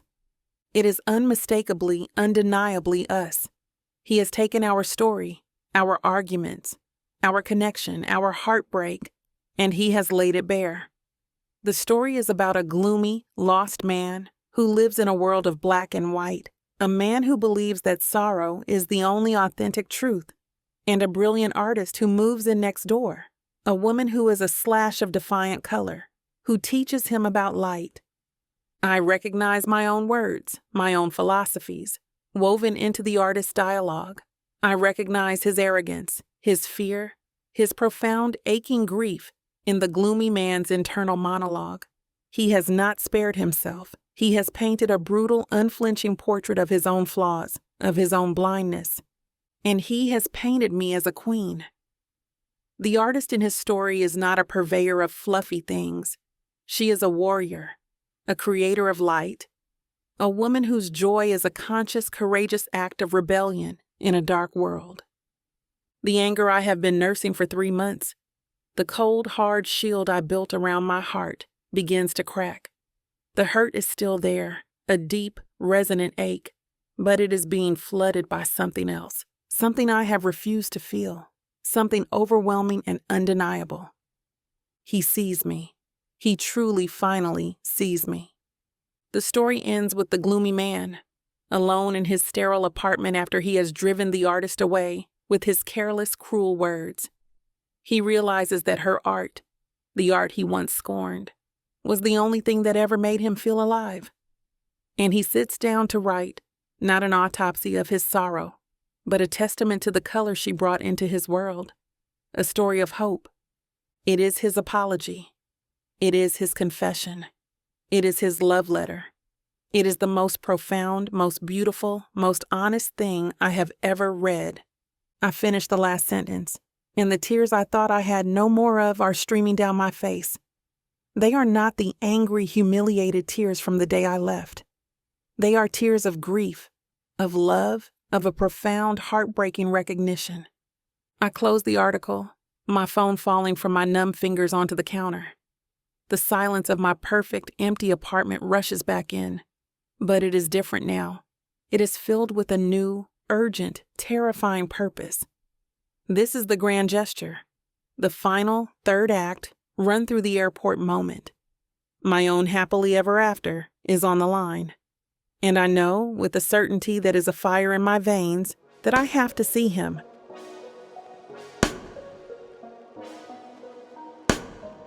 Chapter 34. Joseph. I am an imposter. I sit at a small, cloth-covered table in a brightly lit bookstore, a black pen in my hand, my own name staring up at me from the glossy cover of a book I no longer recognize as my own. The Geometry of Grief. A monument to the man I was. A collection of cold, elegant sentences that I once believed were the truth. Now they feel like the most profound lie I've ever told. People are in a line. They are quiet, respectful. They place my book in front of me, and I scrawl my name on the title page, my signature a meaningless black mark on a dead text. They murmur their praise. A masterpiece. So unflinching. Brilliant. Each compliment is a small, sharp paper cut on my soul. I am a fraud, accepting praise for a work of art that was built on a foundation of fear. My agent, Anya, arranged this. A final, contractually obligated event for the paperback release. I did not have the energy to argue. So here I sit, a ghost at my own funeral, smiling a dead, polite smile, my hand aching, my heart a hollow space in my chest. For 3 months the world has been a vast, silent ocean, and my story, my message in a bottle, has vanished without a trace. There has been no word, no sign, only this crushing, absolute silence. I am signing a book for a young woman with bright, earnest eyes when I feel a shift in the room, a subtle change in the quality of the light, a sudden quieting of the ambient noise. I look up, my pen hovering over a half-formed signature, and I see her. She is standing at the back of the line near a display of brightly colored paperbacks. The world does not fall away. It sharpens into a single, excruciating point of focus. Her. She is wearing a deep blue coat that I have never seen before, and a soft, cream-colored scarf is wrapped around her neck. Her locks are pulled back from her face, and her expression is a quiet, unreadable mask. She is just standing there. And she's the most beautiful, most painful, most necessary thing I have ever seen. The air is stolen from my lungs. The rest of the line, the bookstore, the entire city becomes a blurry, insignificant backdrop. There is only her, the woman who taught me how to write, the woman I love. My hand is shaking. I finish my signature, a clumsy, spidery scrawl. I murmur something to the young woman. I do not know what. The line moves. One person, then another. Each interaction is a form of exquisite torture, a lifetime that must be endured before I can get to her. She does not move. She simply waits, her amber eyes fixed on me. The line is gone. The bookstore staff begins to clear the tables. And she is still there, waiting. I stand, my legs unsteady, and walk toward her. It is the longest journey of my life, the 100 yards between our cabins, the 3 months of silence, all of it compressed into these 20 feet of bookstore carpet. I stop in front of her. I can smell her perfume, that faint, familiar scent of cinnamon, and something warm and floral. It is the scent of a life I thought I had lost forever. "Ruby," I say. My voice is a raw, unused thing. "Joseph," she says, and her voice is quiet, steady. "I read your story." My heart gives a single, violent lurch. "I did not know if you would." "My friend sent it to me," she says. "It was good." The simple, professional praise is a knife in my gut. I deserve it. I deserve the distance. I do not want to make excuses, I say, the words a torrent, a desperate, final plea for the truth. There are none. The man who said those things in that interview was an arrogant, blind, terrified fool. He was a coward who was so afraid of the light that he convinced himself the darkness was the only thing of value. He was wrong, and I'm sorry. For all of it. I look her in the eye and I offer her the only thing I have left. The raw, unvarnished, absolute truth. I am so sorry, Ruby. She is quiet for a long moment, her gaze searching my face. She is looking for the lie, for the artifice. I have nothing left to hide behind. I am going to write my mother's story, I say, my voice thick with a new, fragile hope. The real one, the one you showed me, a story of hope, a love story. I take a shaky breath, but I cannot do it alone. The words, they are not there without you. I am not a writer without you. I reach into the pocket of my coat, my fingers closing around the small velvet box that has been my constant companion for weeks. I pull it out. It is a small, dark square in the palm of my hand. A question. A prayer. Her eyes drop to the box and a small, sharp gasp escapes her lips. I open it. Inside, a simple, elegant ring with a single, perfect diamond glitters under the harsh bookstore lights. I am asking you to be my co-author, Ruby, I say, my voice breaking. In this story, in every story, for the rest of our lives. I look from the ring back to her beautiful, tear-streaked face. Will you marry me? The question hangs in the air between us, a final, desperate offering of my entire, broken, rebuilt soul. She looks from the ring to my face, and her own carefully constructed composure finally shatters. A tear breaks free, then another. A watery, brilliant, beautiful smile finally breaks through the clouds. My agent, she whispers, her voice a choked, laughing sob, is going to kill me. She looks at me, her eyes shining with the brightest, most profound hope I have ever seen. Yes. Chapter 35. Ruby. A year later, and the loudest sound in my world is a nail gun. It's a happy, industrious promise of a future kind of sound. I'm sitting on the porch of my cabin, my OG cabin, my little fortress of cheer, with a mug of steaming coffee in my hands. But it's not just my cabin anymore. Now it's the East Wing.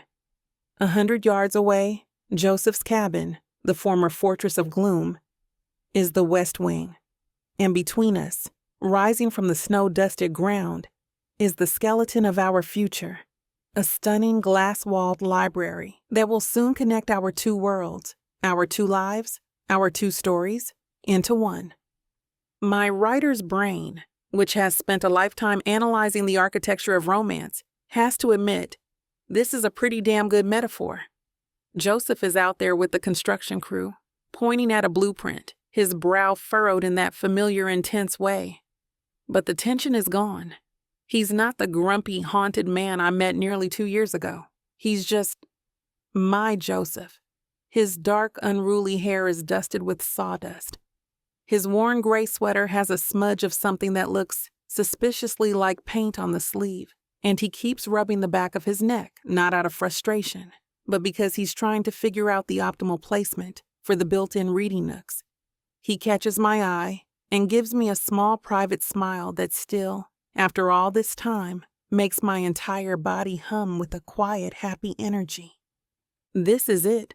This is the chapter after the happily ever after, the one I was never sure I'd get to write for myself. Later, the nail guns fall silent, and the crew leaves for the day. Joseph comes into my cabin, my East Wing, stomping the snow from his boots. He smells of sawdust and cold, fresh air. He wraps his arms around me from behind, his chin resting on my shoulder as I stare at my laptop screen. "How is Clara's grand gesture coming along?" he asks, his voice a low rumble against my ear. "She's about to forgive Gabriel for his foolish, emotionally constipated pride," I say, leaning back against the solid warmth of his chest. It's a real stretch of the imagination. He laughs, a real easy sound that I will never, ever get tired of hearing. His pride was a shield for his profound yet poorly articulated love for her. That is an excellent line, I say, my fingers flying across the keyboard. I'm stealing it. It is our line, he corrects me gently, his lips brushing against my temple. This is our new process, a seamless, intimate dance. We write separately in the mornings, and in the afternoons, we come together to weave our words, our voices, our stories into a single cohesive narrative. We argue over comma placement and character motivation. We laugh when one of us writes a particularly terrible line of dialogue. We respect each other's strengths, my innate understanding of emotional pacing, his unparalleled gift for the perfect gut-wrenching metaphor. Our love and our work are so intertwined now, I can't tell where one ends and the other begins. Speaking of our lines, I say, turning in his arms to face him, I was working on the dedication page for a story of hope today. His expression softens. And? I have a draft, I say, my heart doing a little flutter kick of pure, unadulterated happiness. I turn back to the screen and read aloud. For Eleanor, who taught one of us how to live, and for every reader who taught the other how to write a happy ending. He is quiet for a long moment. I risk a glance back at him. His gray eyes are shining with a familiar, beautiful sheen of unshed tears. He cups my jaw, his thumb stroking my cheek. It is perfect, he whispers. The days are a blur of this, of writing, of laughter, of planning the small, perfect wedding we're going to have right here, in our nearly finished library. In just a few short weeks, the painful, jagged edges of our past have been smoothed over, not forgotten, but integrated into the warm, comfortable fabric of our shared life. The holly jolly secret is no longer a source of shame, but a running joke between us. Anya, our shared, long-suffering agent, is still threatening to kill us both for the logistical nightmare of co-authoring a book with your secret fiancé, who also happens to be her other star client. Life is not just good. It is a story that is working. The morning of our wedding is crisp and bright, the sky a brilliant, cloudless blue. The world is covered in a fresh blanket of snow, a clean white page waiting for us to write on it. I am in my cabin, my wedding dress, a simple, elegant column of cream-colored silk hanging on the back of the door. My best friend Maya is making mimosas in the kitchen, and my Holly Jolly playlist is the perfect soundtrack for my own life. My phone buzzes on the nightstand. A text. From him. My heart does a familiar, happy flip. Joseph. Ready to write our first chapter?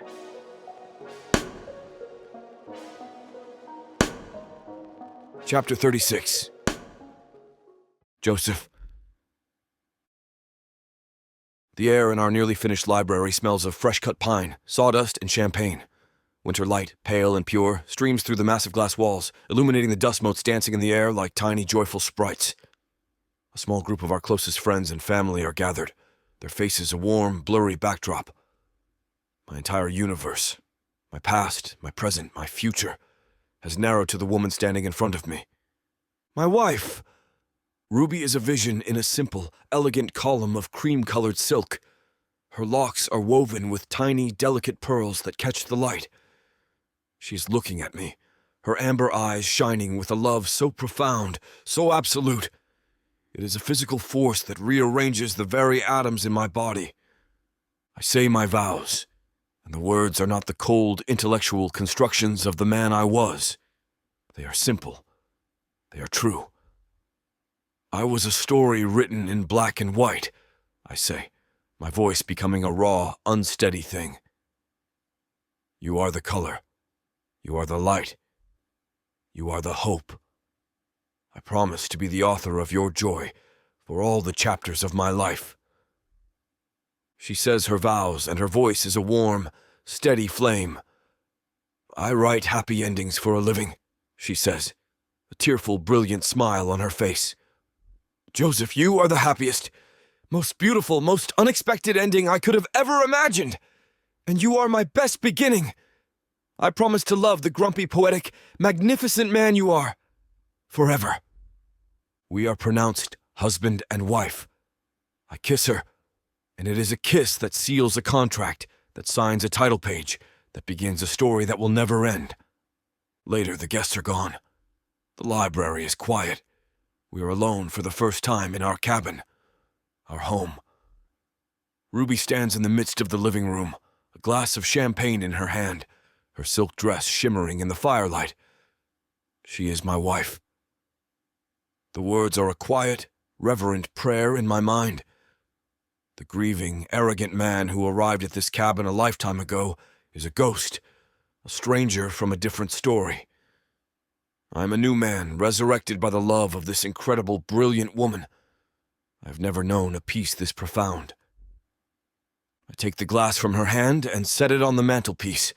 I turn back to her, my hands finding her waist, pulling her flush against me. "Hello, wife," I murmur, my lips brushing against hers. "Hello, husband," she whispers back, a thrill in her voice.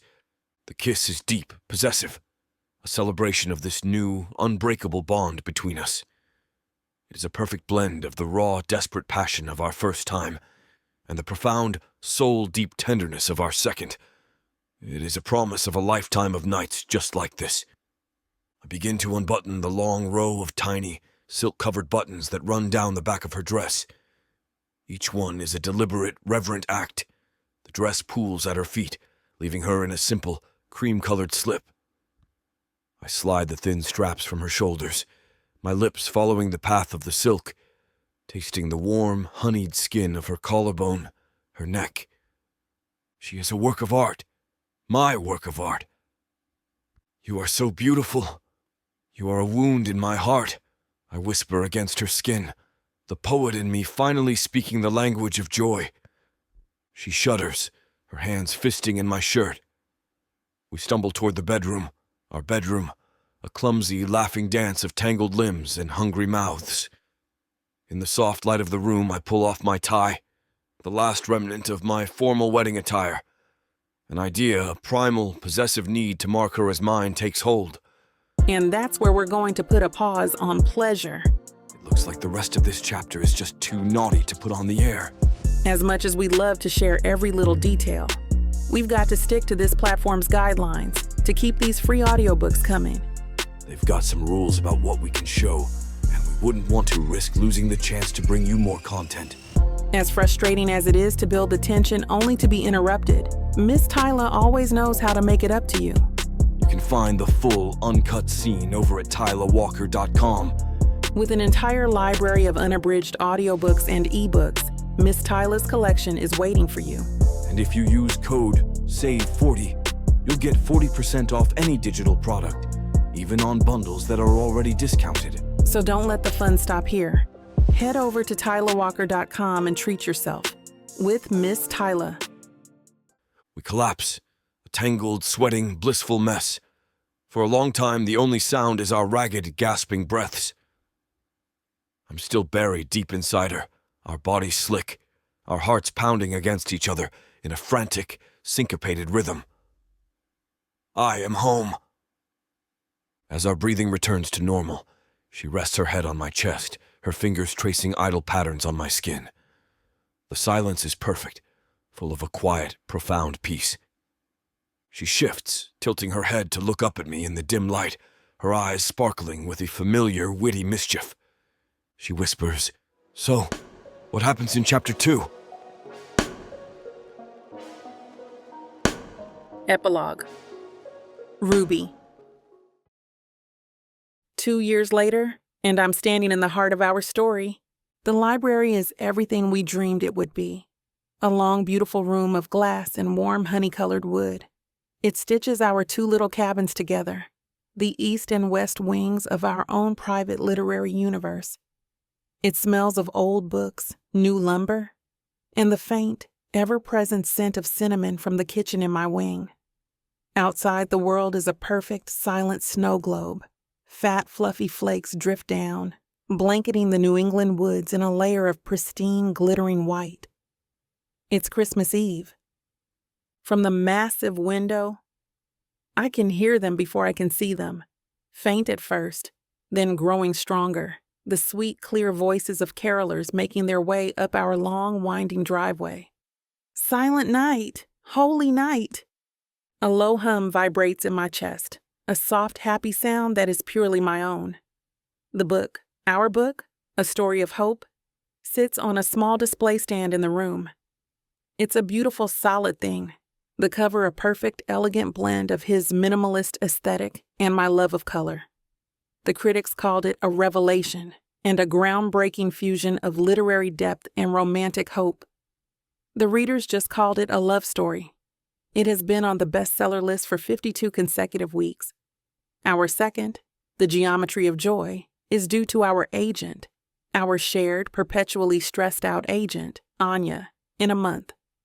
Everything is perfect, dangerously, wonderfully, terrifyingly perfect. I place a hand on the gentle swelling curve of my stomach, a secret I've been holding for 16 weeks, a new character, waiting in the wings, our most important collaboration yet. My gaze drifts to the yard, and my heart does a familiar, happy little flip. Joseph is out there, a dark, handsome slash of charcoal gray against the brilliant white of the snow. He is not alone. A clumsy golden retriever puppy, all paws and floppy ears, is pouncing at his feet, trying to steal the red scarf that has come unwound from his neck. Joseph, my serious, brilliant, formerly grumpy husband, is laughing. A real full-throated sound that carries through the glass as he wrestles the scarf from the puppy's mouth. This is my life.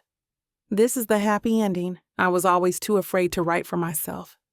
A few minutes later, the front door opens, bringing with it a swirl of cold air and snowflakes. Joseph steps inside, brushing the snow from his coat, the puppy tumbling in after him. He looks at me and his smile, the real one, the one that still makes the world tilt on its axis, lights up his entire face.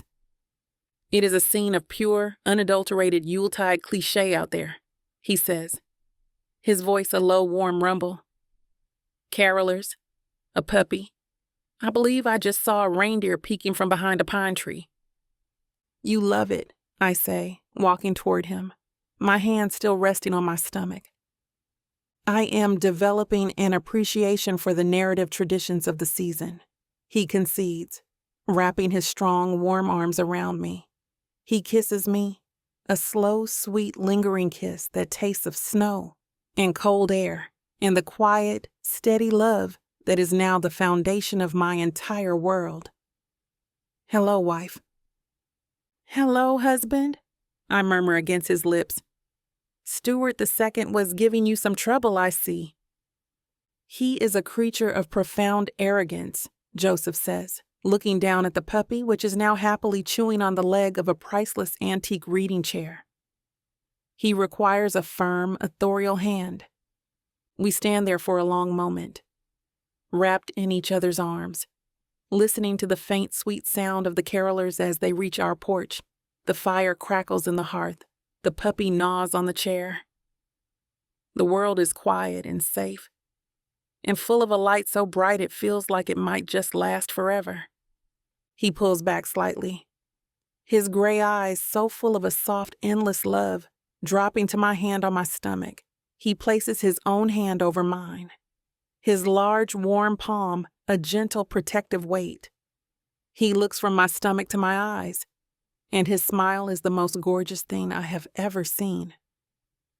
So, he whispers, his voice thick with an emotion that needs no words, no analysis, no deconstruction. Our next deadline. I laugh, a happy, tearful sound. I think this one might be our masterpiece.